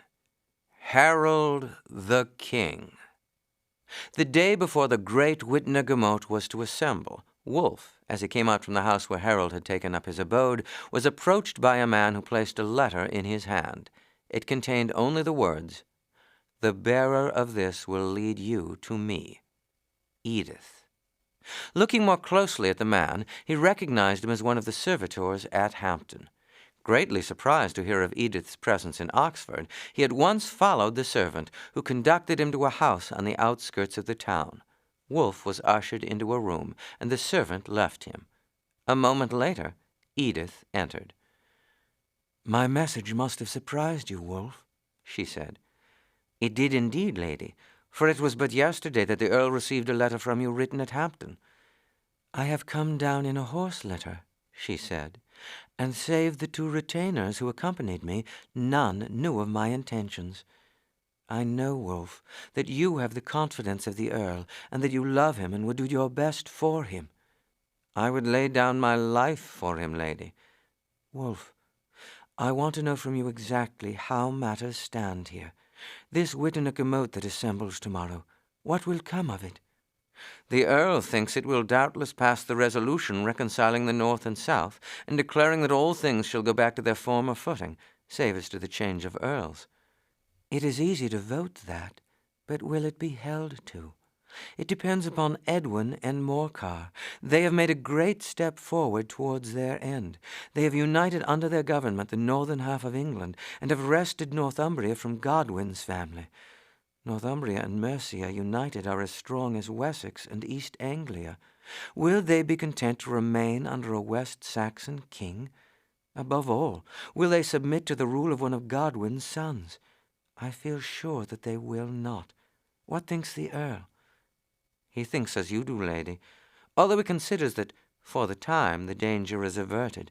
He himself said to me yesterday, if these Mercian earls are ready to defy the head of the royal line of England, think you that they will ever recognize the sway of a member of my father's house?" "And what said you, Wulf?"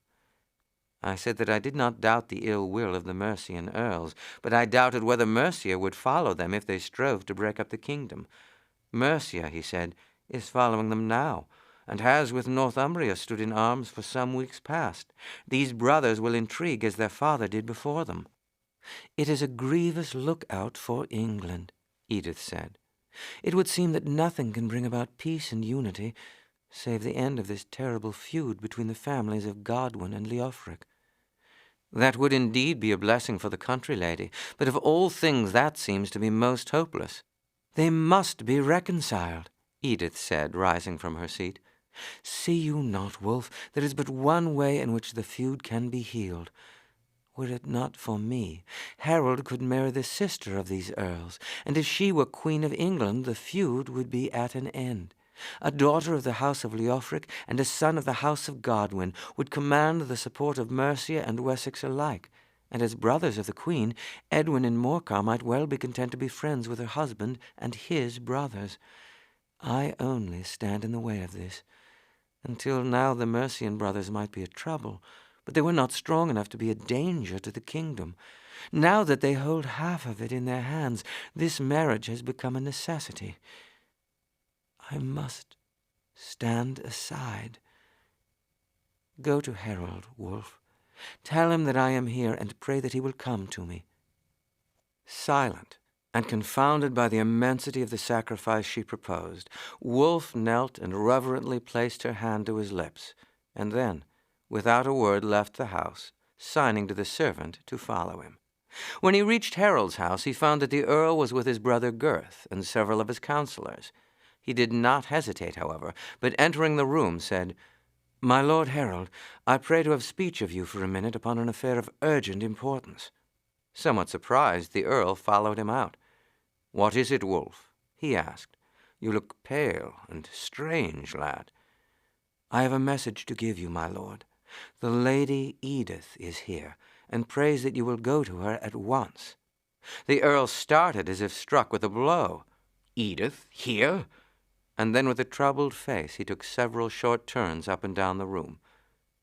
"Where is she?" he said at last in a low voice. "Her servant is without, my lord, and will conduct you to her." "Tell Gurth and the others I am called away for an hour on urgent business. Say nothing of Edith being here." Then Harold went out. The man who was waiting at once led the way to the house where Edith was staying. She moved swiftly towards him as he entered the room and fell upon his neck. Not a word was spoken for a minute or two, and then he said, "Why have you come, Edith? But I need not ask." "I know.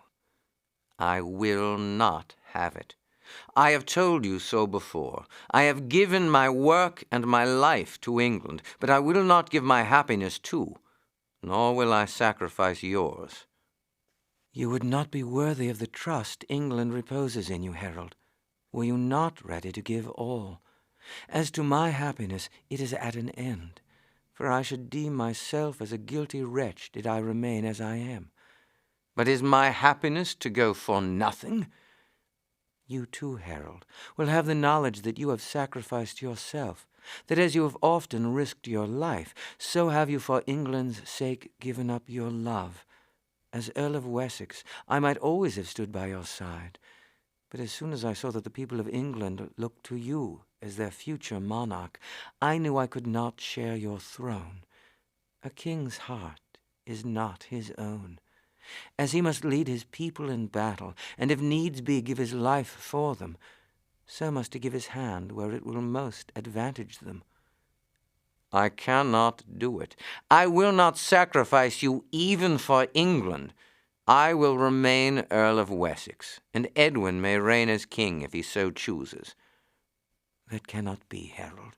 If the people of England call you to the throne, it is your duty to accept the summons. You know well enough that when the National Council meets to choose a king, the South will declare for you. But if Edwin and Morcar influence Mercia and the North to declare for another, what remains but a breaking up of the kingdom, with perhaps a great war?" "I cannot do it. I will not. My life, my work, all save you I will give up for England. But you I will not." Edith turned even paler than before. "You will not give me up, Harold, but you cannot hold me. I could not live happily, even with your love and your companionship, knowing that I have brought woes upon England. Nor will I live so. If you will not break the bond, death shall do so, and ere tomorrow's sun rises, either by your sacrifice or by my own hand, you will be free. Marry for the good of England.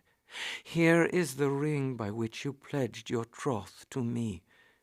And she took it from her finger and dropped it in the fire that blazed on the hearth. "There is the end of it, but not the end of our love. I shall think of you and pray for you always, Harold.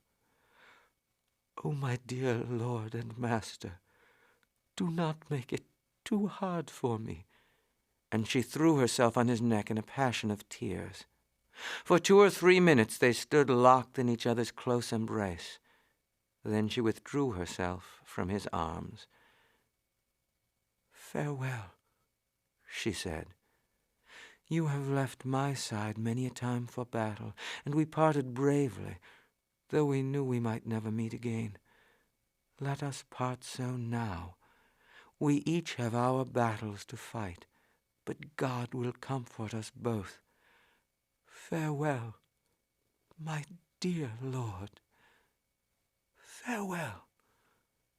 She touched his hand lightly, and then moved from the room, falling senseless as soon as she had closed the door behind her. Harold sank into a chair and covered his face with his hands, while his breast heaved with short sobs. So he sat for some time. At last he stood. "She is stronger and braver than I," he murmured. "But she is right. Only by this sacrifice can England be saved. But even so, I could not have made it." Then he went out of the house, took his way to the lonely path by the river, and there for hours paced up and down. At last his mind was made up. He walked with a firm step back to Oxford, and went straight to the house where Edwin and Morcar had taken up their quarters. "Tell Earl Edwin that Harold would speak with him," he said to the retainer at the door. The man returned in a minute and led the way to the room where Edwin and his brother were standing awaiting him. "Edwin," Harold said abruptly, "methinks that for the good of our country it would be well that our houses should be united. Why should the sons of Leofric and Godwin regard each other as rivals? We are earls of the English people, and we cannot deny that the unfriendly feeling between us has brought trouble on the country. Why should there not be an end of this?" Greatly surprised at this frank address, Edwin and Morcar both hastened to say that for their part they had no quarrel whatever with any of the house of Godwin save Tostig. "Tostig will soon be beyond the sea, and will no longer be a source of trouble. There is, it seems to me, but one way by which we can unite and bind our interests into one. I have come to you to ask for the hand of your sister Ealdgyth in marriage." The two earls looked at each other in surprise. The proposition was altogether unexpected, but they at once saw its advantages. "You would perhaps like to consult together before giving an answer," Harold said courteously. "By no means," Edwin said warmly. "Such an alliance is, as you say, in all respects to be desired. Ealdgyth could wish for no nobler husband. We should rejoice in obtaining such a spouse for her, and the union would assuredly unite our families, do away with the unfriendly feeling of which you spoke, and be of vast advantage to the realm in general. We need no word of consultation. We accept your offer. But is there not an obstacle?" "The obstacle is at an end. Of her own free will and wish, and in order that there should be peace and union in England, the Lady Edith has broken the tie that bound us." By nightfall the news was known throughout the city, and was received with universal joy. The union seemed a guarantee for peace in England. The two great rival houses would now be bound by common interests, and the feud that had several times been near breaking out into civil war was extinguished. The moment he returned to his house, Harold called Wulf. "Wulf, go at once to the Lady Edith. Tell her that though it has taken all the brightness out of my life, I have done her bidding, and sacrificed myself for England. Tell her that I will write to her tonight, and send the letter to Hampton." Wulf at once carried the message. He found Edith sitting with eyes swollen with weeping, and yet with a calm and composed expression on her face. "I knew that my lord would do as I prayed him," she said. "Tell him that I start in an hour for Hampton, and shall stay there till I get his letter.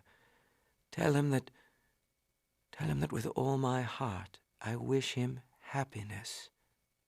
Her lips quivered, and her voice broke, and Wulf hurried away without saying another word, for he felt that he himself was at the point of bursting into tears. Harold was anxiously awaiting his return, and after listening to the message, turned abruptly and entered his private closet, with a wave of the hand signifying that Wulf would not be further required. The next day the Witnagemot met. It was solemnly decreed that all old scores should be wiped out, that northern and southern England were again to be reconciled, as they had been 47 years before, in an assembly held by Canute in Oxford. It was decreed unanimously that the laws of Canute should be renewed, and should have force in all parts of the kingdom. Until this decision was arrived at by the assembly, Tostig had remained with the king, But he now went into exile, accompanied by his wife and many personal adherents. He left filled with rage and bitterness, especially against Harold. By the time that Harold returned to London, Edith had left his abode at Hampton. He would have gladly handed it over to her and maintained it as before, but she would not hear of this, though she had accepted from him an income which would enable her to live comfortably in seclusion. She said in her letter to him, "I only do this because I know that it would grieve you if I refused. But I entreat you, Harold, make no inquiries whither I have gone. I do not say that we can never meet again, but years must pass over before we do so. You know that even if I never see you again, you will dwell in my heart as long as I live, its sole lord and master." Harold put down the letter with a sigh, but he had little time to lament over private troubles. The king was ill. Day succeeded day, but he did not rally. In vain the monks most famous for their skill in medicine came from Canterbury and Glastonbury. In vain prayers were offered up in all the cathedrals.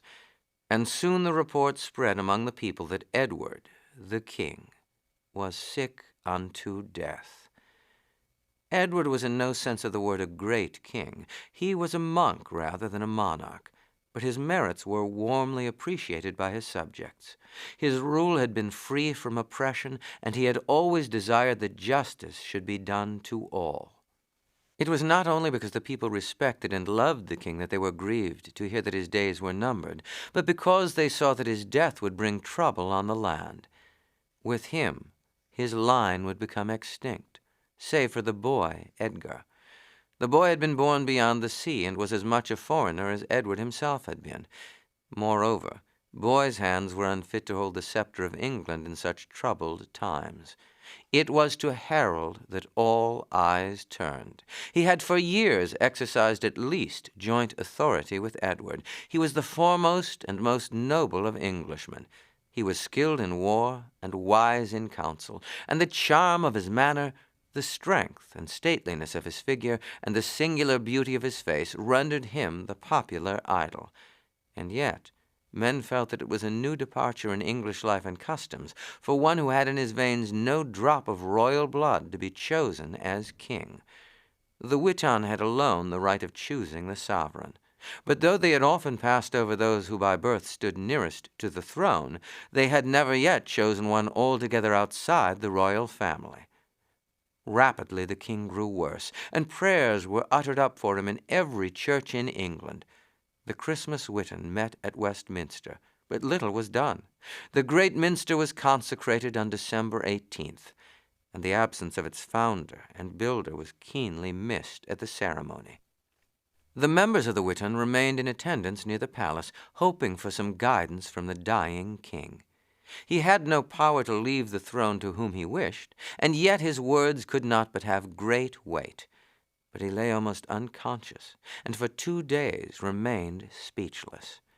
But on the 5th of January, the year being 1066, he suddenly awoke from sleep in the full possession of his senses.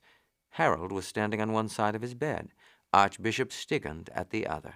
His wife sat at the foot of the bed, chafing her husband's feet. Robert Wymark, his personal attendant, stood by his head. The king, on awakening, prayed aloud that if a vision he had had was truly from heaven, he might have strength to declare it. Then he sat up in bed, supported by Robert. Some of his chosen friends were called in, and to them, with a strangely clear voice and with much energy, he told the vision. It was that some monks had appeared to him and told him that God had sent them to tell him that on account of the sins of the earls, the bishops, and the men in holy orders of every rank, God had put a curse upon England, and that within a year and a day of his death, fiends should stalk through the whole land, and should harry it from one end to another with fire and sword. Then Edward gave orders as to his burial. He bade his friends not to grieve for him, and he asked for the prayers of all his people for his soul. At last those standing round called his mind to the great subject which was, for the moment, first in the heart of every Englishman. Who, when he was gone, they asked, would he wish to wear the royal crown of England? The king stretched out his hand to Harold and said, "To thee, Harold, my brother, I commit my kingdom." Then, after commending his wife and his Norman favorites to Harold's care and protection, he turned his thoughts from all earthly matters, received the last rites of the church, and soon afterwards passed away tranquilly. Rapidly the news spread through London that the king was dead. The members of the Witan were still there. The earls and great thanes of the south and west, of East Anglia and Wessex, were all there together, with many from Mercia. There was no time lost. In the afternoon they assembled. All knew on whom the choice would fall. There was no hesitation, no debate. By acclamation, Harold was chosen king of the land, and 2 great nobles were selected to inform him that the choice of the Witan had fallen upon him. There was no hesitation on the part of Harold. He had already counted the cost and taken his resolution. The vote of England had chosen him, and it was clearly his duty to accept. Gravely he accepted the dignity offered him. Throughout London first, and then throughout the country, the news was received with deep satisfaction. There was no time to be lost. The next day was Epiphany, the termination of the Christian festival, the last upon which the Witan could legally sit, and had the ceremony not taken place then, it must have been delayed until another great feast of the church, another calling together of the Witan. All night the preparations for the 2 great ceremonials were carried on. At daybreak the body of the dead king was borne to the noble minster, and there before the great altar it was laid to rest with all the solemn pomp of the church. A few hours passed away, and the symbols of mourning were removed. Then the great prelates of the church, the earls and the thanes of England, gathered for the coronation of the successor of the king whom they had just laid in his last resting place. Eldred, the primate of Northumberland, performed the rites of consecration. Before investing him with the royal robes, Eldred, according to custom, demanded in a loud voice of the English people whether they were willing that Harold should be crowned their king, and a mighty shout of assent rang through the abbey. Then the earl swore, first, to preserve peace to the church and all Christian people; secondly, to prevent wrong and robbery to men of every rank; thirdly, to enforce justice and mercy in all his judgments, as he would that God should have mercy on him. Then, after a solemn prayer, the prelate poured the oil of consecration upon Harold's head. He was vested in royal robes and with symbols appertaining to the priesthood. A sword was girded to his side, that he might defend his realm and smite his enemies and those of the church of God. Then the crown was placed on his head, the scepter surmounted with the cross and the rod with the holy dove placed in his hands, and Harold stood before the people as the king, chosen by themselves, named by his predecessor, consecrated by the church. A great banquet followed the coronation, and then this day, memorable in the history of England, came to its close. Wulf had been present at the 2 great events at the Abbey and at the banquet, and knew, better than most of those present, that the gravity on Harold's face was not caused solely by the mighty responsibility he had assumed, but by sad thoughts in his heart. Wulf, on his return from the Abbey, had handed to Harold a small roll of parchment that had been slipped into his hand, with the words, "For the king." In the interval before the banquet he handed this to Harold, who had opened and glanced at it, and had then abruptly turned away. It contained but the words, "That God may bless my dear lord and king, is the prayer of Edith." "Do you know where she is?" Harold asked, turning to Wulf. "No, my lord." "I have respected her wishes and made no inquiry," the king said. "If you can find out where she has betaken herself, I charge you to do so, and to tell her that on this day I have thought mostly of her. Tell me not where she is, Wulf. I would fain that, in the time that is to come, I may at least know where to send her a message, should it be needful. Chapter 14. Wulf's Suspicions. Beyond the fact that the name of the king had changed, the death of Edward and the accession of Harold made no sensible difference in the government of the southern half of England. A fortnight after the coronation, a party of Norman barons arrived, bearing a summons from Duke William to Harold to fulfill the oath he had sworn to be his man, and also to carry out his engagement to marry one of William's daughters. A few days later, 3 thanes of high rank started for Normandy with Harold's reply. Wulf accompanied them. "I would that you should go with them, Wulf," Harold had said to him. "The Duke has a liking for you, and may speak more freely to you than to my official messengers. Moreover, you have friends there, and may gather valuable news as to the feeling in Normandy and the probability of William's barons embarking in a desperate war for his advantage." "I shall be glad to go, my lord." "The Duke knows well enough what my answer must be. It is a mere formal summons William makes. It is but a move in the game. That he will strike for the kingdom I doubt not in any way, but we have breathing time. Vast preparations must be made before he can invade England. I shall at once prepare for war, and the first step of all is to unite England from the northern border to the southern sea, so that we may oppose the Normans with our whole strength." The train was not a large one. 1 ship bore the thanes and their attendants from Southampton to Rouen. They were received with all honor at their landing, and informed that they would be received by the Duke on the following day. As soon as they were housed, Wulf rode to the castle of the de Burghs. 3 years had passed since he had last been there. The warden at the gate had sent in Wulf's name, and as he alighted, a tall young man ran down the steps and embraced him. "I am overjoyed to see you, Wulf. When we heard that Harold would send over an English embassy to answer the Duke's demands, I hoped you would be among the number. I had a messenger waiting at Rouen to bring me tidings of the arrival of your ship, and it is scarcely an hour since he rode in with the news that you were indeed of the party. But I had hardly looked to see you until tomorrow morning. I would not delay, Guy, for the answer we bear will not be to the Duke's liking, and for aught I know he may pack us off again as soon as the interview is ended."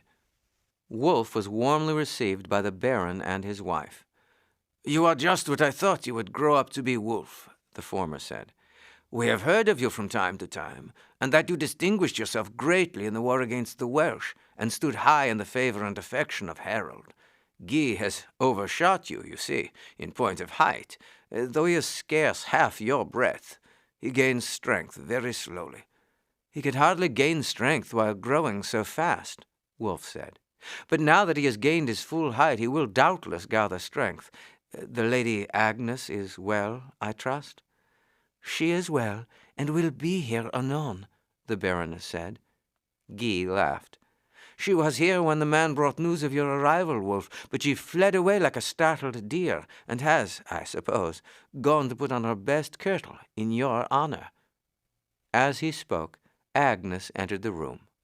Considerable as was the change the 3 years had wrought in the young men, it was still greater in her case, for she had grown from a pretty young girl into a very lovely maiden, whose cheek flushed as she presented it for Wulf's salute. "Would you have known her again, Wulf?" Guy asked with a smile. "I should certainly have known her, though she has so greatly changed." "And now tell me, Wulf," the Baron said, abruptly changing the conversation, "how go things in England? Are people united in choosing Harold as their king?" "The south, the east, and west are as one man," Wulf said. "Mercia, which comprises the Midlands, has accepted the choice. Northumbria has as yet held itself aloof, but in time I am well assured the North will also accept him. Harold is about to marry the sister of the Earls of Northumbria and Mercia, the widow of Griffith of Wales, and this will, I hope, bind these 2 powerful nobles to him. The only trouble is likely to come from Tostig. He and the King of Norway may cause trouble. The answer of Harold's ambassadors is, of course, a refusal?" "Assuredly," Wulf said. "I do not know the exact import of the reply, but there can be but one answer. Harold is powerless to carry out his oath. The Duke must be perfectly well aware that a king of England could not, without the assent of the people, accept a foreign prince as his liege lord. De Burgh nodded. That is plainly so, Wulf. And although the Duke professes intense indignation against Harold, he himself has, over and over again, broken his own oaths of allegiance to the King of France. We Northmen came to France and conquered a province, simply by the right of the strongest. The Duke has doubled his dominions by the same right. He deems himself now strong enough to conquer England. At present, methinks that but few of us are disposed to follow him in such an enterprise. But there is never any saying how things will go at last. There will be dignities, estates, and titles to be won, and when many are ready to go, few like to hang back. More than once already, William has embarked on a war against the wishes of the majority, but he has finally carried all with him, and it may be so again, especially if he can win over the Pope to excommunicate Harold for the breach of an oath sworn on the holy relics. His excommunication will go for little in England, Wulf said sturdily. Many of our prelates, and almost all our clergy, are Englishmen, and hold in very small respect the claim of the Pope to interfere in the affairs of England. And if Harold died, who would be likely to succeed him? I have never thought of that, and I should think that few Englishmen have done so. If such a misfortune should happen, methinks that England would be rent in two, and that while Wessex and Anglia would choose one of his brothers, Mercia and the North would take Edwin or his brother Morcar as their king, but assuredly no foreign prince would be chosen. No, but with England divided, the chance of conquest would be easier. You are about the king, Wulf. Keep a shrewd guard over him. I say not for a moment that the Duke would countenance any attempt to do him harm, but there are many rough spirits who might think that they would gain his favor greatly did they clear his path of Harold. Mind, I have no warrant for my speech. I cannot close my eyes to the fact that Harold might well be made the subject of such an attempt. Thank you, my lord. The thought that an assassin's knife might be raised against Harold has never once entered my mind, but I will lay your warning to heart. The conversation now turned on other topics. Wulf slept at the chateau and rode into Rouen at an early hour in the morning. The audience next day was a public one. William was surrounded by his officers of state and by a large number of his barons. The English envoys were ushered in, and the Duke asked them in a loud voice what answer they brought to his just demands on the part of his sworn liegeman, Harold. The King of England bids us state, Duke, that he holds an oath taken by a prisoner under force to be invalid, especially when taken in ignorance of the sanctity of the concealed relics. Secondly, he says that he has been elected by the people of England, and that he has no power whatever to transfer the rights that they have conferred upon him, and which he has sworn to maintain, and that they would absolutely refuse to be bound by any act on his part contrary to the welfare of the kingdom and to their rights as free men. Thirdly, as to your demand that he should carry out his promise to marry your daughter, he points out that the lady whose hand was promised to him has since that time died. And lastly, that although as Earl of Wessex he might transfer that engagement to another of your daughters, as King of England he is unable to do so, as the will of the people is that their king shall marry no foreign princess, but that the royal family shall be of unmixed English blood. William frowned heavily. You hear, my lords, he said after a pause. This English earl who was here as my guest refuses to carry out the engagements to which he swore upon the holy relics. I cannot, however, bring myself to believe that he will really persist in this foul perjury, and shall persevere in my endeavors to bring him to a sense of his duty, and to show him the foul dishonor that will rest upon him, should he persist in this contempt alike of our holy church and his honor as a knight and a Christian, conduct that would bring upon him the scorn and contempt of all the princes and nobles of Europe, and draw upon his head the wrath of the church. Then he abruptly turned on his heel and left the audience chamber, while the English envoys returned to their house and made preparations for immediate departure. A few minutes after his arrival there, one of the Duke's pages brought word to Wulf that the Duke desired to speak to him. He at once went across to the palace. The Duke received him cordially. I marked you were with the other Thanes, and was glad to see one whom I count as my friend. Tell me frankly, what think the people of England of this monstrous act of perjury on the part of Harold?" "To speak the truth, my Lord Duke," Wulf replied, "they trouble their heads in no way about it. They hold that the right of electing their king rests wholly with them, and that Harold's promise, to do what he had no power to do, was but a waste of words. Harold himself feels the obligation far more than anyone else, and had there been any other Englishman who could have united the people as well as he could himself, well, he would gladly have stood aside. But there is none such, and he had no choice but to accept the position of the Witan. The late king, too, nominated him as his successor. The fact that he, full of piety and religion as he was, should have held that Harold's oath in no way prevented the people from choosing him, has gone very far to satisfy any scruples that might have been felt." "Edward at one time named me as his successor," the Duke said. "So I have heard, my Lord Duke. But as he learned more of English feeling and character, he became fully aware that the people would accept no foreign prince." "And the great earls and thanes are likewise of that opinion?" "Assuredly in Anglia and Wessex they are so. I know not the minds of Earls Morcar and Edwin, but they were at the Witan and stood by his side at the coronation." "And you will support this usurper against me, Wulf?" "I shall fight, my Lord Duke, for the king chosen by the people of England. Should that choice some day fall on you, I should be as faithful a follower of yours as I am now of Harold." "Well answered, young Thane." A few minutes later, Wulf rejoined his companions, and before nightfall the ship was far on her way down the river. "Shall we go back to Staining, my lord, when we return home?" Osgod asked as they stood by the bulwark together, watching the passing shores. "No, Osgod. I mean for a time to remain with the king. Baron de Burgh yesterday hinted to me that he thought it possible that some of the Duke's followers might endeavor to remove the obstacle between him and the throne of England. Harold is so frank and unsuspicious, he will never think of taking precautions for his personal safety.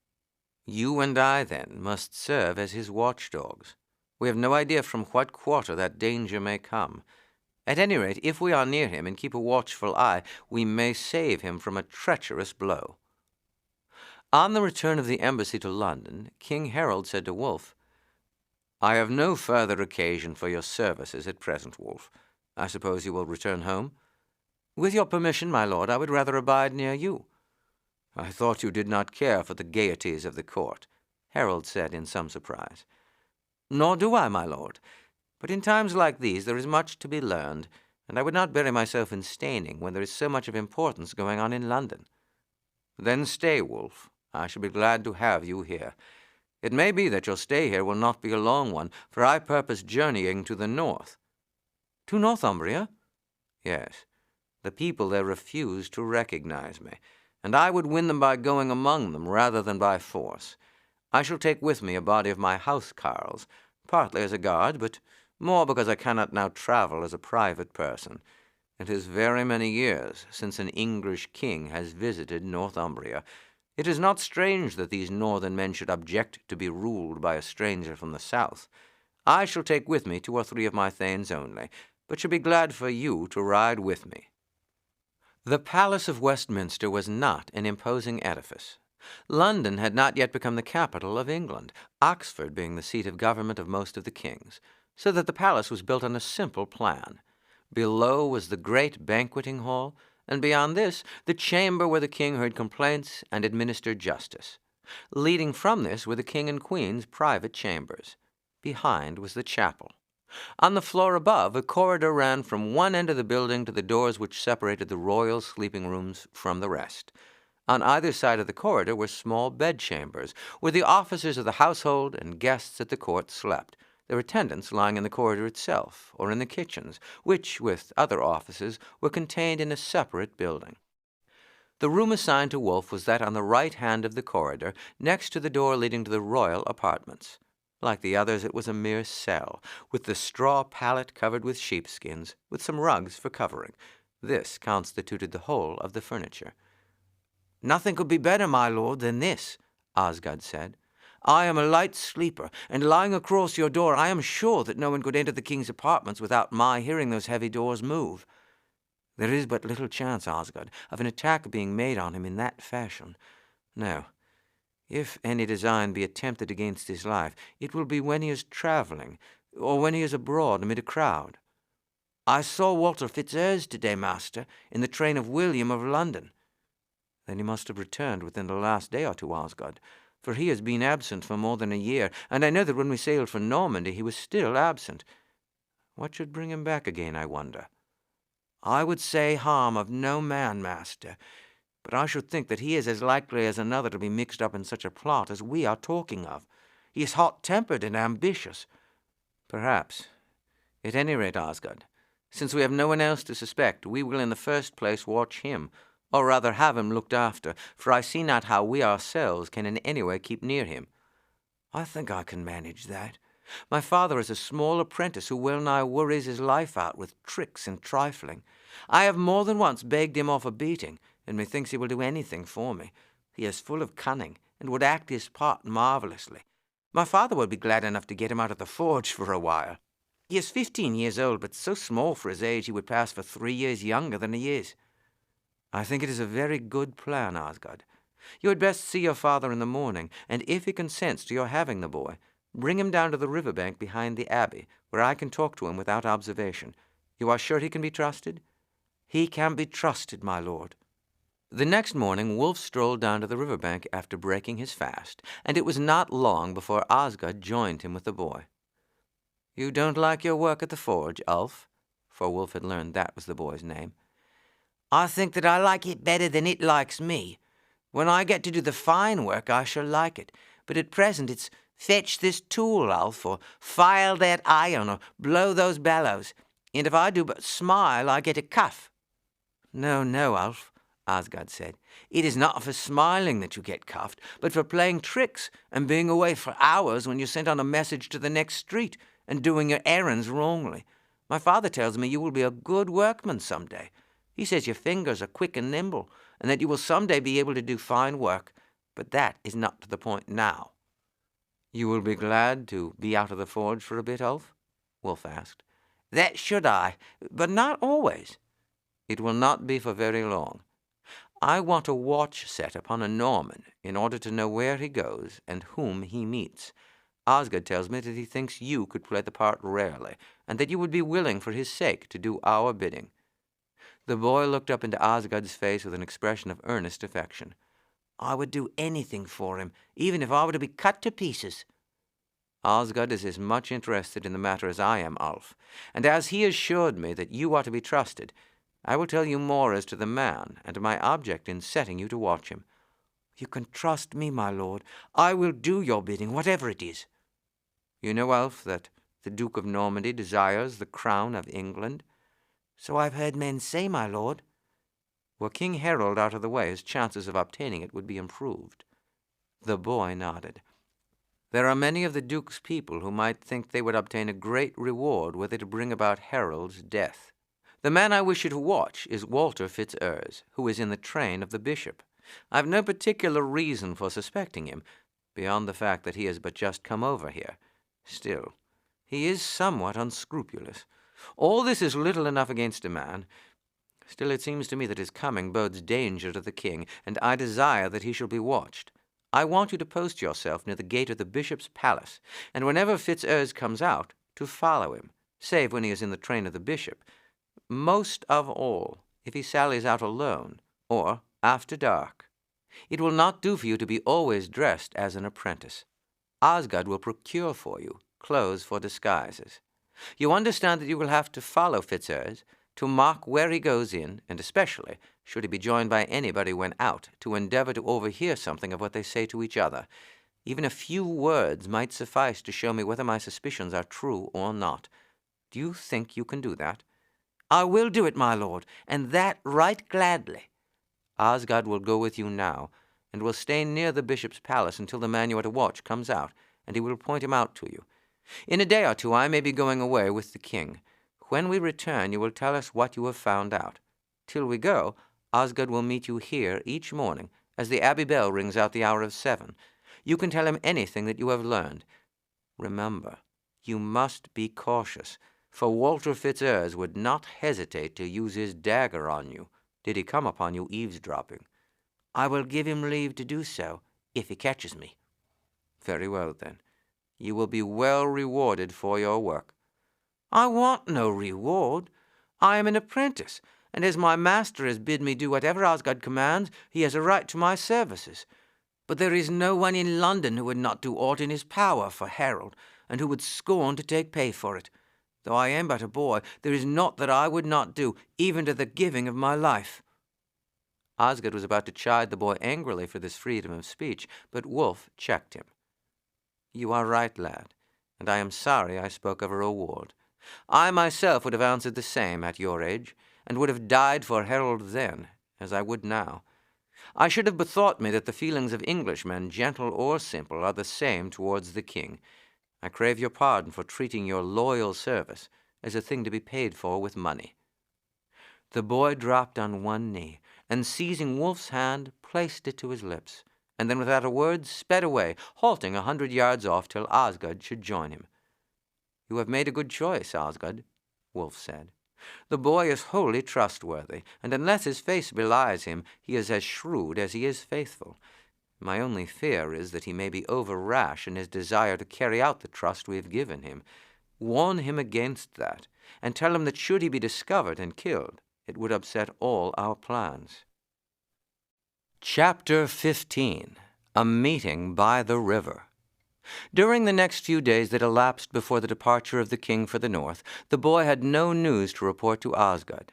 On the day before starting, Wulf was with Osgod when the latter met the boy at the rendezvous. After he heard Ulf's report, Wulf said, As we leave tomorrow, this is the last report you will make to us.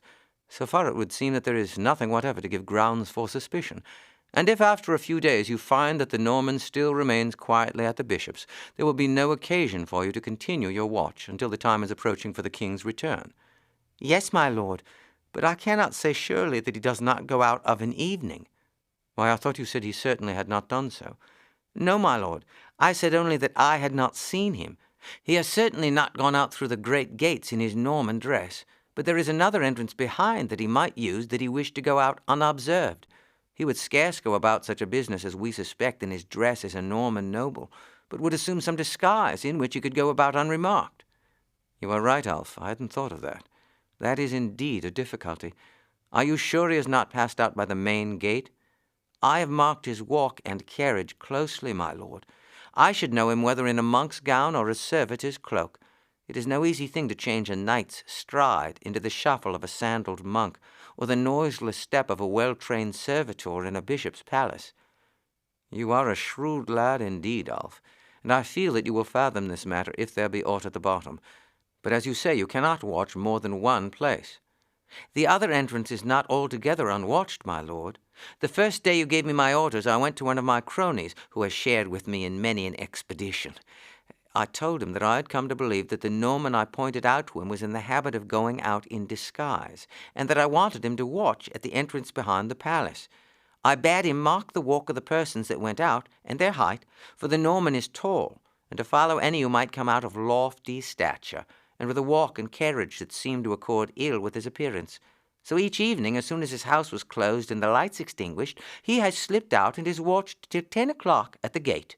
I cannot feel as sure as if I had watched him myself that Fitzurse has not passed out in disguise, but I've a strong belief that it is so.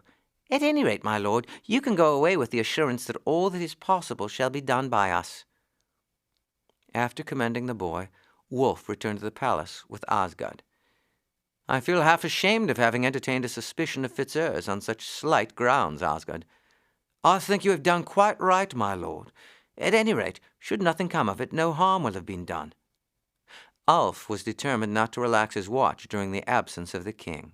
The more he thought of it, the more certain he felt that if Walter Fitzurse went out on private business after nightfall, he would use the entrance at the rear of the palace, and accordingly, the next day he arranged that his friend should watch the front entrance of an evening, while he himself took post behind.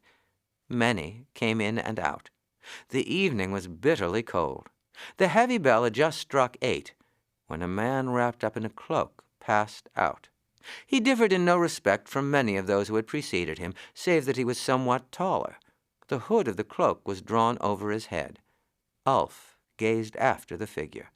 The man was walking more slowly than the others had done, for most of them had hurried along, as if in haste to be in shelter again from the keen wind. If that is Fitzurse, he is walking so as to avoid the appearance of haste, in case anyone should be looking after him, Ulf muttered to himself. As he watched, the boy saw that, as the figure increased the distance from the palace, he quickened his pace, and when he came into the moonlight was stepping rapidly along. "That is my man. He knows no one is likely to be standing at the door and thinks he need no longer walk cautiously." Feeling sure that even if the man looked back, he would not be able to see him in the shadow, Ulf started forward at a run, paused before he reached the edge of the moonlight, and then, as soon as the figure entered a lane between some houses, ran forward at the top of his speed. The man was but 100 yards in front of him when Ulf came to the entrance of the lane. Just as he turned into it, the man stopped and looked round, and Ulf threw himself down by the side of a wall. "That settles it," he said to himself. "No one who had not a fear of being followed would turn and look around on such a night as this." Always keeping in the shade, eyes fixed on the man he was pursuing, and holding himself in readiness to leap into a doorway or throw himself down should he see him turn his head, he lessened the distance until he was within some 50 yards of the other. The man took several turns and at last entered a street leading down to the river. As soon as Ulf saw him enter it, he darted off at full speed, turned down another lane, and then, when he got beyond the houses and onto the broken ground that lay between them and the river, ran until he was nearly facing the end of the street which he had seen the man enter, and then he threw himself down. He had scarcely done so when he saw the figure issue from the street and strike across the open ground towards the water. Crawling along on his stomach, Ulf followed him until he halted on the bank. The man looked up and down the river, stamped his foot impatiently, and then began to walk to and fro. Presently he stopped and appeared to be listening. Ulf did the same, and soon heard the distant splash of oars. They came nearer and nearer.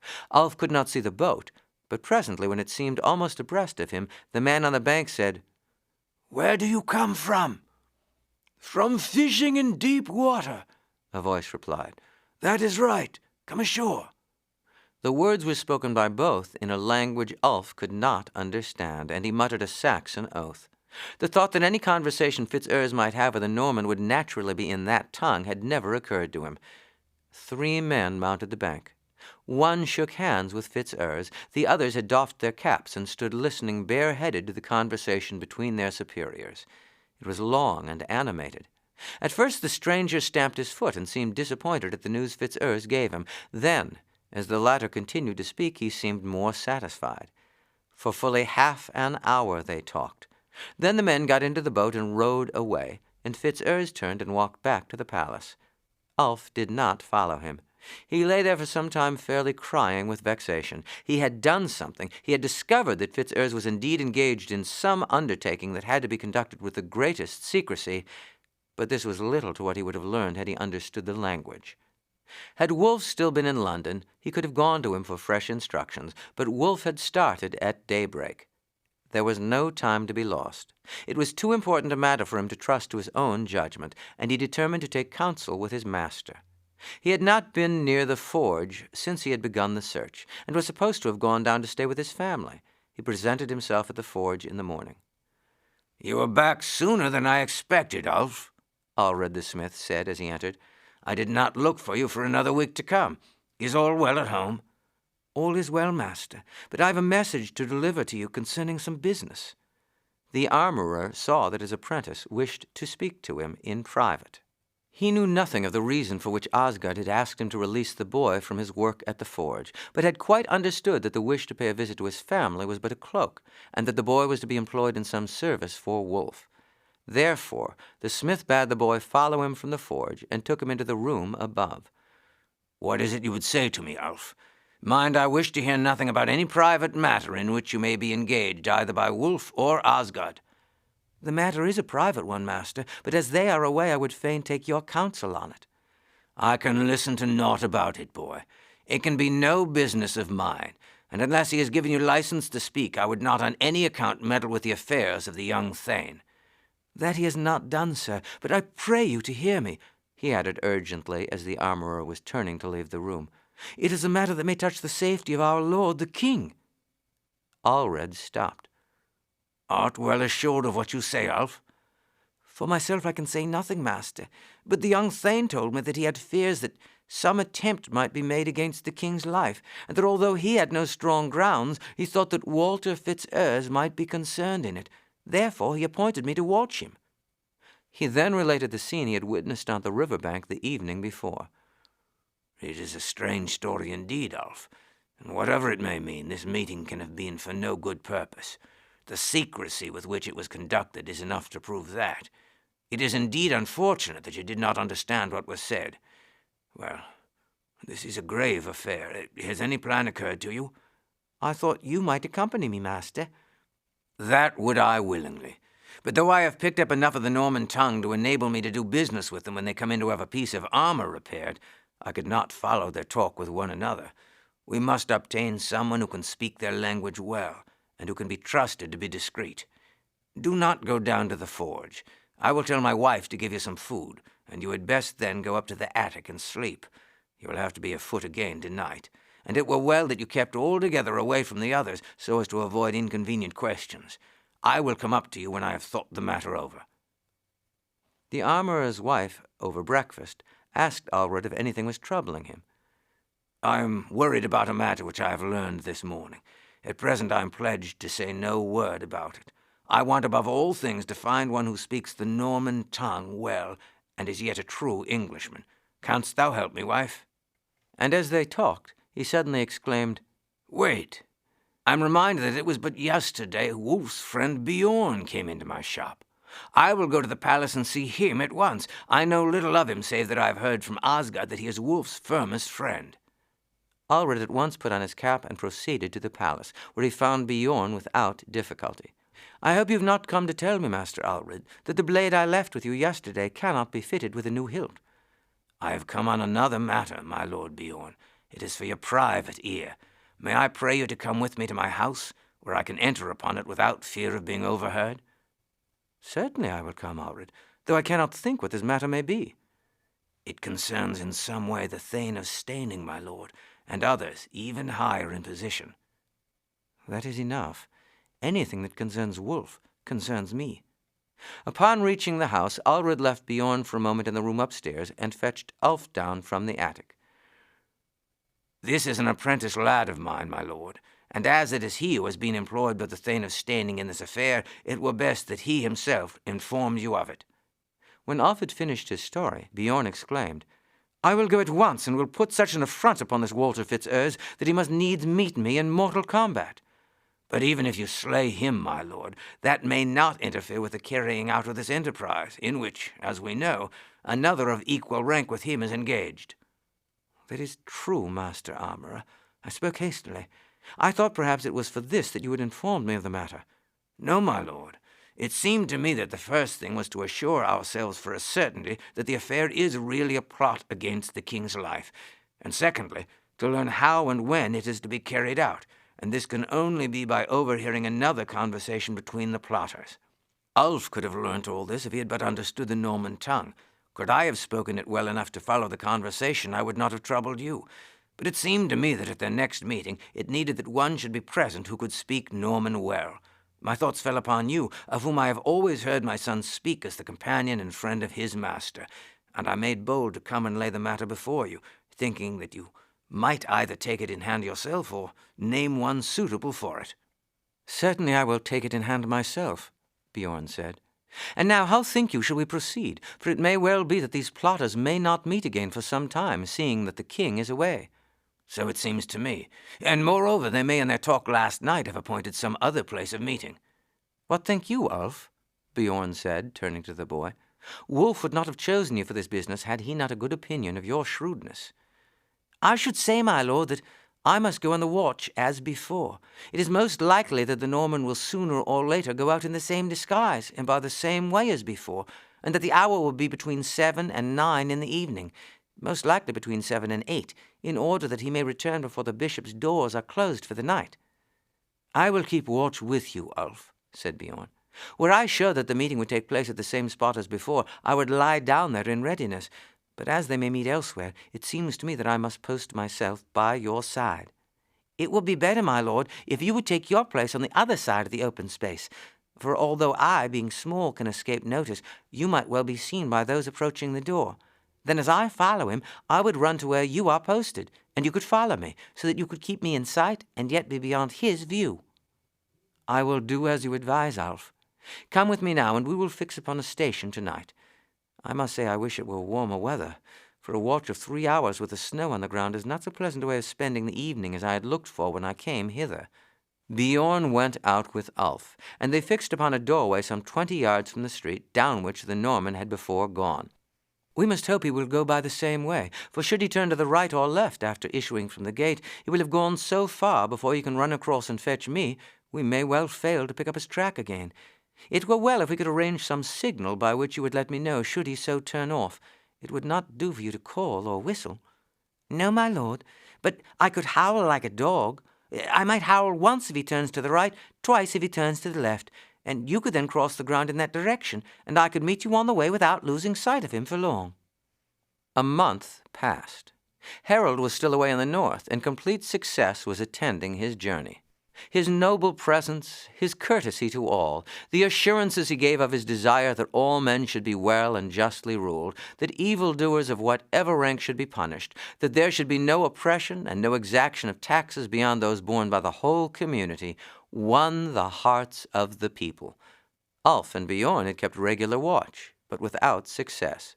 Bjorn was becoming impatient at the long delay, though he acknowledged that it was possible it had been arranged that no more meetings should take place until it was known that Harold was about to return. The armorer was perhaps the most impatient of the three. After fretting for 3 weeks over his own inaction, he one morning told Ulf to go to Bjorn and say that he begged to have speech with him. An hour later Bjorn returned with Ulf. "I bethought me last night, my lord," Allred said, "whether these fellows are still on board ship or are in lodgings in London." "It might be either, Allred." "If the ship did not return at once, they may still be on board," the armorer said, "for the wind has blown steadily from the east for the last 5 weeks, and no ships have been able to leave the port." "It would certainly be good if you could find either the ship or the house where the men are in lodging, but seeing that you know nothing of their appearance or number, nor the name of the ship in which they came, nor the port she sailed from, I see not how you could set about that." "I will first go to the Port Reeves office and find out the names of the ships that arrived just before the time that the meeting by the river took place. She may have come in early that day, or on the day before. They would surely send word at once to Fitzurse that they had arrived." "That is so, Allred, and at any rate it would be well that you should make the inquiries, and that, while we are keeping our watch as before, you should try to gather some tidings of the fellows in another way." Chapter 16. A Voyage North. The armorer found that 25 vessels had arrived in the port during the 36 hours previous to the time of the meeting on the bank. Of these, 18 were from English ports, 7 from Normandy, France, or Flanders. 3 of the latter had sailed away, and of the 4 remaining in the port, 2 were from Rouen, 1 from Calais, and 1 from Flanders. Having obtained the names of these, Allred took boat and rowed down the river and ascertained where each lay at anchor. He then obtained a view of the manifests of their cargoes. The Flemish vessel carried cloth, the other 3 miscellaneous cargoes, wine, dried fish, cloth, and other goods. The Flemish vessel was the largest. Those from Rouen and Calais were about the same size. All had discharged their cargoes and were waiting for a change of wind to drop down the river. There was nothing unusual to be observed on any of the ships. The men were for the most part down in the forecastle, for the weather was too severe for them to lounge about on deck. Allred talked the matter over with Bjorn, and they agreed it was most probable that the men would embark from Calais rather than Rouen. "I will make it my business to watch that vessel. I know not whether any good can come of it, but I would fain be doing something. If the wind changes, she will doubtless proceed to sea, and if they are still on board of her, they will come ashore, and I could see their numbers and where they put up." "But how will you watch her?" Bjorn asked. "There are many houses near which the ship is lying, I will hire a room in one of these, and will there pass as much of my time as I can. I will take with me my apprentice, Ernulf, who shall keep his eye upon the ship whenever I myself am away." Allred succeeded in getting a room exactly opposite the French vessel, and was able to notice everything that passed on board the ship. Upon the third day, a boat containing a man wearing a cloak with a hood, which was pulled far over his face, rowed up to the side of the ship and climbed up right nimbly into her waist. "It is a Saxon cloak," the armorer said to himself, "but those are Norman leggings. The man is tall, and the quickness with which he climbed over shows that he is young. I doubt not that this is our man. It is much to have learnt that this is really the ship, and that the Norman's friends are still on board. As soon as this fellow leaves the ship, I will hurry back to take counsel with Bjorn, and hear what Ulf may think of the matter." Half an hour later the boat put off again. A man came to the side with the visitor and retired below as soon as he left the ship. Allred at once hurried off, hailed a boat a short distance higher up, and was rowed to Westminster. As soon as he gained the house, he dispatched Ulf to Bjorn. The latter listened to the discovery that had been made. "What do you counsel shall be done?" Bjorn asked. "I see naught to do but continue to watch. We are better off than we were before, inasmuch as we know where these men are." "Yes, but we do not know where they will be tomorrow. They may land or may sail away, for methinks from the look of the sky there is like to be a change in the weather. You see, the Norman may have taken them news that Harold will soon be on his way back, for indeed a message arrived from him this morning with news that all things had been well nigh settled, and that he will shortly make for York, where he is to wed the sister of the northern earls. It may be that the ship may be bound thither also. You left your apprentice on the watch, I suppose?" "Yes. Should any man leave the ship, he is to follow on their track and mark their movements. With your permission, sir, I will call Ulf in. I told him before I sent him to you what I had observed. Are you going to watch again this evening, boy?" he asked when Ulf entered. "Methinks there can be little chance of Fitzurse going out again tonight." "I shall keep even a stricter watch than usual, master," Ulf said, "for it may be that the agreement at which they arrived today is that they sail north, and in that case he may go on board the ship and hide there until the wind changes and they can get up sail." "I think the boy is right, my lord. In a dark matter like this, where we know so little, it behooves us to provide for every chance." Ulf returned soon after 10 o'clock. "He has not gone up by the gate, master, but I find that my comrade is missing. When I went round as usual to the other entrance, he was not there." "Perhaps he was tired and went home." "No, indeed," the boy replied indignantly. "I cannot but think that he must have seen the man go out and followed him. I instructed him that if at any time he saw a man like the one we are looking for, he was to follow him wherever he went, and to bring me word whether he met anyone, and whether he returned to the palace or went into a house. I will sit at my window and watch, and I warrant it will not be long before he is here." Half an hour later, Ulf heard steps rapidly approaching, then a low whistle. He put his head out of the window. "What is the news, Edwin?" A man came out in a cloak. He was tall. I followed him and heard a sword clink under the cloak, so I felt sure it was the man we'd been looking for. I stole after him. He went straight down to the river and gave 2 short calls. A boat was rowed up. Only a word or 2 was spoken. Then he took a seat in the boat, and it was rowed away down the river." "You have done well, comrade," Ulf said. "Good night." Ulf went and knocked at his master's door, and on Allred opening it, he told him the news. "I will go down right early," the armorer said. "It is beginning to rain, master. The frost has broken, and the wind is soft and warm." "So much the worse, boy. I will be up at daylight, and you shall go down the river with me. I may want to send you back with a message to Bjorn." Next morning they had rowed near to London Bridge when they saw a boat approaching. The day had broken, but the light was still uncertain. As the boat approached, however, Ulf said, "There is a boy in the boat, master, and he wears an apprentice's cap. Maybe it is Ernulf." The other boat was keeping close in to shore. The armorer presently called the boy's name.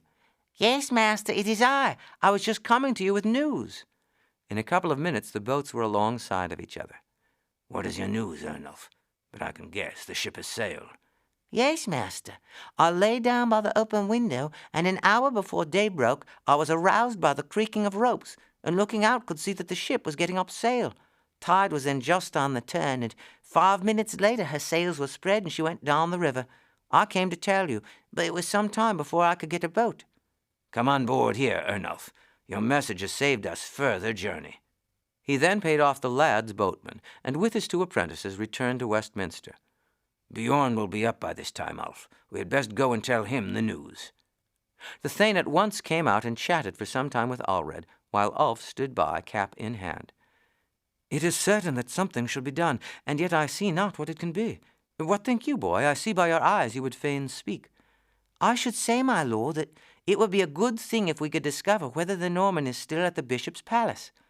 "That can easily be done," Bjorn replied. "I will send my man to the bishop's and bid him ask one of the servants if Walter Fitzurse is in. If the servant says he is there, I will bid my fellow slip away when the man goes to fetch him down. Supposing he has gone, what then?" "Then, my lord, I think there's more danger than if the Norman remained here. It seems to me likely that they have gone north to carry out the enterprise." "Whither think you will they be bound?" "I should say to the Humber, my lord. They may on landing proceed to York, or, if they have really designs against the king's life, may take post somewhere on the road down from that city." "By my faith, the boy is right," Bjorn said. "What say you, Master Armourer?" "I say the same, my lord. It seems to me that not an hour should be lost in sending a warning to the Thane of Staining." "I will mount myself and ride north," Bjorn said. "And I, my lord, will at once go down to the port and inquire if there be a ship sailing today for the Humber. Ulf, I shall take you with me. I will go straight away to the city, my lord, and if a ship be sailing, I will be back in an hour with the news. Maybe I can find a speedy vessel, and she'll be at one of the ports in the Humber before the craft that left this morning." "By the time you return, I shall have found out whether Fitzurse is at the bishop's palace, and shall have my horses ready to mount." The armourer learned in the city that several ships for the north had already dropped down the river, and that 3 others were hastily completing their lading and would follow by the next tide. He learned that one of them was considered especially fast, and he arranged for a passage for him and the boy. "You will have to be on board this afternoon," the owner said. "The shipmaster will not waste a tide, but as soon as it turns, will up anchor and make his way downriver in the dark. You may reckon on a speedy passage if the wind holds as it is." On returning to Westminster, Allred learned from Bjorn that Fitzurse was there no longer, having, the servant said, left for Normandy. "I am just starting, Allred. Which will be at York first, you or I?" "It depends upon the wind, my lord. A ship can sail night and day, but a horse and rider must take some rest. If the breeze holds and the ship goes on without stopping, methinks we shall be there before you." "At any rate," Bjorn said, "we may feel sure that we shall both be in time. Whatever their designs, they will have to lay their plans and wait their opportunity. Farewell, then, Allred, and a safe voyage to you." A few minutes later, Bjorn started for the north, and in the afternoon Allred took boat and with Ulf went on board the ship. To the armourer, it was a very serious undertaking upon which he was embarking. He had never before set foot on board of a ship, and a sea voyage in those days was regarded as a very dangerous business. Nothing short of his loyalty to Harold would have induced him to have ventured on such an expedition. Ulf, on the other hand, was delighted. To him the journey was full of interest and excitement. Before the vessel had passed Greenwich, he had made the acquaintance of the 2 ship's boys, and soon felt perfectly at home on board. He watched with great interest other craft that they met or passed, and he noted with great satisfaction that they overhauled several who had, when first seen, been 2 or 3 miles ahead. The wind was blowing briskly from the southwest, and with her great sail set, the vessel ran quickly through the water. When morning broke, the tide had again turned, and Ulf found that the vessel was now holding her course near the middle of the river, which had widened to an extent that seemed wonderful to him. "Where have we got to now?" he asked one of the boys. "Are we out to sea? There does not seem to be any land on the right hand." "You would see it if it were clear." "The vessel rolls about a good deal." "Do you feel ill?" The boy laughed. "This is nothing." "No, I don't feel ill. I feel hungry, but that's all." "If the wind holds as it is, we shall not have it rougher than this." "I should like it to keep on just as it is, then," Ulf said. "I do not want it to blow so hard that we must go into port, and I don't want it to blow so light that we shall go slowly." "What are you in such a hurry for?" the ship's boy asked. "There are some people my master knows who've gone up in a ship that started yesterday morning, and my master wants to be there before them." "You needn't be afraid. He's sure to be there first. Like enough we have passed them already. We often beat vessels that started with us by a week. Most of them go outside all the sands when it is fine weather, but we always keep inside, and it makes a great difference, for the tides do not run so strong, and even with a light wind we can make way against them, while those outside have to anchor. Come up into the top. You can see a great deal farther from there than you can from the deck." Ulf found no difficulty in mounting to the top, although he was much longer than his companion in getting up.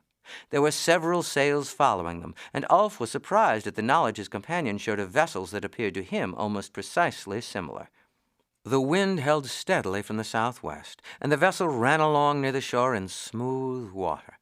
The armorer had been ill the first night, but he came on deck soon after breakfast, and he soon recovered. On the morning of the 4th day after leaving port, their ship entered the mouth of the Humber, and by 9 o'clock arrived at Hull. Landing at once, the armorer found a small vessel on the point of starting for York, and in half an hour from the time of weighing anchor the tide turned, and they ran rapidly along, helped by the flood. "At what time will you reach York?" Allred asked the ship's master. "By daylight tomorrow." "How far will you be from York when you anchor?" "We shall most likely get to Selby, some 14 miles away by the road, though farther by the turns of the river." "Could you put us ashore there? For we are anxious to reach the city as soon as possible." "Yes, sir. I'll put you ashore in the boat, either there or wherever else we may bring up." They were 3 miles short of Selby when the ebb began to come down and the anchor was dropped.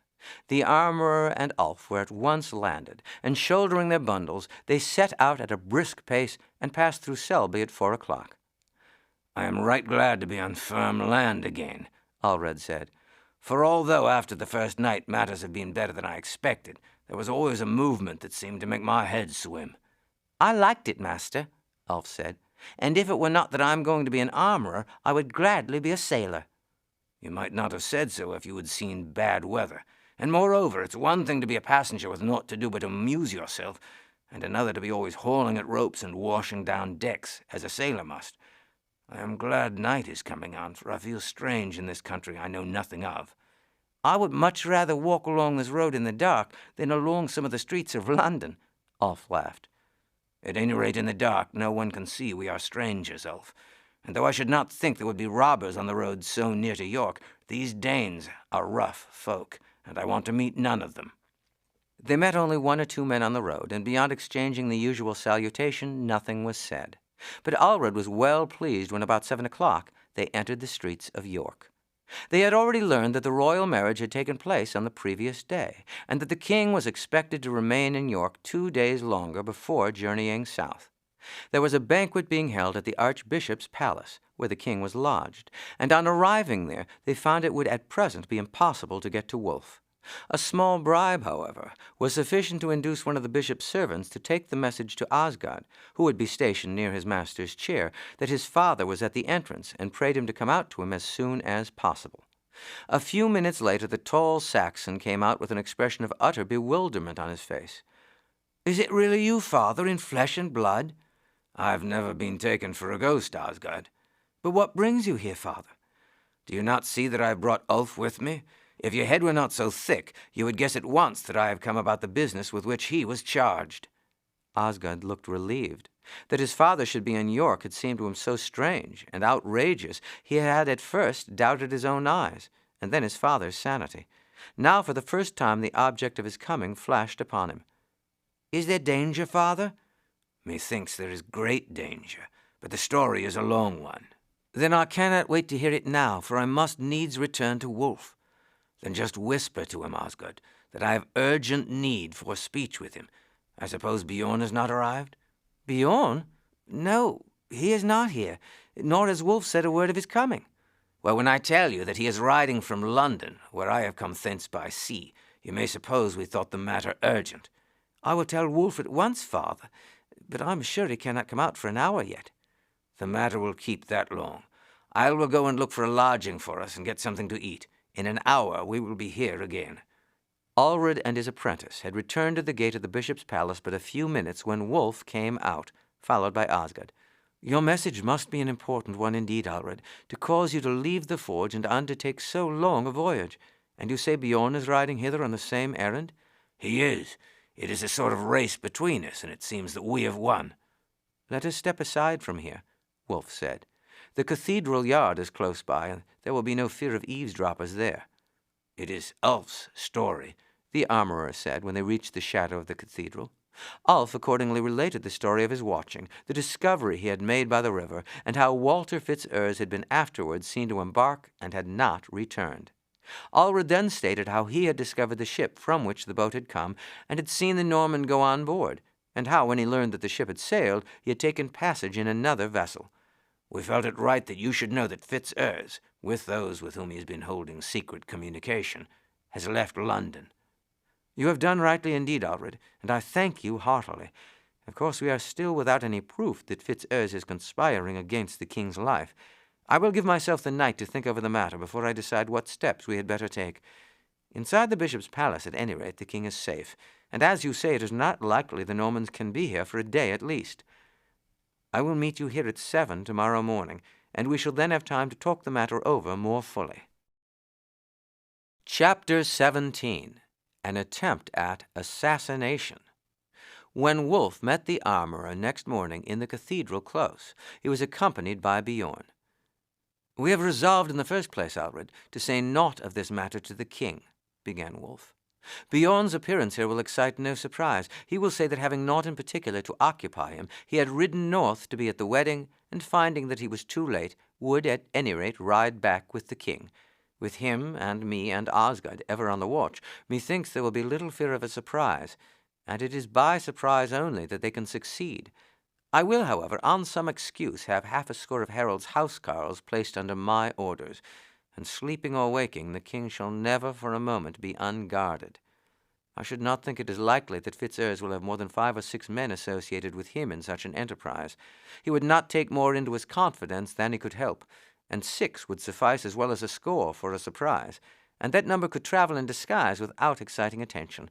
Ulf, do you station yourself at the river bank, and mark any vessels arriving. If the men come hither, they will probably do as you did, leave their ship at Hull, and come up by a local trader." "And what is there for me to do, my Lord Wulf?" the armorer asked. "Frankly, I have gone so far in this matter that I would fain see it through." "Of course we reckon upon you, Allred. The best thing will be for you to ride with Osgod as my man, for you would then have the entry of the houses where the king will stop, and can aid us in keeping guard." "That will do well for me. Ulf had best journey back as he came." "No, he shall travel with us. I will get leave for him to ride in the wagons with the servants." During the remaining days before the king left York, Wulf had bought a horse for the armorer, and when they started, the latter took his place by Osgod's side, while Ulf was seated in one of the wagons. The king rode with Bishop Wulfstan. Next to them rode the 4 thanes who had accompanied them through their journey, and next to these, Wulf and Bjorn came on together. Behind came the queen's litter, with a guard of housecarls, the main body of whom rode just behind, while the wagons and servants brought up the rear. "We need not trouble ourselves on the march, Bjorn. It is not while the king rides with so strong a following that the blow will be struck. I think the most dangerous time is when he mounts or dismounts. There is always a crowd assembled to see him, and 2 or 3 reckless men might rush forward and stab him." "It would be at the cost of their own lives," Bjorn objected. "It might be," said Wulf, "but they would reckon much on the confusion that would follow, and might think to get away. Then again, they might manage to mingle with the servitors at one of the places where we stop. This would not be difficult, for many beside the usual establishment would be hired to aid in the preparations for the reception of the king. That might be their safest plan, for were he stabbed suddenly at a meal, the assassins might very well escape in the confusion." The first night they slept at a monastery at the village of Bautre. The establishment was but a small one, and could entertain only the king and queen, with the thanes and their personal attendants. The rest of the train were lodged in the village. Although they had little fear that an attack would be ventured in so quiet a village, where the presence of strangers would at once attract attention, Wulf, Bjorn, and Osgod kept watch in turns all night in the corridor.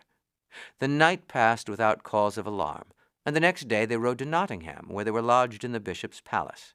Bjorn and Wulf agreed that this was the place where there was the greatest likelihood of an attack being made on Harold's life. The armorer and Ulf were charged to wander about the streets and to closely scan every face. Wulf had, with some difficulty, obtained from Harold the command of 12 of the soldiers. "I have my reasons, my lord king, though I would rather not state them."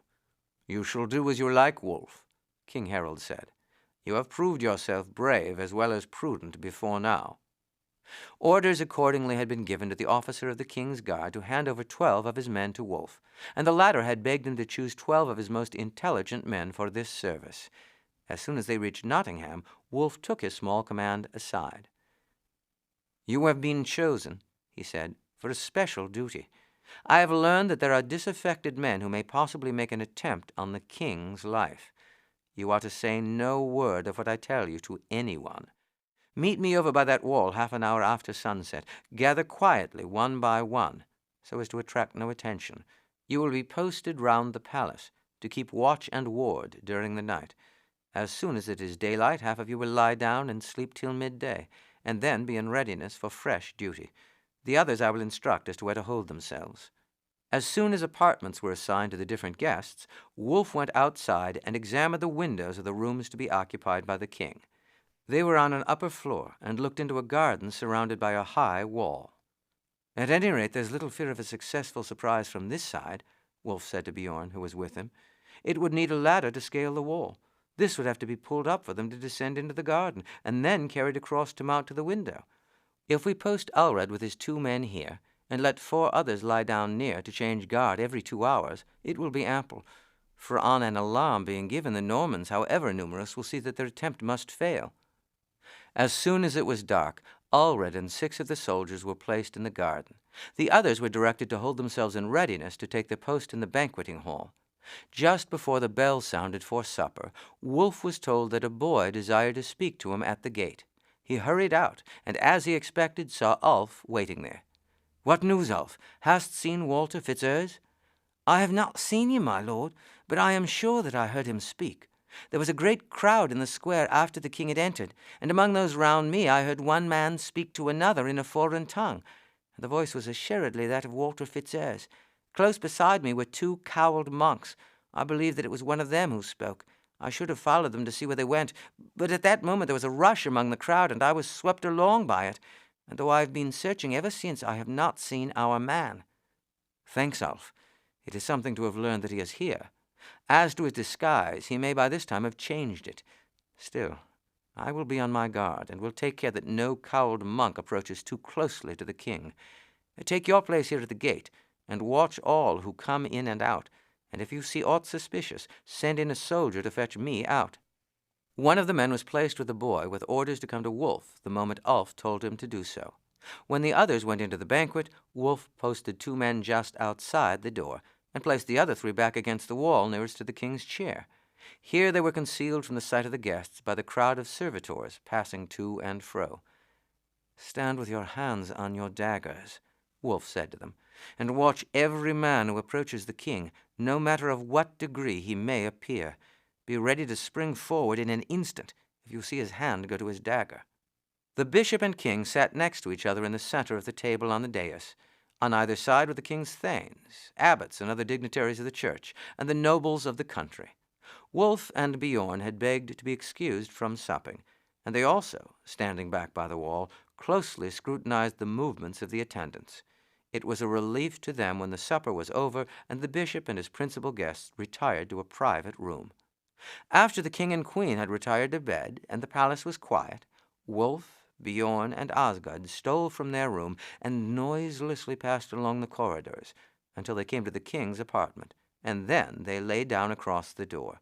They were to keep watch in turns, Osgod being told to keep the first watch and to rouse Wulf at midnight.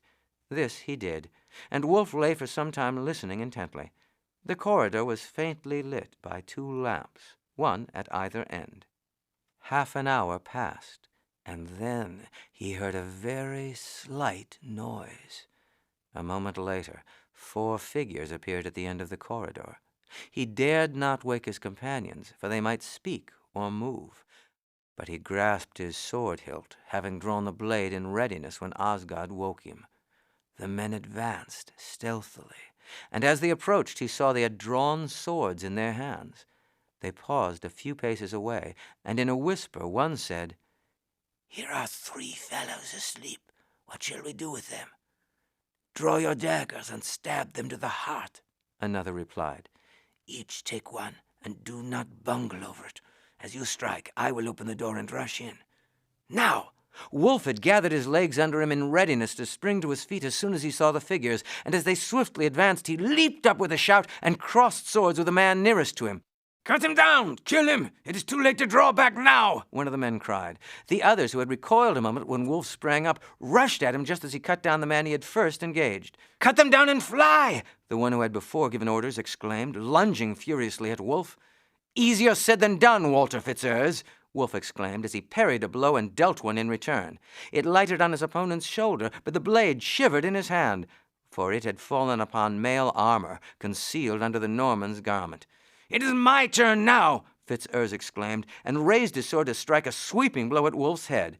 But before it could fall, the latter leaped forward and caught the uplifted wrist, the impetus of the spring throwing his opponent backwards, while Wulf fell heavily upon him, and for a moment they rolled over and over. But Wulf was by far the more powerful, and speedily got the upper hand. He had not noticed that his opponent, while holding a sword in his right hand, had his dagger already drawn in his left. The sword had flown from Fitzurse's hand as he fell, and Wulf, believing him to be powerless, glanced round to see how the fray went with the others, when the Norman stabbed him deeply in the side. Before he could repeat the blow, Wulf snatched his own dagger from his girdle and buried it in the assassin's throat. It was but a matter of seconds since the fight had commenced, but it was already over. Osgod had slain one man, Bjorn was following a flying opponent down the corridor, and Harold, sword in hand, had just rushed from his chamber. Wulf saw no more, but fell over insensible by the side of his adversary. "What is all this?" Harold shouted as he turned to Osgod, the only figure standing, raising his sword as he spoke, for in the dim light he did not recognize him.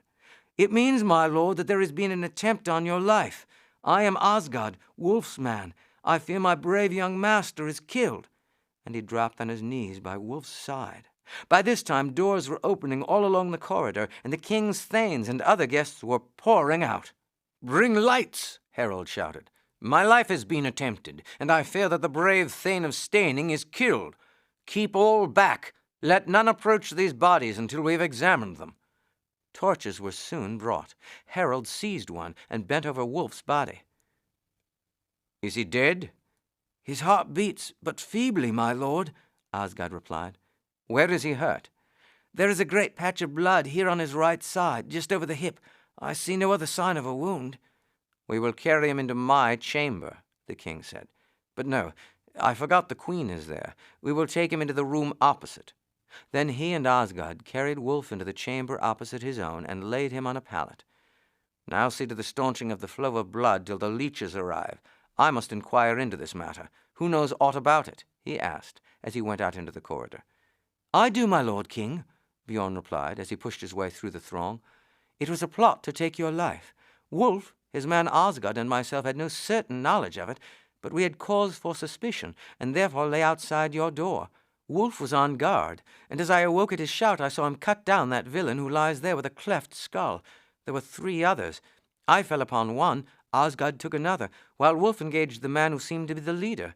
Wulf's sword broke, but he closed with his opponent, and they fell together. Osgod ran his man through, and my opponent fled. I could not catch him until he reached the door, but as that was closed, he could fly no farther, and I slew him there." "Who and what are these men, good Bjorn?" "They are, I believe, Normans, but I know naught for certain beyond the fact that the leader, he with whom Wulf was engaged, is Walter Fitzurse, who was a page of Bishop William of London." Exclamations of fury and indignation broke from those around, with cries of "Death to the Normans!" Harold raised his hand. "Silence, my friends. Let us be fair and just, as it becomes Englishmen to do. There are villains of all nations, and it is not because 4 caitiffs have thought to get rid of me that we should blame men who will abhor this crime as much as we can do. First, let us see if Bjorn is right as to this man. Hold a torch to his face. It is Fitzurse, truly. He was of knightly blood, but has died in a most unknightly business. Let us see if we know anything of the others." "I think you will find them all strangers, my lord," Bjorn said. "I believe they came from beyond the sea to do this deed." The man whom Wulf had first slain was evidently by his dress a person of some rank. The other was of inferior station, as was also the man Bjorn had killed. "Now, my lord bishop," the king said calmly, We have a right next to ask you how these men came to be in your palace. Know you aught of them?" "I know nothing of them," the bishop replied. "So far as I am aware, I have never seen any of their faces before. I will at once question all my people, and woe be to him who has admitted strangers here unknown to me at the time when you were beneath my roof." "With your permission, my lord," said Bjorn, "I will at once take your men, of whom we have posted 6 under your window, and will call up some more and search the town. It's likely there are others with horses held in readiness for these assassins to escape." "Do so, Bjorn. It will be well if we can catch some at least, so that we can get to the bottom of this matter." The bishop at once ordered his armed retainers to accompany Bjorn, and then proceeded to interrogate his officials and the domestics, and to see that the latter made a complete search of the palace. All denied any knowledge of strangers having entered, and the search revealed nothing but 4 monks' gowns and hoods, wrapped up in a bundle in a small room downstairs. Further questions had been then put. Some of the domestics remembered that 4 monks had entered the palace late in the evening, and one of the under-chamberlains said that he had seen them, and they had told him they had just arrived from Flanders, and craved permission to sleep in the palace for the night. He had told them he could give no permission without the leave of the bishop, who was at present with the king and could not be disturbed. He had given them the address of a citizen who would, he was sure, take them in. They had thanked him, and said they would go there. But doubtless instead of doing so they had slipped aside and had hidden themselves in the room where their gowns were found. This discovery was a great relief to the bishop and all within the palace, as it showed that they were not there with the connivance of any of the prelate's people. Before the matter was fully unraveled, Bjorn returned. They had, in a quiet spot a short distance from the palace, come upon 2 men with 6 horses. Before they could run up and seize them, the 2 men had leaped up into the saddles and galloped furiously away. Unfortunately, the other 4 horses had followed, and immediate pursuit was therefore impossible. The housecarls had run to the spot where their horses were stabled, and had gone off in pursuit. One of the officers had ridden with the housecarls, and Bjorn had told him to keep by the river bank, as the men would assuredly make for a ship that was lying somewhere down the river, though whether at a distance of 2 miles or of 20 he knew not. Long before Bjorn's return, Wulf's wound had been examined. The surgeons were of an opinion that it was a very grave one, but that, at present, they could not say how the matter would terminate. "Your story will keep till the morning, Bjorn," the king said. "It is still 5 hours till daylight, and we may as well retire to rest, unless indeed you know that there are others engaged in the affair who should be arrested before the news of the night's business reaches them." "I know of none such," Bjorn said. "I will bring with me in the morning a man and a boy who know more than I do of the matter. They and Osgod will be able to tell you all that was known up to the moment when these men entered the palace." The armorer and Ulf told their story in the morning, and Bjorn took Osgod's place by Wulf's bedside, while he too was questioned by the king. The latter then went to Wulf's chamber. "What say the leeches this morning, Bjorn?" "They are somewhat more hopeful, my lord. They say that Wulf's heart beats more strongly than it did last night." "His face has grievously changed since yesterday. I would give my right hand rather than that he should die. You have of a surety saved my life among you, Bjorn, you and his stout man-at-arms and the worthy armorer, and that shrewd apprentice of his." "I have done the best I could since I learnt from the armorer the suspicion that Wulf entertained, but, my lord, the whole thing is Wulf's doing. It was some words that Baron de Burgh said when he saw him over in Normandy that first set him thinking. Then he could not understand why Fitzurse should return to London at this time, when Normans are not over-welcome there, and this caused him to have some sort of suspicion as to his reasons for undertaking such a journey, and determined him to set a watch on the fellow's movements. I first heard of the matter after the discovery that the Norman was having secret meetings with some of his countrymen. So did the little I could to aid those who had the matter in hand." "You have done well, Bjorn, though as you say it was doubtless Wulf to whom the chief credit is due. I regretted at first that the other 2 men had escaped, but had they been taken, they might, to save their own lives, have implicated others, and I might have been forced to lay a complaint against the Duke of Normandy. As it is now, the matter is at an end. 4 men have tried to murder me, and have been killed. Their bodies have been buried this morning, and there is no more to be said about it." Late in the evening, when the surgeons were applying pungent salts to his nostrils, Wulf opened his eyes. Osgod was standing beside him. "It is all well, master," he said. We finished them all off, and no harm has happened to the king. You have been hurt, and I hope you will soon be better.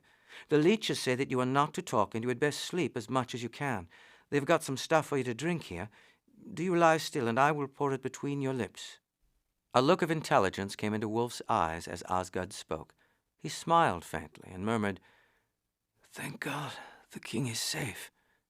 He swallowed a few spoons full of the potion Osgood held to his lips, and then closing his eyes, his regular breathing soon showed that he was again asleep. On the following day the king proceeded on his way to London, Bjorn remaining to nurse Wulf.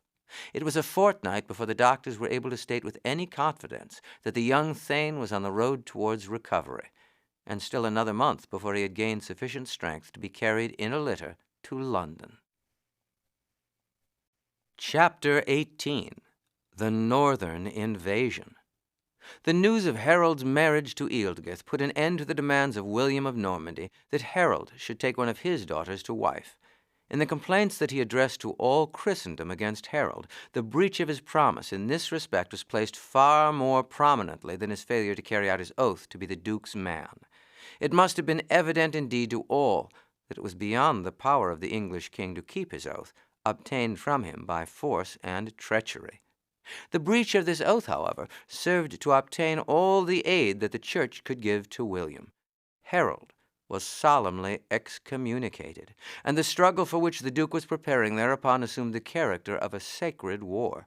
In England itself, the bull of excommunication had no effect whatever.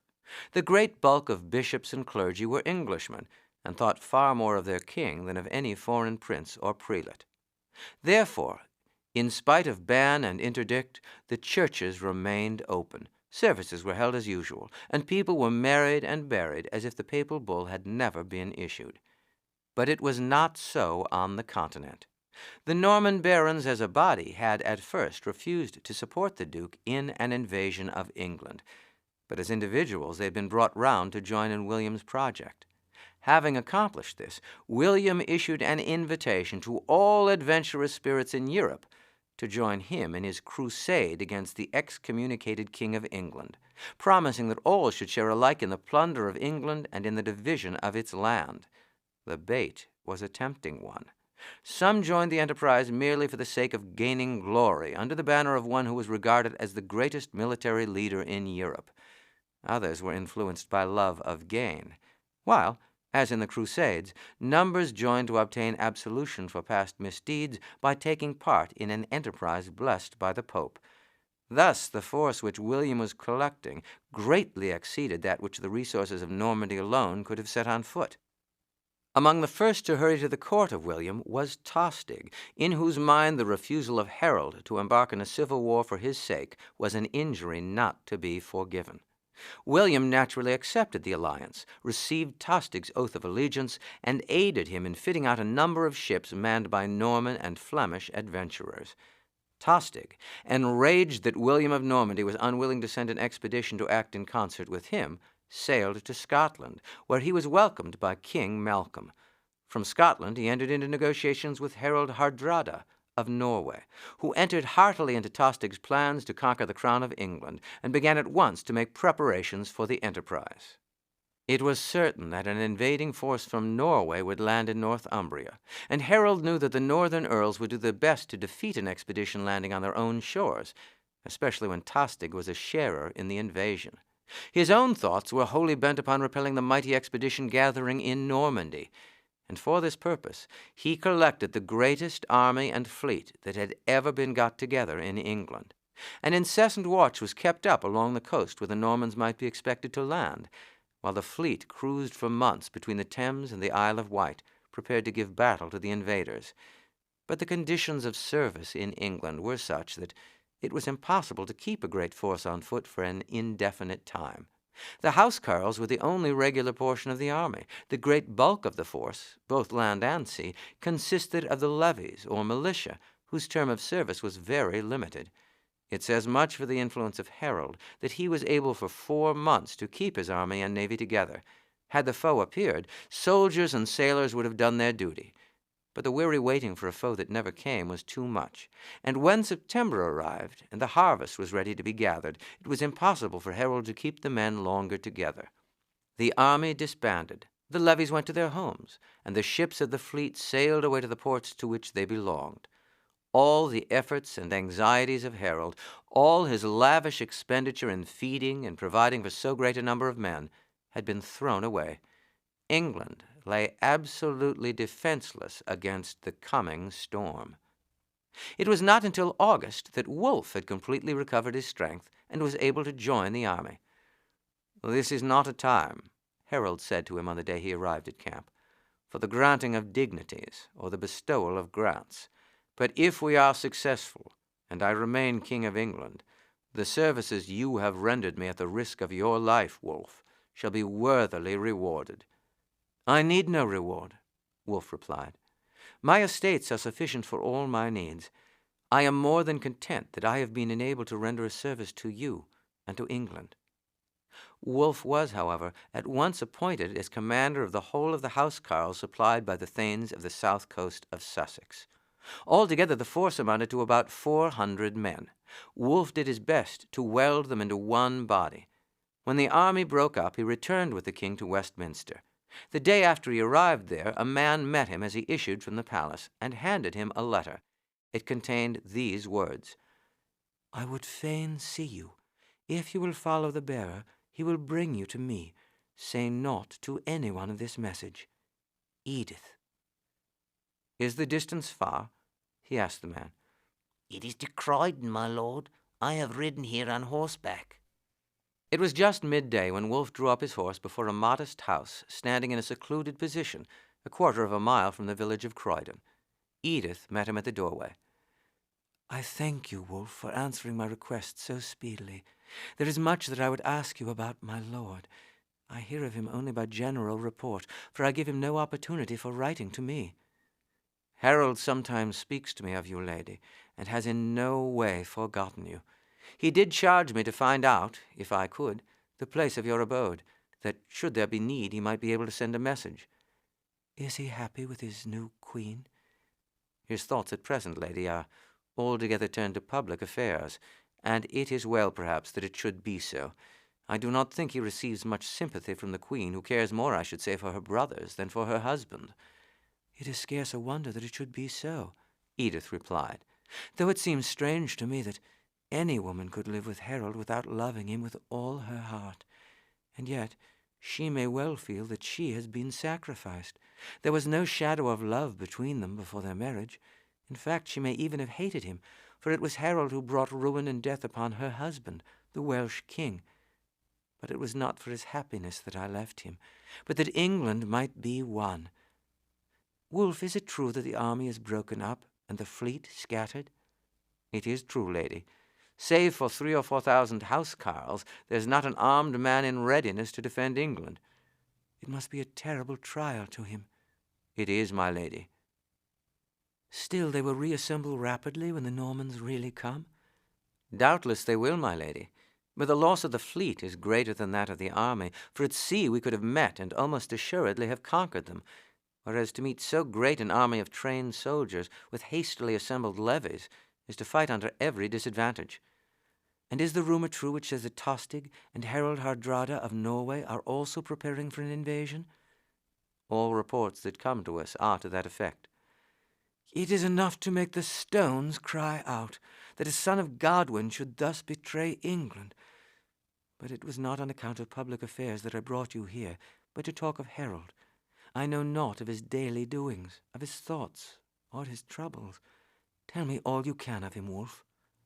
For a long time they talked of the king. Edith at last said, "I am proud of him, more proud of him than when he was the light of my life. My sacrifice has not been in vain. He is what I would have him, one whose thoughts are all fixed upon his country, who gives all his energy, all his wisdom, all his time to her service. Humbler men can be happy, but a king has higher duties than others, and for him, love and marriage, wife and children, the joys of the peasant, must be altogether secondary.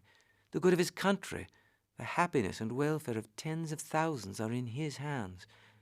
You are sure, Wulf, that Harold is not unhappy? If I did but know this, I would be content. I do not think he is unhappy. He has the applause and love of all men, and the knowledge that all his work is for the good of his country and his people. He may have regrets, but he has little time to spend upon them when he has in hand so vast a work, upon which night and day his every thought is directed. I suppose you wish to get back tonight, Wulf? I should greatly prefer it. Stay and sup with me before you start? And am I to tell the king I have seen you? What think you? I am sure he would be glad to know. I am sure it will give him great pleasure to know that I have seen you, to learn how you look, how you are living, how you occupy yourself, and how you think of him. More than once he has told me that he wondered whether you had entered a convent, whether you were in health, how you bore yourself, and other matters. Tell him then, Wulf.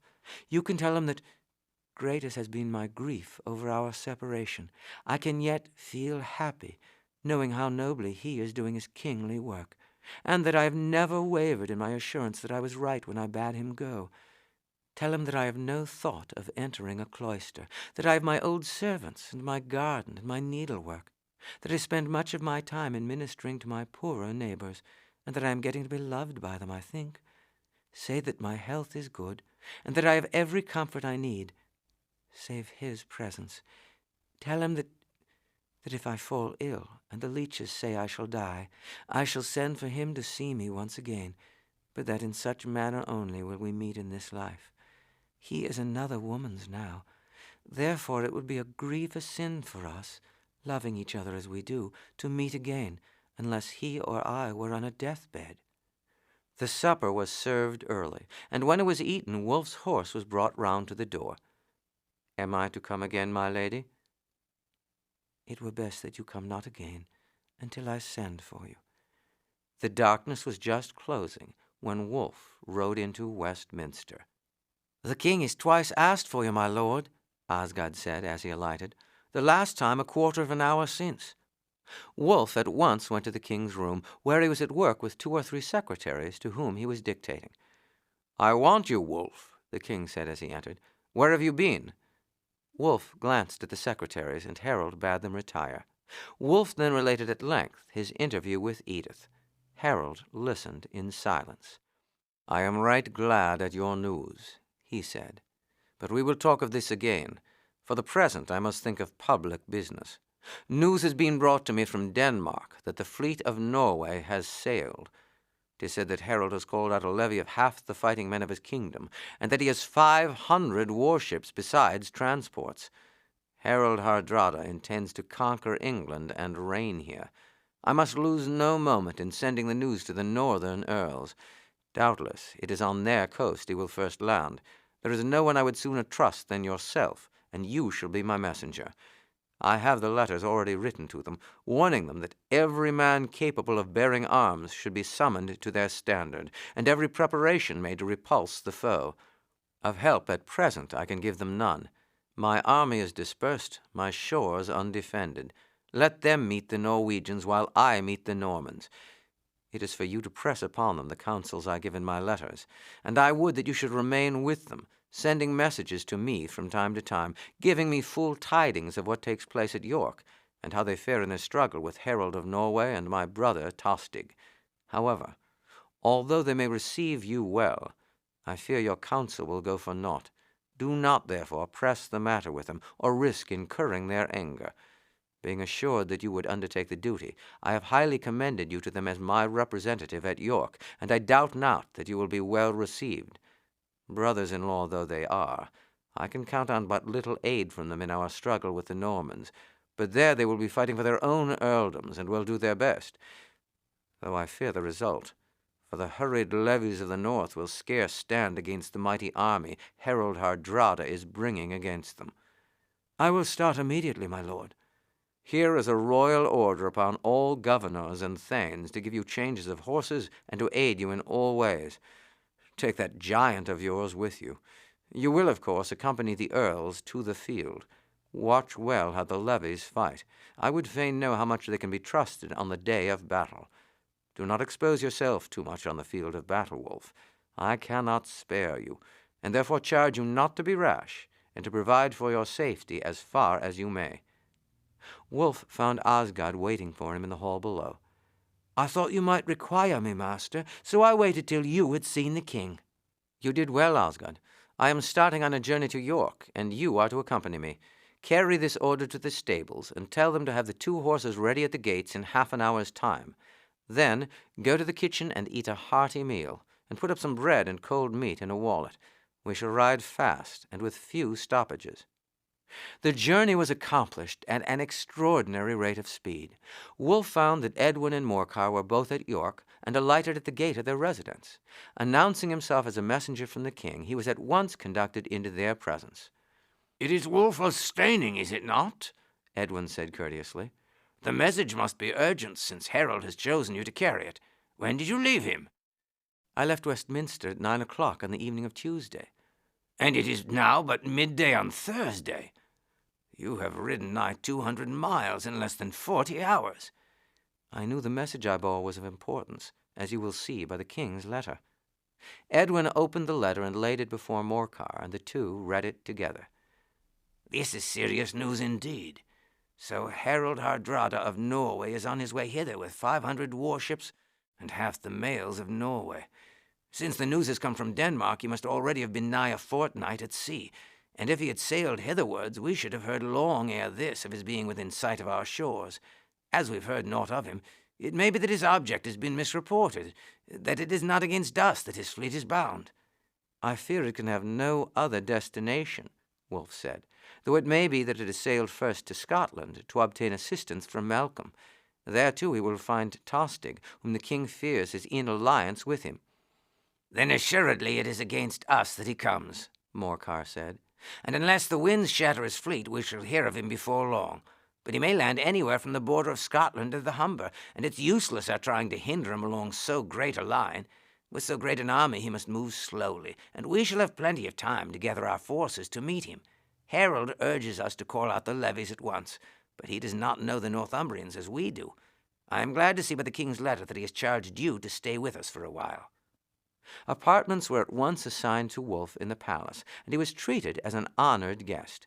Every 2 or 3 days he dispatched messengers to London. He was greatly disturbed in mind, for the earls made no preparation whatever to meet the coming storm, but continued to hunt or to hawk, to give entertainments, and to pass their time as if the news of a mighty invasion had never reached them. The first attempts he made to urge them to follow Harold's counsel were dismissed so curtly that he felt it useless to persevere. A fortnight passed by, and then a messenger rode into York with the news that a vast fleet had entered the river Tyne, and that the Norsemen were harrying and burning the country.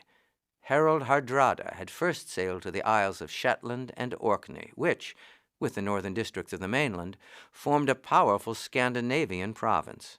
Paul and Erning, the 2 young earls of the state, and a large number of their subjects, joined the fleet, as did a Scotch contingent sent by Malcolm and commanded by Tostig, who also had with him the force he had brought from Flanders. Iceland, then a great Norwegian colony, sent ships and men, as did an Irish sovereign of Danish descent. Roused to action at last, the northern earls sent out summonses in all directions for the levies to assemble. The invaders were next heard of at Scarborough, which made a brave resistance. But the Norsemen took post on the steep hill overhanging the town, and gathering there a vast pile of wood, set it on fire, and hurled blazing timbers down on the place. Many of the houses caught fire, and this spread rapidly. The inhabitants surrendered, but the greater portion was slaughtered, and the town given up to plunder, and the great fleet, sailing south, entered the Humber. Hour by hour, messengers rode into York bringing news of the progress of the invaders. Hour by hour, the Northumbrian levies poured into the capital. Much as he had disapproved of their previous carelessness and delay, Wulf acknowledged that the 2 northern earls now bore themselves as men. They saw to the defenses of the town, mustered all inhabitants capable of bearing arms, arranged for the feeding and disposition of the levies, and did all that was possible at so short a notice to get them to take the field. But he saw, too, that this raw militia was but little calculated to stand before the assault of the Norsemen. There was no body of seasoned troops like the housecarls to serve as a nucleus and to bear the chief brunt of the battle. All alike were raw, inexperienced, and badly armed, save for the axe. The great fleet sailed up the Humber, packing closely in the river as it narrowed, till it seemed well nigh covered from shore to shore with the crowded ships. It passed the little village of Selby, 9 miles' march from York.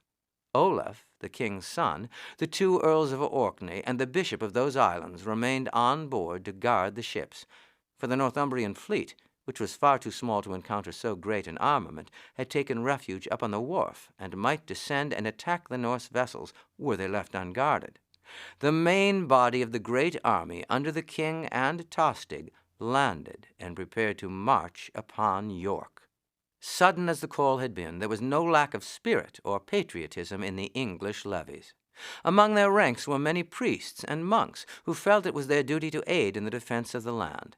The memory of the past invasion of the Norsemen, when the churches had been sacked and the priests slain on the altar, inspired them, and they and the monks responded as readily as did the laymen to the summons of the earls. These had not hesitated to consult Wulf as to the post where they had best station themselves to give battle, and the disposition of their forces. One who had distinguished himself under Duke William of Normandy, and under Harold in Wales, had more experience of war than any of the northern thanes, and as the representative of Harold, all these were ready to listen with respect to his advice. He had already spent 4 or 5 days surveying the ground in the direction from which the Norsemen were likely to advance, and Wulf had decided that a place known as Gate Fulford, 2 miles from the city, was best calculated for defense, it being situated on a narrow ridge, having the river and its swampy banks on one side and a flat, marshy country on the other.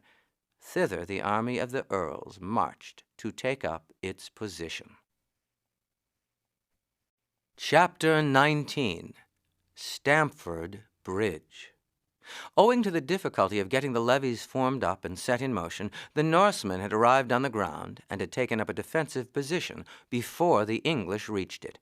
Had the force contained a strong body of housecarls, Wulf would have advised that they should fight on the defensive and allow the Norsemen to attack. But with freshly raised troops, ready and eager for battle, but wanting the discipline that enables trained soldiers to endure patiently a long series of attacks, Wulf thought that there was more chance of victory in attacking the enemy. Morcar commanded on the left, Edwin on the right. Wulf took up his position by the side of Morcar and exchanged a few words with Osgod before advancing to the charge. "Do you keep close to me, Osgod?" "That I am sure to do, master." "Yes. I know that while we fight you will be by my side, but it may be that we shall have to fly. The Norsemen outnumber us greatly. This is a good position to defend, but a bad one to fly from. The king's last words were a charge to me not to throw away my life, and therefore, while I shall fight as long as fighting can avail, I shall also do my best to save myself if we are defeated. Some 100 yards back there was a sort of path. For this point I shall make if we are defeated. So if I give you the word, keep close to my side." When within 200 or 300 yards of the enemy, Morcar advanced to the front of the line with his standard-bearer beside him. "On, men!" he shouted, and with a yell the English poured down to the attack. The line of the Norsemen gave way before the furious attack of the English. Morcar and many of his thanes fought in the front rank. Wulf was close beside him, and before their swords and the terrible axe of Osgod, the invaders fell back foot by foot, and shouts of triumph rose from the English. But it was not for long. On the left, Edwin could make no impression on the shield wall of the enemy, and presently their king caused his horns to blow the signal for attack, and his line, hitherto immovable, flung itself on the English. King Harold Hardrada, a head taller than any of his men, fought in their front rank, his terrible 2-handed sword hewing down every man who opposed him. As the English gave way, the assault became more and more impetuous, and in a few minutes the English broke and fled all along the line. "All is lost, Osgod," Wulf said. The scene on the ridge was terrible. The exulting Norsemen followed hard upon the flying English, uttering their shouts of victory and cutting down all they overtook. Hampered by the crowd in front of them, great numbers of the English fell beneath the weapons of their pursuers. Others turned to the right or left, and hundreds were smothered in the swamp. Once the flight began, Osgood placed himself in front of his master, his powerful figure and his weight enabling him to push his way through the crowd of fugitives. Wulf kept close behind him, and they followed the edge of the swamp until Wulf saw the faint indication of the path he had before noticed. "Turn off here, Osgood. This is the place I spoke of. Let me go first. I am lightest." The ground shook beneath their feet. The slime oozed up to their ankles. But moderating their pace now, they sprang from tussock to tussock. Sometimes a treacherous tuft gave way, and Wulf slipped waist-deep into the mire. But Osgood was always close at hand, and his long arm enabled him to reach forward to his master from a firmer spot and to draw him from the bog. After an hour's painful work, the ground began to be firmer, and before long they were safe in the forest beyond the swamp. Keeping south through the forest, Wulf and his follower were several hours before they emerged from its shade. Another 3 miles walking brought them to a village, where they learned they were 6 miles west of Selby. Here they obtained some food, and then, bearing off so as to strike the south road, arrived soon after nightfall at the house of the thane who had supplied them with their last change of horses on their way north. The news they brought excited the greatest consternation, but their host saw at once that the only hope now was that Harold might bring help, and he at once placed 2 horses at their disposal. Wulf and Osgood mounted at once, and traveled south at a speed equal to that at which they had journeyed north. When within a few miles of Peterborough, they received news that seemed almost too good to be true. Harold, at the head of a great army, had already reached that town, and was pressing north at top speed. From east and west he was being joined by the levies of the thanes. Riding forward to Peterborough, they found the town crowded with troops, who, they learned, were to march forward again in half an hour. Wulf at once made his way to King Harold. "I need not ask your news, Wulf," Harold said, as, covered with dust and mire, and almost reeling with exhaustion, the young thane entered his private closet. "The army of the northern earls has been well nigh destroyed, my lord, 2 miles from York. Whether the earls themselves escaped, I know not, for I left the field while the slaughter was still going on. York will be at once besieged, and as most of its fighting men went out to the battle, and a large proportion must have been slain, I fear York can resist but a short time the attack of the Norsemen."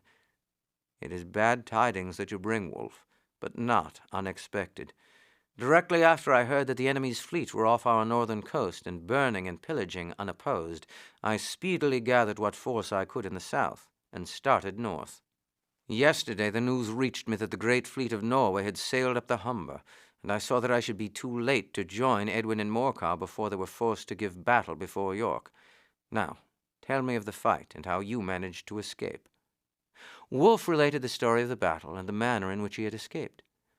"You did wisely, Wulf, to mark a way of retreat before the battle commenced. So the levies fought well?" "They did, my lord. They engaged the Norsemen gallantly and well, much better indeed than I had looked for them to do, and the day went favorably until the King of Norway with his picked men threw themselves upon them. Even after that they fought sturdily for a short time, and had there been but a body of housecarls to form a shield wall behind which they could have rallied, the day might still have been theirs. But you look ill, my lord." "I was on a bed of sickness when the news came, but it was no time for lying abed. For the first 2 or 3 days' marches I was carried on a litter, but I am now well enough to sit my horse. It cost me a sore struggle to leave the south unguarded, simply because my orders were not obeyed here in the north. But there was no help for it, and we have been marching well nigh night and day in hopes we might bring this matter to a close and return south before the Norman fleet appears off the coast. We have already marched farther than would seem possible in the time, but the men are all in good heart and eager to meet the Norsemen. We shall set forward again in half an hour. You can tarry here for a day to rest yourself, and then ride on and overtake us." "I will go down and take a plunge in the river," Wulf said, "and shall be ready to mount again by the time the rear guard is in motion." They were within a day's march of York when the news came that the city had surrendered. The King of Norway had offered favorable terms, and it had been agreed to make peace with Harold of Norway, and not only to receive him as king, but to join him in his warfare against the south. Hostages were given for their fidelity to their new lord, who in return gave hostages for the good conduct of his troops. It was the city only that had so treacherously behaved, and the surrender by no means included the whole province. It was arranged, however, by the earls that hostages should be given for Northumbria at large, and they promised that 150 of these should be handed over at Stamford Bridge, 8 miles northeast of the city. Here there was a palace of the old Northumbrian kings. The spot was favorable for the encampment of an army, for the country round was fertile, and the bridge across the Derwent afforded facilities for the collection of provisions over a large area. The bridge was a wooden one, and considerably elevated above the stream, with a slope down to it on both sides of the bridge. The country on either side was flat. The news of the surrender of York made no change in Harold's plans. He had come to give battle to the Norsemen, whether he did so under the walls of the northern capital or elsewhere. In a few hours the army arrived in sight of York, which, had it resisted but a day longer, would have been saved the humiliation of the surrender and treaty. The invaders had all marched to Stamford Bridge, and the people opened the city's gates and received with rejoicing the king, whose authority they had the day before cast off. Beyond a short pause for food, there was no delay. Harold's thoughts were on the south, and he grudged every hour that delayed his return there. The men of the city and the survivors of the army defeated at Fulford joined the force, which kept on its way east to Stamford Bridge. The invaders, believing that Northumbria lay at their feet, and without a thought that Harold was advancing, were encamped in careless security on the low ground by the river. The greater portion of their host had crossed the bridge. Their king, Tostig, and many of the great chiefs had taken up their abode in the royal palace at Aldby, and were preparing to return to York, where the king was to hold his court and formally assume the government and proclaim the laws for his new kingdom. Already the cortege had set out, clad not in warlike armor, but in court trappings, when on the long road leading gently down to the river a cloud of dust and the sparkle of arms was seen. There was little room for doubt as to the nature of the arriving force. Northumbria could gather no array that would venture thus to approach the army that, but 5 days before, crushed the levies of the north. It could only be Harold himself who had thus unexpectedly arrived. Harold Hardrada strove to marshal his army for the battle, at the same time sending off mounted messengers to summon the party left at the ships.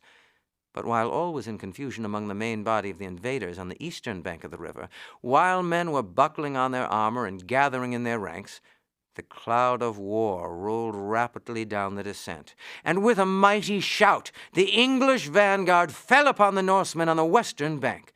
Valiantly they fought, but there was no resisting the solid array of the English housecarls. Taken altogether unprepared, and for the most part without their defensive armor, the Norsemen could offer no successful resistance to the English host. Great numbers were killed. Others were driven headlong across the bridge, or were drowned in the stream. And then, in solid array, the English housecarls moved forward to the attack. Had the King of Norway advanced to the end of the bridge, a battle would have been impossible, for the English could never have forced their way across. But the kings were equally anxious for a battle. Harold of Norway knew as well as the King of England that the host of Normandy was on the point of sailing, and it was as essential for him to crush the English army before the Normans landed as it was for Harold of England to dispose at once of the Norse invaders. There were 3 claimants for the English crown, and both kings felt the necessity of having their hands free to meet the Normans. Harold of Norway may well have believed that his host of tried warriors was capable of disposing of an army that, save for its small body of regular troops, was wholly unused to war. Therefore, he held his array immovable while the English army crossed the bridge and formed up for battle. Steadily and firmly, the solid line of the housecarls moved up the ascent. And then, as Harold's trumpet gave the signal of attack, they flung themselves upon the shield wall of the Norsemen. The conflict was a terrible one. The heavy 2-handed axes of the English clashed against the long 2-handed swords of the Norsemen. Against such terrible weapons wielded by such powerful arms, helmet and hauberk afforded but a poor defense. For hours the struggle continued with unabated vigor on both sides. Harold himself, with a body of his thanes, fought in the front line, his position marked to his followers by his standard kept flying close behind him. His great strength and height made him so formidable an assailant that his standard generally flew well in advance of his fighting line, while on the other side the still greater height and strength of the King of Norway rendered him equally conspicuous. At last the obstinate valor of the English housecarls prevailed over the resistance of the fierce Norsemen, and the invading host was driven backward step by step up the ascent until the level ground was reached. Here the battle again raged as fiercely as ever. In vain did Harold of Norway, followed by his bravest warriors, hurl himself upon the ranks of the English. In vain did his followers again and again strive to take the offensive. The English line ever bore up against their attacks. The battle was still undecided when, as the sun was going down, an English arrow pierced the throat of the giant King of Norway. How Tostig, who had throughout the day fought by his side, fell, we know not, but he died, as did the Irish prince who had brought his followers to share in the plunder of England. There fell, too, most of the bravest warriors of Norway. The slaughter was terrible, and at nightfall the Norsemen who survived broke and fled to the shelter of their ships. Never in the history of England was there a harder fought battle. Never were English valor and endurance more splendidly shown. Terrible, too, had been the losses on their side. Many of the king's bravest thanes had fallen, and the ranks of the housecarls were fearfully thinned. Complete as had been the victory, absolute as had been the destruction of their foes, there was little rejoicing in the English camp that night. So exhausted were the troops by their long march and the desperate struggle of the day that they threw themselves down to sleep on the ground they had won, thickly covered as it was with the bodies of friend and foe. Wulf throughout the day had fought close to Harold. Osgod had kept close beside him, and had warded off many a sweeping blow and cut down many a pressing enemy. At the end of the day his left arm hung useless by his side, well nigh cleft off by the blow of a Norseman's sword. Wulf himself had escaped without a scratch, thanks in a large measure to his followers' watchfulness. When the battle was over, he was one of the few thanes who gathered round Harold. The latter felt no exultation at this victory. It had cost him the flower of his army and numbers of his most valued thanes. It had cost him, too, the life of a brother, to whom in spite of his faults he had been deeply attached. He knew that there was before him a struggle even more serious than that from which he had just emerged victor, and there was no saying how that struggle might end. "I thank God that you are spared to me, Wulf," he said as the young thane came up. "It has been a terrible day, and our victory is dearly purchased indeed. I have sent a messenger to York, praying that every monk skilled in surgery will at once hasten hither, that all men and boys shall come and help to collect the wounded, and that such women as can aid will accompany them. I cannot ask the men who have marched well nigh night and day since we left London, and borne the brunt of the day's battle, to do more. England has need of their strength." The messenger was to stop at Helmsley, and bid every soul left there to hurry to the field. In half an hour they will be here. The first thing for them to do is to carry water to the wounded. "I will go to the bridge, my lord, and take them in charge when they arrive and set them at the work." "You need rest as much as any, Wulf." "I can rest tomorrow," Wulf replied, "and at any rate could not sleep tonight, for I must see to Osgod, who will, I fear, lose an arm." "I am sorry to hear it, for one could ill spare so brave a fellow. I saw the Norseman going down under his axe, and assuredly no man did more than he today." "I will tell him what you say, my lord. It will do him good. I left him sitting down on a bank, bemoaning himself that he might not be cured in time to fight the Normans." Harold shook his head. "I would give half my estates, Wulf, that Osgod should be well enough to fight by your side in our first battle with the Normans. That would mean that they would not land before 2 months have passed, and by that time I would have all the force of England gathered to receive them. As you are willing that it should be so, I will leave you in charge of the camp tonight. It will be 3 hours before help can arrive from York. Till then there is naught to do but carry water to the wounded.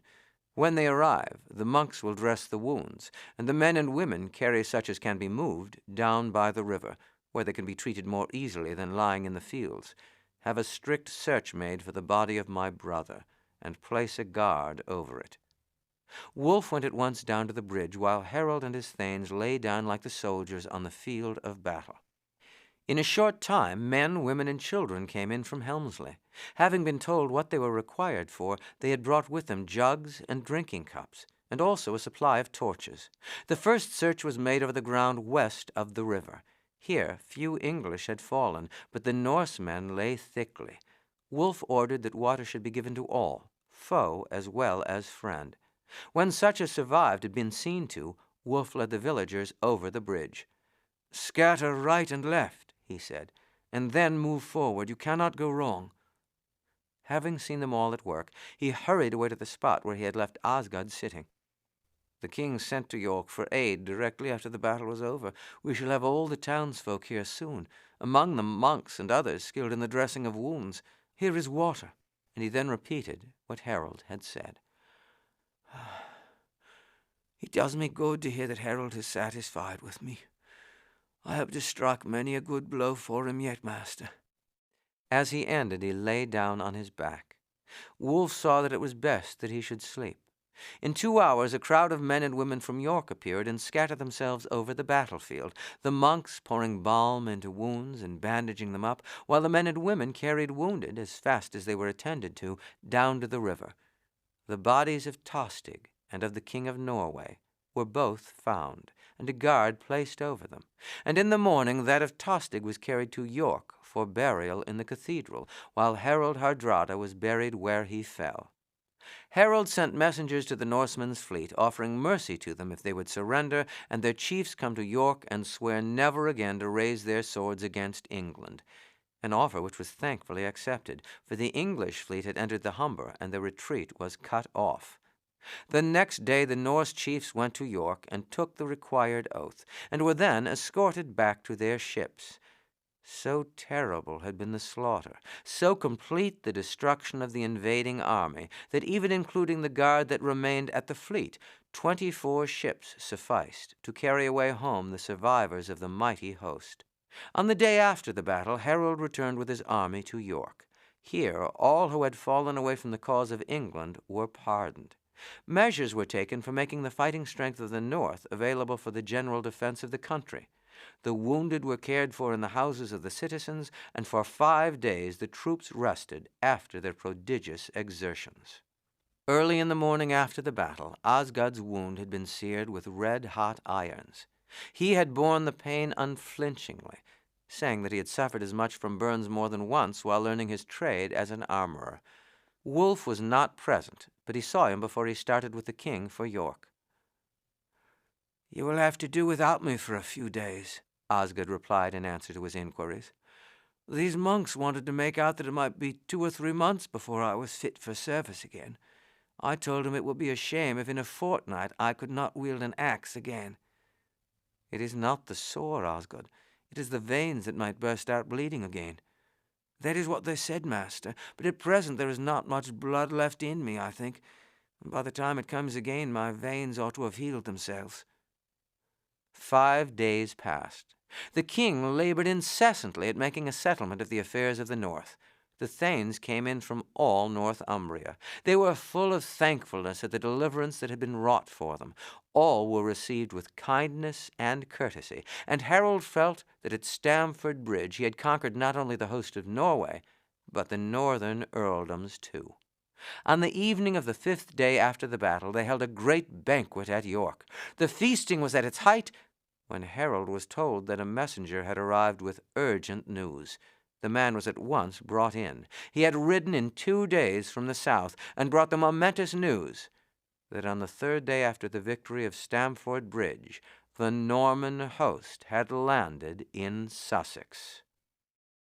Chapter 20. The Landing of the Foe. While Harold with his army had been anxiously and impatiently watching the sea on the southern coast of England, the mixed host of the Duke of Normandy had been no less anxiously awaiting a favorable breeze at the port where the whole of the expedition was gathered. And while Harold was marching north to meet the King of Norway, the Normans were praying for a favorable wind at the holy shrine at the Abbey of Saint-Valery. 2 days after the host of Harold Hardrada had been destroyed, the wind suddenly shifted to the south. There had, on the previous day, been a great religious ceremony. The holy relics had been brought by the priests into the camp. The whole army had joined in a solemn service. Precious gifts had been offered at the shrine, and as the change of wind was naturally ascribed to the influence of the saint, the army was filled with enthusiasm and believed that heaven had declared in their favor. From morning till night, the scene of bustle and preparation went on, and when darkness fell, the whole host had embarked. Every ship was ordered to bear a light, and a huge lantern was hoisted at the masthead of the Mora, the Duke's own ship, and orders were issued that all vessels should follow the light. The Mora, however, was a quick sailor, and was not, like the other vessels, deeply laden down with horses and men. When daylight broke, therefore, she had so far outstripped the rest that no other sailor was in sight, and she anchored until the fleet came up, when the voyage was continued, and at 9 on the morning of Thursday, the 28th of September, the Normans landed on English soil. The landing was unopposed. The housecarls were away north with their king. The levies were scattered to their homes. To the surprise of the Normans, who landed in battle array, no armed man was to be seen. Parties of mounted men at once examined the country for miles round, without finding signs of the defending army they expected to meet. On the following morning, a small force was left in the Roman fortifications near Pevensey to guard the ships, and the Duke, with his army, marched away along the Roman road to Hastings, where William established his headquarters and resolved to await the approach of the army of England. A wooden castle was raised on the height, and the country for miles round was harried by the Norman horse.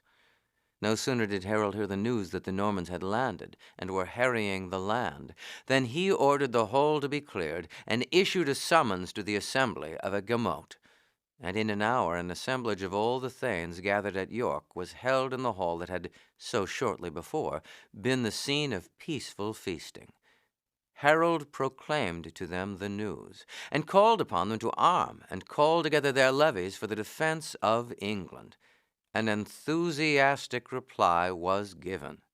As the men of the South had crushed the invaders of the North, so would the men of the North assist to repel the invasion of the South. Morcar and Edwin promised solemnly to lead the forces of Northumbria and Mercia to London without a day's delay. An hour later, messengers started on horseback for the South, bidding all men to assemble at London to fight for home and freedom against the foreign invaders, and orders were issued that the troops who had fought at Stamford Bridge should march at daybreak. As soon as the council was over, Wulf mounted his horse and rode at full speed to Helmsley to see Osgod. "A pest upon the Norman!" Osgod exclaimed angrily when he heard Wulf's news. "He might have given me a week longer at any rate. I am feeling mightily better already, for today the monk has bandaged my arm. He told me that everything depended upon my keeping absolutely quiet for another week, for the slightest exertion might make the wound break out afresh, and that if it burst there would be but a poor chance for me. Well, I must travel in a wagon instead of on horseback." "You will do nothing of the sort, Osgod. I absolutely forbid it." "Well, master, I must obey your orders. But never before did I feel it so hard a thing to do." "It is for your own good, and mine, Osgod. But now I must be going, for I shall ride on ahead so as to go down to Steyning and fetch our men. I was before sorry that, owing to my being here, they did not come down with the king. Now I am glad, for I might have lost half of them, while as it is I shall have 100 men as good as his own to help fill up the ranks of Harold's housecarls." On his march south, Harold was joined by large numbers of men. The news of the destruction of the army of Harold Hardrada had excited the greatest enthusiasm, and the thanes presented themselves as a rule with more than the number of men they were bound to furnish. Wulf rode on fast to London. As soon as he arrived there, he went to the armorer's shop. Allred paused at his work as he entered. "Welcome back, my lord Wulf," he said. "So you have come safely through the 2 great battles in the north. Has Osgod fared equally well? I see that you have come without him." "Not equally well, Allred. At Stamford Bridge he was wounded so sorely that for a time we thought it would go hard with him. But he has rallied and is doing well, and save that he will come home without his left arm, he will, I trust, soon be recovered. I am glad to hear that the boy lives, for indeed when I saw you alone, my first thoughts were that he had fought his last battle. We have terrible news from the south. The Normans are plundering and slaying from Beachy Head well nigh to Dover. However, matters will be changed as soon as the king returns to town. London will send her militia in full strength, and we hear that the thanes of the west are hurrying hither. 'Tis a pity that Harold was drawn off north, for had he been here, the Normans would have had to fight their best before they established themselves on our shores. They could have landed in any case, Alred. It was not the King of Norway and Tostig, but the impatience of our sailors and troops that left our shores unguarded. Harold tried his best to keep them together, but in vain. However, they rallied quickly when they heard of the landing in the north, and are coming in freely now. When will the army be back here, master? In 3 days at most, I imagine.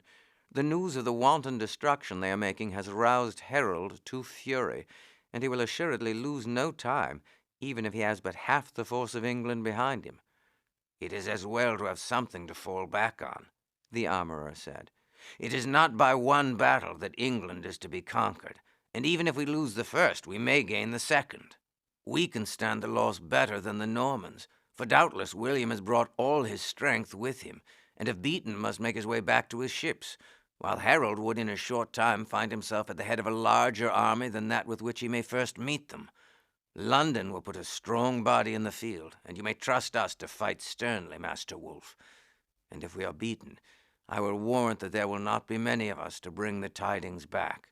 Of that I am sure, Alred.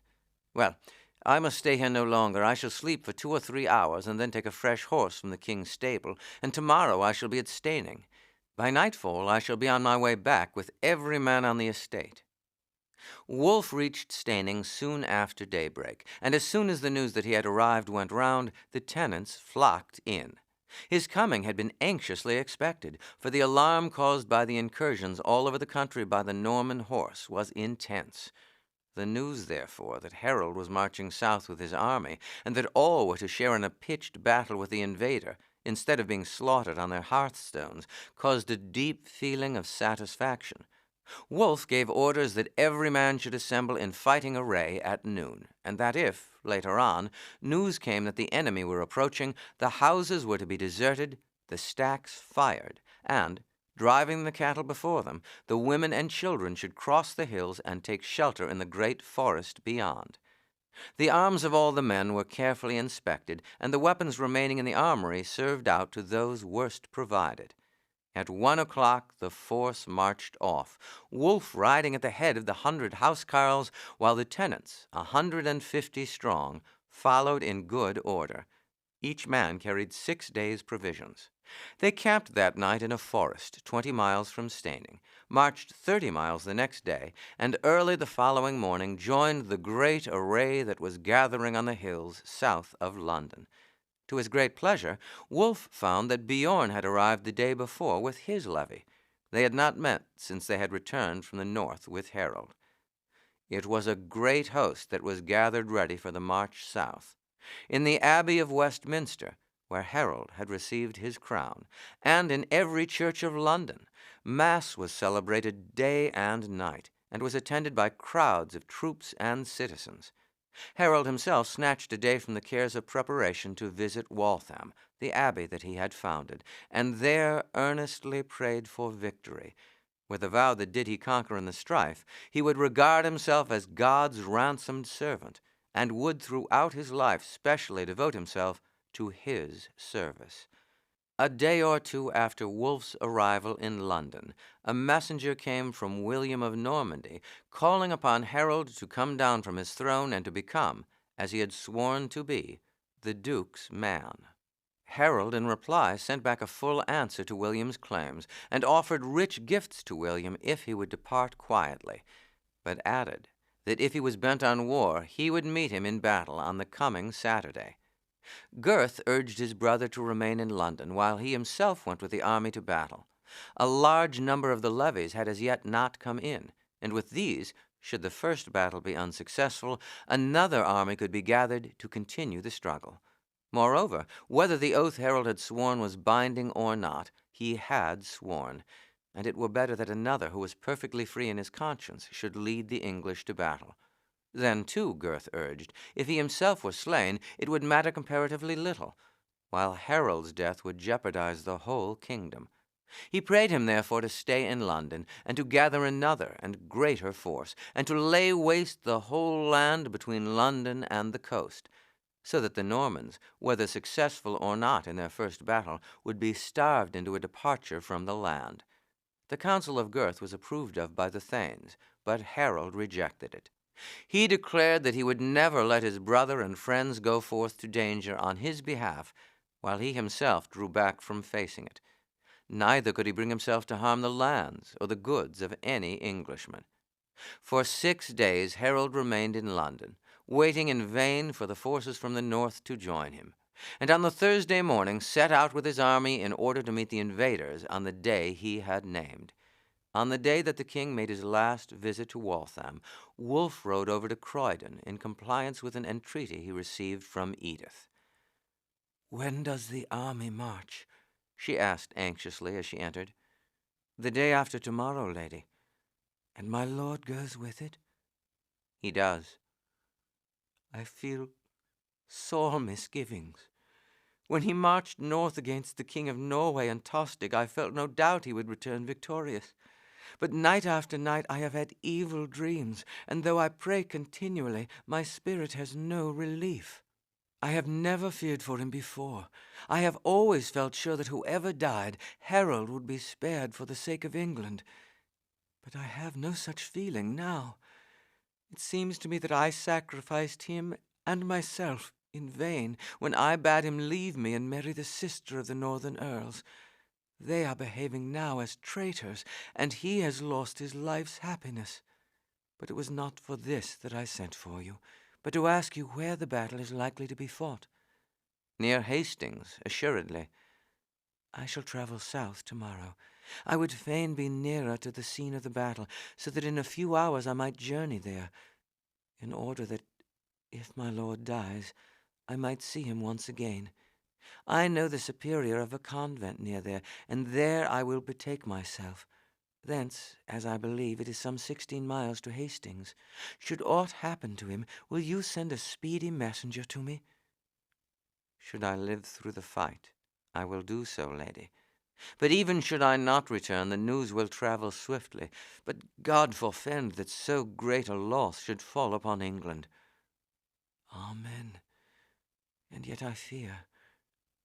Thanks, Wulf, for coming. Perchance we may not meet again. I am thinking of entering a convent, probably that at Lewes. The struggle and pain here is well nigh too great for me, but in the walls of a cloister I may find peace. God bless you, Wulf, and protect you through the coming battle." Wulf rode sadly back to the camp. The army marched rapidly. Bjorn and Wulf rode together and talked over the chances of the coming battle.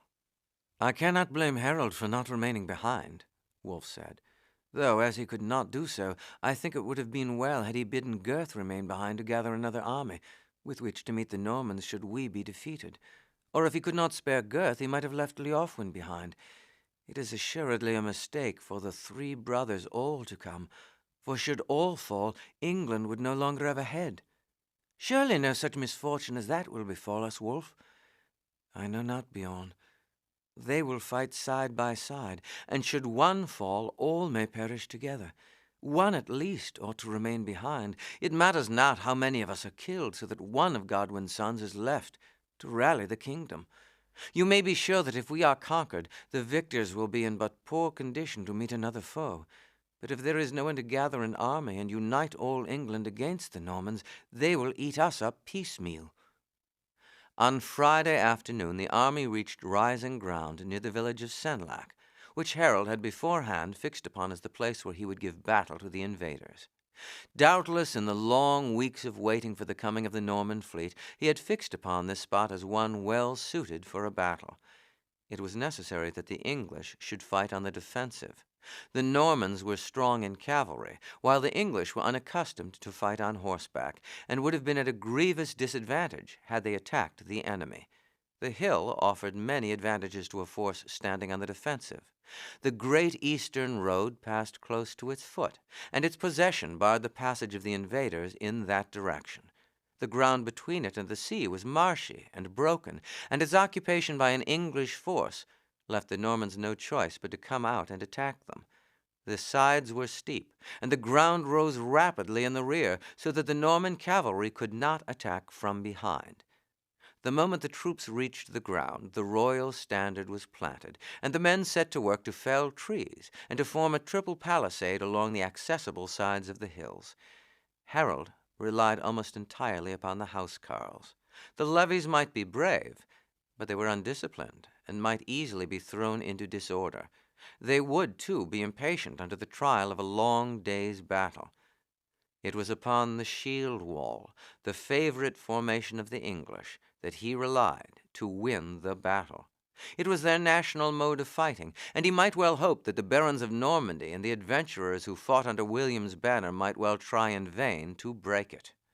In the evening a messenger arrived from William, again bidding Harold resign the kingdom or meet the Duke in single combat, the crown of England to be the prize of the victor. Harold refused the challenge. He knew well that the issue could not be thus decided. Were he to fall, the people would still refuse to accept William as their king. Were William to fall, the host that had gathered for the plunder of England would still give battle. Nothing was therefore to be gained by the proposed combat. Chapter 21. Hastings. Wulf and Beorn lay down among the thanes, after Harold, sitting with them round a fire, had explained his plans for the battle. So calmly and confidently did he speak, and so strong was their position, that all lay down to sleep with the belief that the victory at Stamford Bridge would be repeated. On waking, Wulf visited his men. He was astounded at seeing among them the towering figure of Osgod. "Why, what means this, Osgod?" he exclaimed. "Did I not order you to rest quietly at York?" "That did you, my lord, and no man obeys your orders more readily than I, and anything that you bid me do I am willing to do if possible. But in this it was not possible, for I could not remain at York. I should have had fever in my blood, and would by this time have been lying as deep in the earth as Harold of Norway himself. Therefore, in order to get the rest and quiet you had ordered, it was necessary for me to come south. As you had left me well supplied with money, I was able to do so in comfort, and have had myself carried in a litter by easy stages. I reached London on Wednesday night, having been a fortnight on the way, and I arrived here an hour since. Each day I walked a little, and my wound has well nigh healed. Although I doubt whether I shall be able to use a heavy axe, I trust I shall be able to strike hard enough with the right hand to split a few Norman helms. But the exertion may set your wounds bleeding afresh, Osgod," Wulf said, unable to repress a smile at Osgod's argument. "Methinks there is no fear of that. I told the monk who seared my arm to do it heartily, so that he made a good job of it. And a monk who examined it at Westminster on Wednesday evening told me that, save for the healing of the skin, the wound was pretty nigh cured, and that he thought there was no chance whatever of its breaking out afresh. Well, at any rate you must take care of yourself, Osgod. You can aid me in keeping our men steady, but I charge you not to fight yourself unless you see the line waver. I will keep myself back for that, master, but I am sure we shall all have to do our best before sunset, and as all will be risking their lives, there is no reason why I should not do so as well as the rest." The troops made a hearty breakfast and quenched their thirst at the little stream that ran down by the side of the slope. Then they were told off to the ground they were to occupy. At 9 in the morning, the vanguard of the Norman army appeared over the brow of a rise, and the English at once took up their positions. In the center were the housecarls of the royal house and those of the thanes, and the London citizens under their sheriff. In the center of this array flew the royal standard of Harold and his brothers. The housecarls were in a triple line. To the left and right of them were the levies, as brave as the more heavily armed comrades, but altogether without discipline, and armed in the most primitive manner. A few only carried swords or axes. The majority had spears or javelins, Many had only forks or sharp stakes, while some carried stone hammers and axes, such as were used by their primitive ancestors. As the Norman army wound down from the opposite hill and formed up in the order of battle, Harold rode along in front of his line, exhorting all to stand firm. The order in which the Normans prepared for battle was similar to that of the English. Both commanders had been well informed by spies of the strength and position of their opponents, and the Duke placed his tried Norman troops in the center to match themselves against the English housecarls. His Breton contingent was on his left, while on the right were the French, the Flemings, and the other foreign adventurers who had come to fight under his banner. In the front line were the archers and slingers, who were to open the battle and shake the line of the defenders. Behind these came the infantry, who were to hew down the palisades and clear a way for the cavalry charge full into the center of the English host. A Norman trumpet gave the signal for the commencement of the battle, and the archers along the whole line poured a storm of arrows into the English. It was unanswered, for there were few bowmen among the defenders of the hill, and the distance was too great for the javelin men to hurl their missiles. After the archers had shot several volleys of arrows, they fell back, and the infantry advanced against the hill. They were greeted with a shower of stones and javelins, which slew many. But with unbroken front they pressed upwards until they reached the palisade. Here a desperate struggle began. The Norman sword and spear were met by the axes of the housecarls, and the clubs, spears, and forks of the levies. In vain, Norman, Breton, Frenchman, and Fleming strove to break the English line. The high position of the defenders gave them a great advantage over their assailants, among whose crowded ranks the javelin men did great execution, while the Normans could receive little aid from their archers. Both sides fought with obstinate valor. The Norman battle cry was, "God help us!" The English, "God Almighty and the Holy Cross!" The latter invocation being to the relic at Waltham, which was the king's special object of devotion. At last the Norman infantry fell back, broken and baffled, having suffered terrible loss. And now the knights and horsemen, who formed the backbone of William's army, rode up the hill. The Duke himself, as well as his brother Odo, Bishop of Bayeux, who fought beside him, had laid aside their Norman swords and were armed with heavy maces, weapons as formidable as the English axe. But the valor of the horsemen, the strength of their armor, the length of their lances, the weight of their horses, availed no more against the shield wall of the housecarls than the infantry had done. The superior height and strength of the English, and the sweep of their terrible battle axes, counterbalanced the advantage the horses afforded to the Normans, and the hitherto irresistible chivalry of Normandy and France were, for the first time, dashed backwards by trained infantry. In front of the English line the ground was thickly covered with fallen men and horses. But the English, too, had suffered. The action of swinging the axe with both arms above the head left the neck and upper part of the body exposed, and many had fallen, pierced through and through by the Norman spears. A great shout of triumph rose from the English line as the Norman horsemen, unable to do more, fell sullenly back down the hill. As in the center the king with his thanes and housecarls had repelled the attack of the Normans, so on the flanks the English levies had held their ground against the Bretons and French. But carried away by their exultation, the levies on the right, forgetful of Harold's express orders that no man was to stir from his place until he himself gave the signal for pursuit, broke their line, and rushing down the hill fell on the retreating Bretons. Unable to withstand the onslaught, and already disheartened by their failure, the Bretons fled in wild alarm, and rushing towards the center for protection, threw the Normans also into confusion. The panic spread rapidly, the host wavered, and had already begun to fly, when William, throwing off his helmet, rode among them, and exhorting some, and striking others with a lance he had caught up, at last restored order.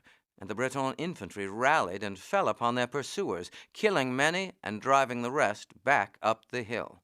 William and his brother the bishop performed prodigies of valor, but not less valiantly fought Harold of England and his brothers.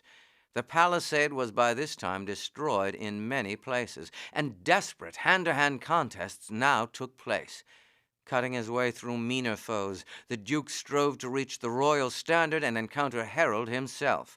He was nearing his goal when Gurth sprang forward, eager to protect Harold from harm. He hurled a javelin at William, but the dart struck the Norman's horse only, and it fell beneath him. William leaped to his feet, and springing upon Gurth, smote with his heavy mace full on his helmet, and the noble Earl of East Anglia fell dead at his feet. Almost at the same moment his brother Leofwin, fighting sword in hand, was slain. But the fall of the two royal brothers in no way changed the fate of the battle. The men of Kent and Essex, furious at the fall of their beloved earls, fought even more fiercely than before to avenge their deaths. William had remounted, but his second horse was also slain, and himself mounting that of one of his followers, they fell together upon the English line. But all the valor of the Duke and his chivalry failed to break it. On the French left, the Bretons had, indeed, succeeded in completely destroying the palisade, but the levies stood firm, and no impression was made upon their solid line. The attack had failed. Even William saw that it was hopeless any more to hurl his troops against the shield wall, but the manner in which the English irregulars had been induced to break their array led him to try by a feigned retreat to induce them to repeat their error. While the fight yet raged around him, he sent orders to the Bretons to turn and flee, and then, if the defenders pursued them, to turn upon them, while he ordered a portion of his Norman force to make straight for the gap as soon as the English left their posts. The stratagem was successful. Again, with exulting shouts, the levies poured out in pursuit of the Bretons. These fled for some distance, and then, suddenly turning, fell on their pursuers. Ill-armed and undisciplined as the levies were, and unable to withstand the attack of such overwhelming numbers, they bore themselves gallantly. One party took possession of a small outlying hill, and with showers of darts and stones, they killed or drove off all who attacked them. The greater part, however, made their way to broken ground to the west of the hill, and made a stand on the steep bank of a small ravine. The French horsemen, charging down upon them, unaware of the existence of the ravine, fell into it, and were slaughtered in such numbers that the ravine was well nigh filled up with their dead bodies.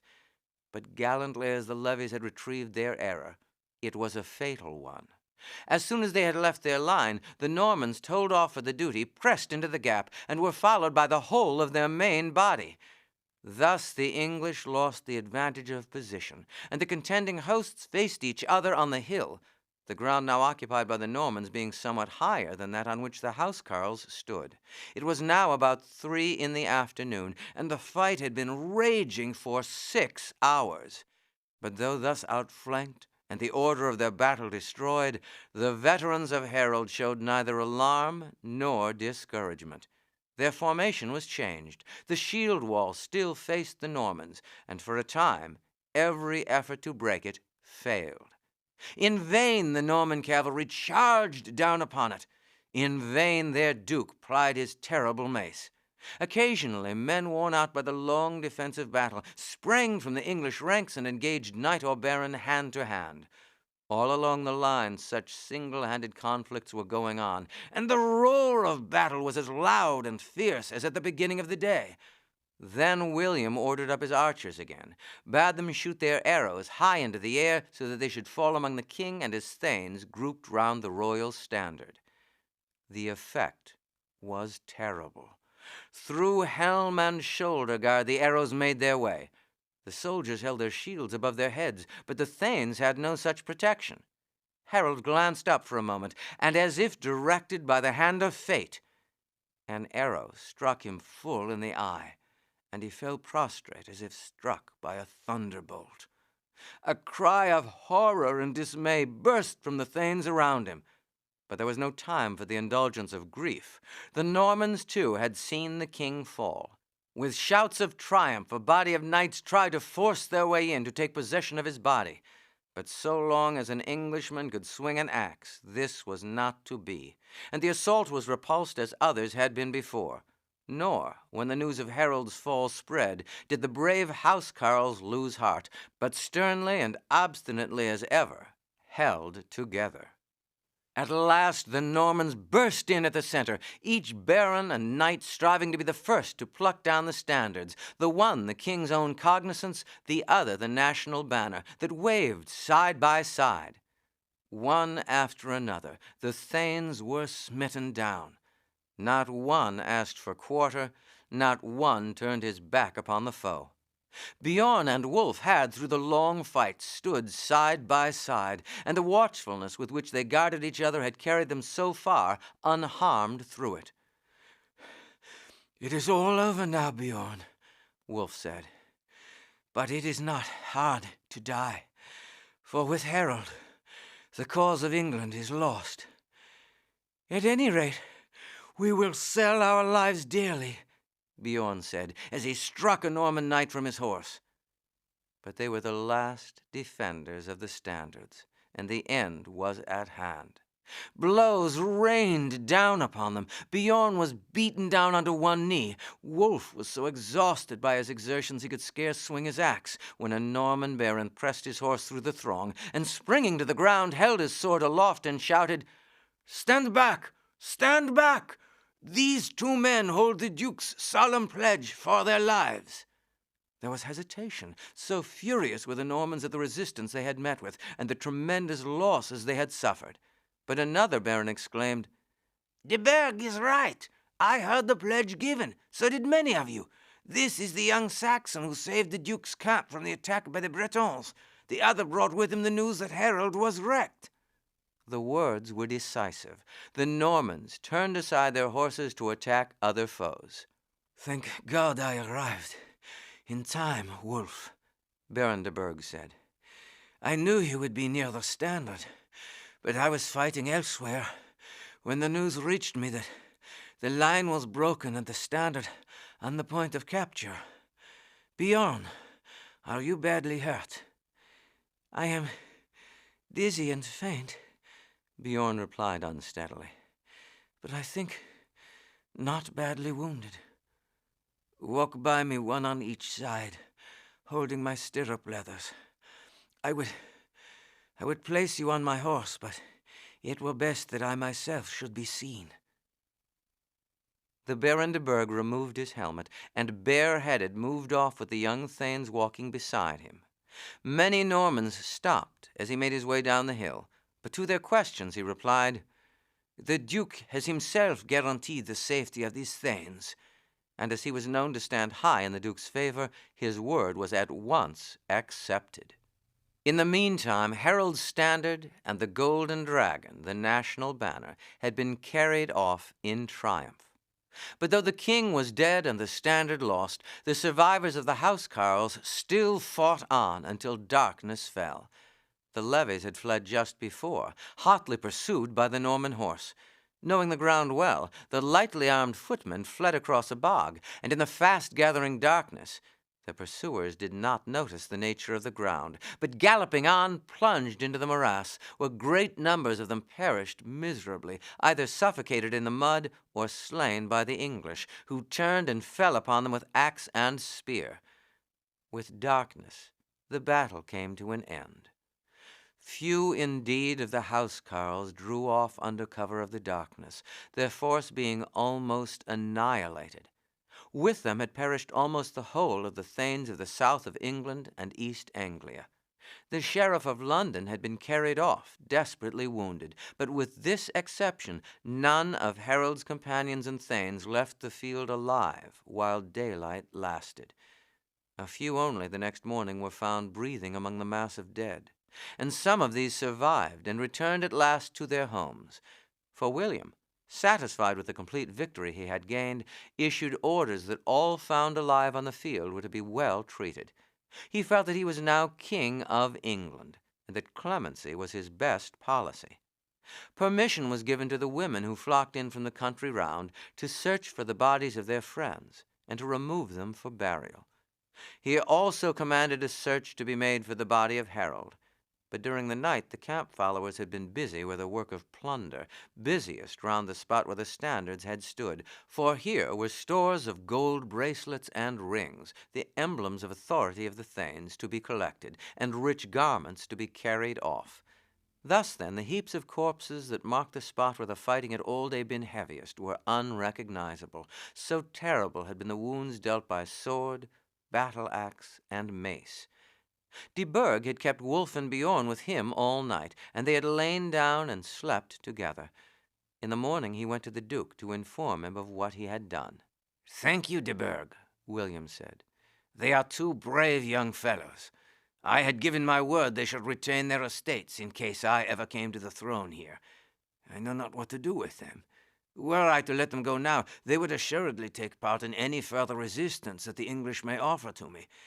I will not ask them now to swear allegiance to me, for fresh from the battle where they have lost so many friends, and the Earl they loved so loyally, they would assuredly refuse. If you will grant me a short leave," said the Baron de Burgh, "I will take ship back to Normandy and place them in the care of my wife, where they can remain until matters have settled down here. It is a good idea, de Burgh. Do so without delay. Methinks that after yesterday there will be no real resistance offered to me, and therefore I can spare you for a time." Thanking the Duke, de Burgh returned to his captives and told them what had been arranged. "We owe you our heartiest thanks, Lord de Burgh, for your kindness," Beorn said. "Assuredly, so long as England resists, we will not acknowledge William of Normandy as king. But when resistance ceases, we will of course take the oath to him, if only for the sake of our people. Therefore we gratefully accept your offer. But first of all, we beg you to let us go to the spot where our housecarls fought. You remember Wulf's man, Osgod?" "That do I indeed. The great fellow who fought by his side that night against the Bretons and saved my son's life. Was he there?" "He was," Wulf said, "though greatly against my wishes, for he had lost an arm in the fight at Stamford Bridge. He had himself carried down here, contrary to my orders, and insisted upon joining in the battle. I would fain search for his body and give him burial." "I will come with you at once," the Norman said. "I, too, owe Osgod a debt of gratitude." The housecarls of Steyning had fallen to a man where they stood, and among them, after some searching, they came upon the body of Osgod, distinguished alike by its bulk and the loss of an arm. His axe lay with a broken shaft by his side. His helmet was cleft asunder, and his face covered with blood. "His body is yet warm," Wulf said as he lifted his arm. "I believe he still lives." De Burgh called upon 2 Norman soldiers near to aid, and with their assistance Wulf and Beorn carried Osgod down to the stream, where they washed the blood from his face and bathed the wound in his head. "He is certainly alive," Beorn said. De Burgh sent for a flask of wine, and a little of this was poured through Osgod's lips. Presently there was a deep sigh and a slight motion of the figure, and then Osgod opened his eyes. At first he seemed bewildered, but as his eyes fell on Wulf, a look of pleasure came into them, and he smiled faintly. "I am alive, Osgod, and glad indeed to find that you are also. Beorn also has escaped. Take a draught of wine. You have lost a lot of blood and had none to spare." They lifted him into a sitting position and held the cup to his lips while he drank a long draught. "That is better, master. I can feel it going through my veins. I shall be able to wield an axe yet again. How is it that you are here?" he asked, looking round at the Normans. "We are prisoners, Osgod, though we have not surrendered. We are to be taken to Normandy as prisoners." "You shall go too, Osgod," de Burgh said. "You will find it hard to be nursed here, and my wife will see that your wounds are well cared for. Your master will stay with you for the present, for I have matters to see about." In half an hour he returned and said, "I have to ask you to perform a last service to your dead king. None can find the body of Harold. All the dead that were near the standard were removed last night by the soldiers, and among the great pile of dead none can recognize that of your king." Well as they knew him, Wulf and Beorn were unable to recognize the body of Harold among the ghastly heap of corpses. After a time, Wulf said, "There is one who might recognize it when all others failed. It is Edith, whom he so long loved as his wife. She may recognize it by some mark or sign unknown to others. If you will give me leave, I will ride to Lewes, where she is staying, and bring her hither." "Certainly, Wulf. I will obtain a safe conduct for you from the Duke." Wulf had ridden, however, but a mile along the western road when he saw a litter approaching, borne by 4 men. He reined in his horse by its side. An order was given from within, and as the bearers lowered it to the ground, Edith stepped out. She was deadly pale. Her eyes were red with weeping, and she seemed to Wulf to have aged years since he saw her a week before. "My presentiments have come true, Wulf," she said. "It was no surprise to me when last night the news came that the battle was lost, and my herald slain. I had looked and waited for it. Were you coming to fetch me?" "Yes, lady. Harold's body has not been found.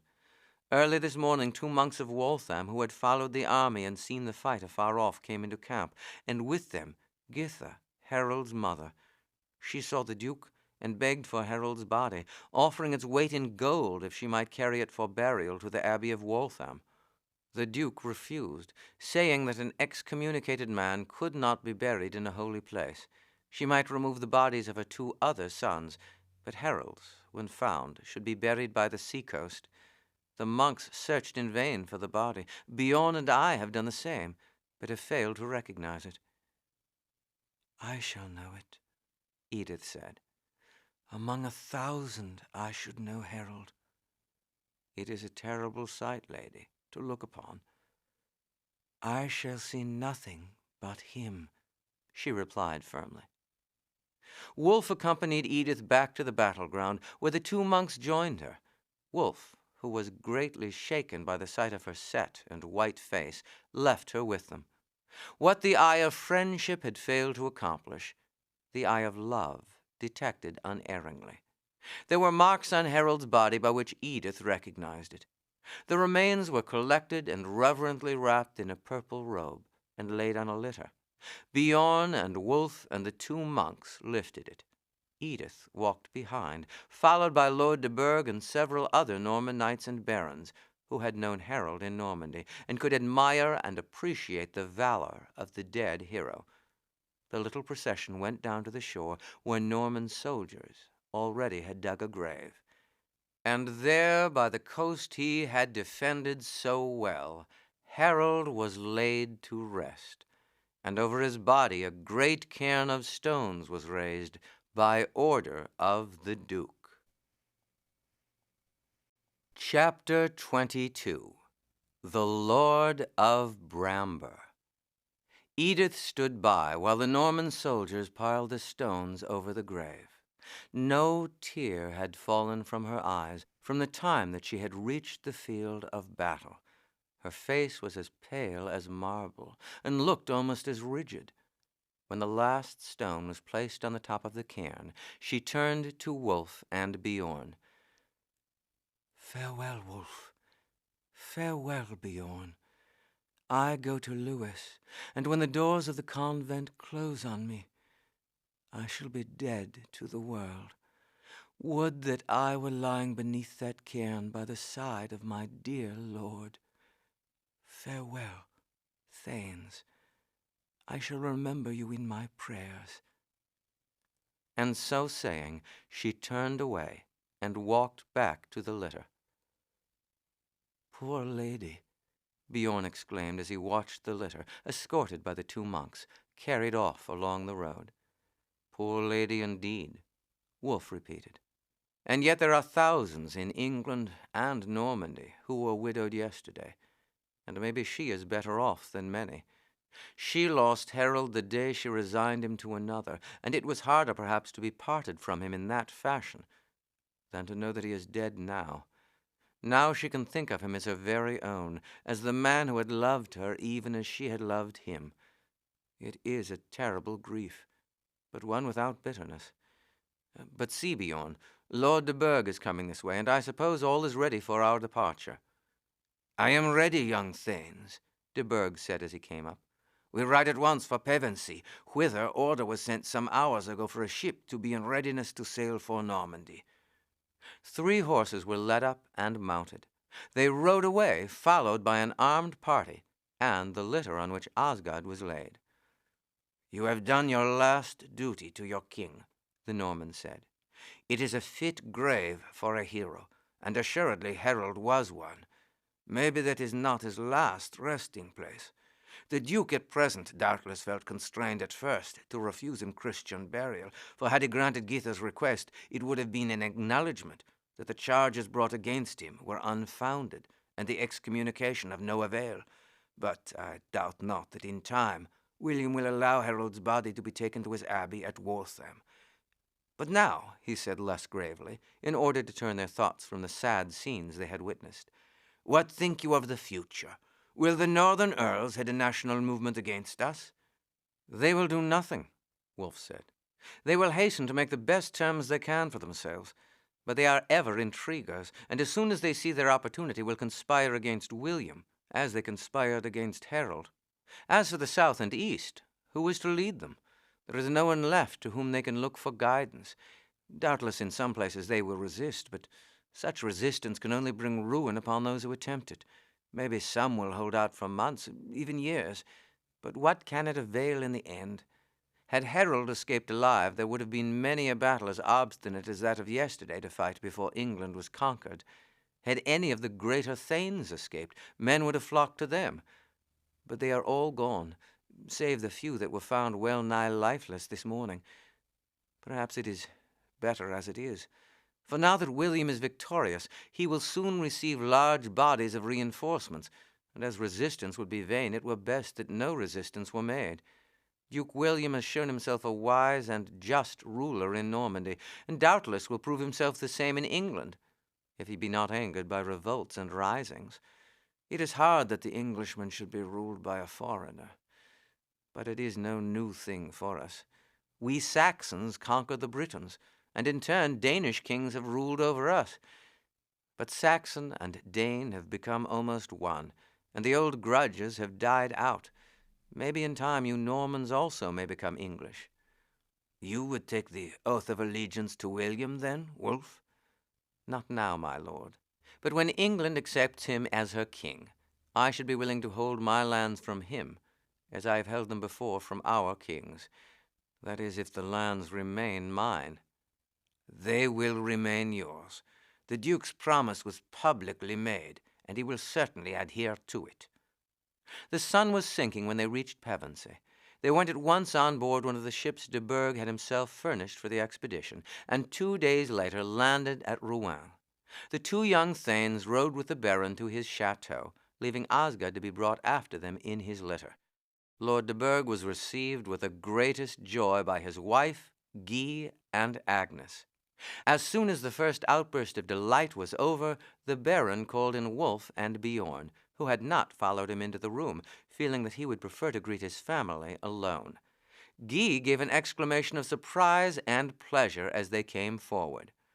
"These are my prisoners," the Baron said with a smile. "If I can call prisoners those who have never surrendered. The Duke has entrusted them to my keeping." "Lord de Burgh does not tell you, lady, that he saved our lives," said Bjorn. "We were well nigh spent, and were surrounded by a ring of foes when he broke in and stood beside us, proclaiming that the Duke himself had given a pledge for our safety.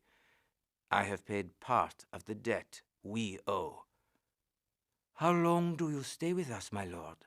asked the Lady de Burgh. "As long as I can, wife. I went, as you know, unwillingly to the war. We won, but it was a victory over the dead rather than the living. Of Harold's regular troops no man turned, no man asked for quarter. Even the irregulars, who had fought with equal bravery when, as night fell and all was lost, they fled, inflicted well nigh as heavy a blow upon us as had been dealt during the day.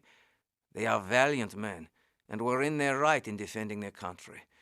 And I would that I could stay peacefully here until the last blow has been struck. I must fight for my liege lord as long as fighting goes on, but that over, I hope to return here and live in peace. At any rate, I can tarry quietly here for a week. I suppose, Thanes, you will not object to give me your parole to attempt no escape?" "Willingly, my lord," Bjorn said. "If, contrary to our opinion, England should rise and fight one more battle for freedom, we will give you due notice that we shall, if possible, escape and cross the sea to join our countrymen." "That is fair enough. And the moment you give me notice, I will clap you into so firm a cage, I warrant you will not escape from it. But I trust the necessity will not arise. Now, Guy, take your friends to their chambers and see to their comfort. I will not tell the story of the battle until you return. In truth, it will be famous in all times, both as one of the sturdiest fights ever heard of, and because such great issues depended on its results." When Guy returned with his friends and a meal had been eaten, de Burgh told the story of the Battle of Senlac. "Such is the story as far as I know it," he added in conclusion. "Can you add more, Thanes?" Bjorn shook his head. Wulf said, "It is like a dream. We never moved through the long day. At times there was a short lull, and then each man was fighting as best he could. I know that my arms grew tired, and my axe seemed to grow heavier, that horse and foot swept up to us, and there was occasionally breathing time, that the royal brothers' voices rose ever cheeringly and encouragingly, until Gurth and Leofen fell. And after that heralds alone was heard, though I think it came to my ears as from a distance, so great was the tumult, so great our exertions. When Harold died, I knew that all was lost. But even that did not seem to affect me. I had become a sort of machine and fought almost mechanically, with a dim consciousness that the end was close at hand. It was only at the last, when Bjorn and I stood back to back, that I seemed myself again, and was animated with new strength that came, I suppose, from despair." "It was an awful day," said de Burgh. "I have fought in many battles under the Duke's banner, but the sternest of them were but paltry skirmishes in comparison to this. Half of the nobles of Normandy lie dead. Half the army that filled the mighty fleet that sailed from Saint Valery have fallen. William is King of England, but whether that will in the end repay Normandy for the loss she has suffered seems to me very doubtful. And now, let us all to bed." At the end of a week, the Baron sailed again for England. To the two young Englishmen, the following weeks passed pleasantly. Ships came frequently from England with news of what was doing there. William had tarried for some time at his camp at Hastings, expecting to receive the submission of all England. But not an Englishman came to bow before him. The northern earls had hurried to London as soon as they heard of the defeat at Senlac and the death of the king and his brothers, and a Witan was instantly summoned to choose his successor to the throne. Edwin and Morcar thought the choice of the nation would surely fall upon one or the other of them, but no true-hearted Englishman could forgive either their acceptance of Harold Hardrada as their king or the long and treacherous delay that had left southern England to stand alone on the day of battle. The choice of the Witan fell on the young Edgar, the grandson of Edmund Ironside, the last male survivor of the royal blood. Edgar, however, was never crowned, as that ceremony could only take place at one of the festivals of the church, and it was therefore postponed until Christmas. London was eager for resistance, and the people throughout southern England looked forward to a long and determined struggle. With the army of the north as a rallying center, a force more numerous than that which Harold had led might soon be gathered. But these hopes were dashed to the ground by the treacherous northern earls. Had one of them been chosen to sit on the vacant throne, they would doubtless have done their best to maintain that throne. But they had been passed over, and oblivious of the fact that it was to the south they owed the rescue of their earldoms from the sway of the King of Norway and Tostig, they sullenly marched away with their army and left the south to its fate. While the cause of England was thus being betrayed and ruined, William was advancing eastward along the coast, ravaging and destroying. There being no central authority, no army in the field, each town and district was left to shift for itself, and assuredly none of them unaided could hope to offer prolonged resistance to the Normans. As, after 8 days' stay at Dover, William advanced towards Canterbury, he was met by a deputation of the citizens offering their submission, and soon from all parts of Kent, similar messages came in. Kent had done its full share in the national defense on the hill near Hastings, and was not to be blamed if, when all England remained supine and inactive, its villagers refused to throw away their lives uselessly. The Duke was detained by sickness for a month near Canterbury, and there received the submission of Kent and Sussex, and also that of the great ecclesiastical city of Winchester. But the spirit of resistance in London still burned brightly, and William was indisposed to risk the loss that would be incurred by an assault upon its walls. He therefore moved round in a wide circle, wasting the land, plundering and destroying, till the citizens, convinced that resistance could only bring destruction upon themselves and their city, sent an embassy to the Duke to submit to him. Not London alone was represented by this embassy. The young king, elected but uncrowned, was with it. 2 archbishops, 2 bishops, and many of the chief men in England accompanied it, and although they were not the spokesmen of any Witan, they might be said fairly to represent London and southern England. The embassy offered William the crown. William went through the farce of hesitating to accept the offer, and held a consultation with his officers as to the answer he should give. They, of course, replied that he should accept.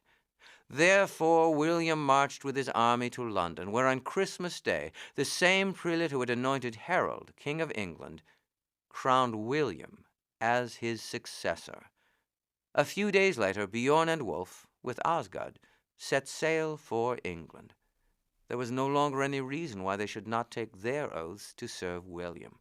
He was the crowned King of England, the accepted of the people, as Harold had been, and when all southern England had submitted, it was not for them, who had received special favors at William's hand, to hold back. With them went Lady de Burgh, Guy, and Agnes, with many other Norman ladies on their way to rejoin their lords in London. Baron de Burgh, on the day after their arrival at Westminster, led the 2 young thanes to the private apartment of the king. He received them graciously. "There are none of your nation," he said, "whose homage I more gladly accept. I am thankful to my Lord de Burgh that he interposed in my name and saved your lives. I have not forgotten the other part of my promise, and have this morning ordered my justiciary to add to your estates forfeited lands adjoining them." Bjorn and Wulf had previously talked this matter over. Their own inclinations would have led them to refuse the offer, but as it was certain that all the land forfeited to the crown by the death of its holders in battle would be apportioned among William's Norman followers, they thought it would be wholly for the benefit both of the families of the late thanes and for their tenants and people, that they should accept any estate William might bestow on them. They therefore thanked the Duke in suitable terms, and at once took the oaths for the lands he might be pleased to bestow on them. The same evening Lord de Burgh said to Wulf, "I think the time has come, Wulf, when I can speak of a subject that has been in my thoughts for a long time, and which, although you have not spoken, has, as my wife and I have both seen, been dear to you, I think. Normandy and England are now one, and we are vassals of the same king. As long as there was a probability that Englishmen and Norman might again be ranged in battle against each other, it was not expedient that aught should be done in the matter. But now that this obstacle is removed, I can offer you the alliance on which I am sure your heart is set, and give you the hand of my daughter Agnes in marriage."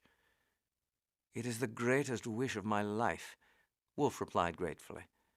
"I should have asked you for her hand before, had it not been for the position of public affairs.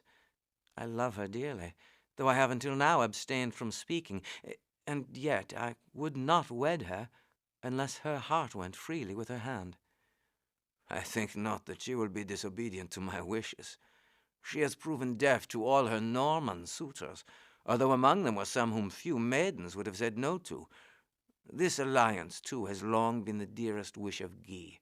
He is as eager now as he was 4 years ago that you should be a son to us and a husband to Agnes. He has also earnestly expressed the wish, in which I also join, that you should take our name. You English have no family names, but that will come with other Norman customs.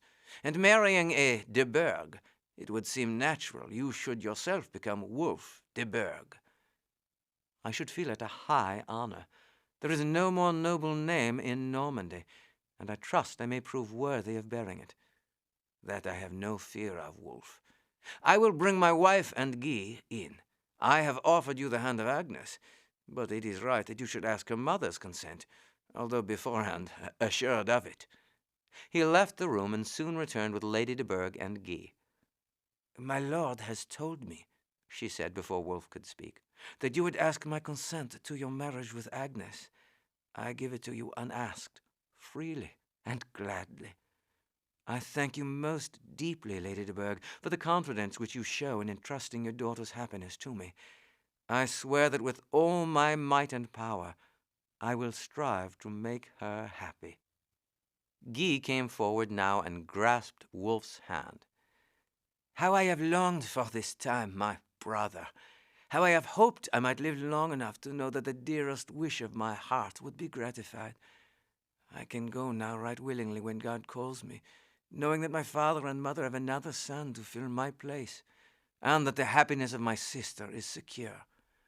And now, wife," the Baron said, "will you fetch Agnes from her chamber?" In 2 or 3 minutes the Baroness returned, leading Agnes, to whom she had told the reason of her summons. The Baron stepped forward and took her hand. "My daughter," he said, "the Thane of Steyning has asked for your hand in marriage, and your mother and I have given our free and full consent. But he would fain know from your own lips that you will come to him willingly." "I have loved you, Agnes, since while still but a boy I first saw you, and my love has grown ever since. The happiness of my life depends upon your answer. But unless your heart goes with your hand, I would rather remain unmarried to my dying day." The girl had stood with downcast eyes and with flushed face until now. When Wulf ceased speaking, she looked up into his face. "I love you, Wulf. I have always loved you. I will be a true and loving wife to you." "Then take her, Wulf," the Baron said, placing their hands together. "You are now her betrothed husband and our adopted son." Wulf stooped and kissed the girl's lips, and the betrothal was completed. After some talk, it was arranged that Wulf should at once journey down to Steyning, assume possession of his new estates, set the house in order, and prepare for their coming. Guy was to accompany him, and, as soon as all was in readiness, Wulf would come up to London and return with Lord and Lady de Burgh and Agnes, who would pay a short visit, and all would then cross to Normandy, for the marriage was to take place there. Wulf's return home gave rise to demonstrations of the greatest joy among his tenants. They had heard nothing of him since the battle, and had deemed him to have fallen with the rest of the defenders of the standard, and had been living in fear of the arrival of some Norman baron to be their lord. For the next few days Wulf was thoroughly occupied. The tenants of his new estates received him almost as joyfully as his own had done, for like them they had expected the advent of a Norman master. In one of the 2 estates that had fallen to him, the Thane he had succeeded had left no heirs, while the other Thane had left a widow and a young family. Wulf arranged that these should remain in their home, receiving for their maintenance half the rents of the estate. Guy was greatly pleased with the fair country in which his sister's lot was to be cast, but he owned frankly that the house seemed unworthy now of the large estate, and was indeed but a poor place in comparison with the noble chateau in which she had been brought up. When, a fortnight later, the de Burghs arrived with Wulf, while Agnes expressed herself delighted with the quaintness of the old Saxon home, her father and mother were decidedly of Guy's opinion. The Baron said, "The house is a good house, in its way, but there will be great changes in the land. Much of it will be transferred to Norman hands, and ere long castles or chateaux like ours at home will rise everywhere. And as an English noble with broad lands, it is but fit that your residence should vie with others. But this shall be my care, and shall be my daughter's special dowry. I should say we will build a castle rather than a chateau, for such I am sure will be the style of all the Norman buildings here. I would not disturb this house, Wulf. It is doubtless dear to you, and will, moreover, serve as a dowager house, or as an abode for a younger son. We will fix on a new site altogether." After riding around the estates, Lord de Burgh and Wulf fixed upon a knoll of rising ground near the village of Bramber, and not far from the religious house where Wulf had spent so many evenings, and whose prior had been one of the first to welcome his return. "I will charter a ship at Rouen," Lord de Burgh said, "and send over a master craftsman skillful in designing and building castles, along with a large number of quarrymen, masons, and carpenters. Labor here is scarce, and the men are unskilled at this kind of work." A week later, Wulf sailed for Rouen with the de Burghs. Bjorn accompanied him, as well as Osgod, to be present at the wedding, which took place at Rouen Cathedral. A month later, Wulf returned with his wife to Steyning. Already an army of men were at work at Bramber. The tenants all gave their assistance readily, for they saw the advantage it would be to them to have a strong castle in their midst to which they could retire in case of danger. Laborers had been engaged in large numbers from the country round by the master craftsmen. The outlines of the castle had been traced, and the ground dug for its foundations, while already the broad, deep moat which was to surround it had been dug to a depth of several feet. In 6 months, a stately pile had risen in the midst of the tranquil glade. When it was ready for occupation, Lord and Lady de Burgh and their son came over, and great festivities were held when Wulf de Burgh, now Lord of Bramber, moved into the castle. Soon after the birth of their first son, Wulf and Agnes received a hasty summons to cross the sea, and arrived in time to stand by the deathbed of Guy. Wulf's afterlife was divided between England and Normandy, as he became a baron of the latter country at the death of Lord de Burgh. He fought no more in England, but more than once followed William's banner in his struggles with his rebellious sons and turbulent nobles. Wulf lived to see the animosities between Englishmen and Normans beginning to die out, and to find the kings relying upon sturdy English men-at-arms and bowmen in their struggles with French kings and with the Norman barons who held so large a portion of the English soil. Osgod became the seneschal of the castle, and he held it for his lord during his absences in Normandy. Wulf took an interest in the fortunes of Ulf, who in the course of time succeeded to the business of Allred, and became one of the most skilled and famous armorers in London. Bjorn married the former heiress of one of the estates William had granted him, and his firm friendship with the Lord of Bramber remained unbroken to the end of their lives.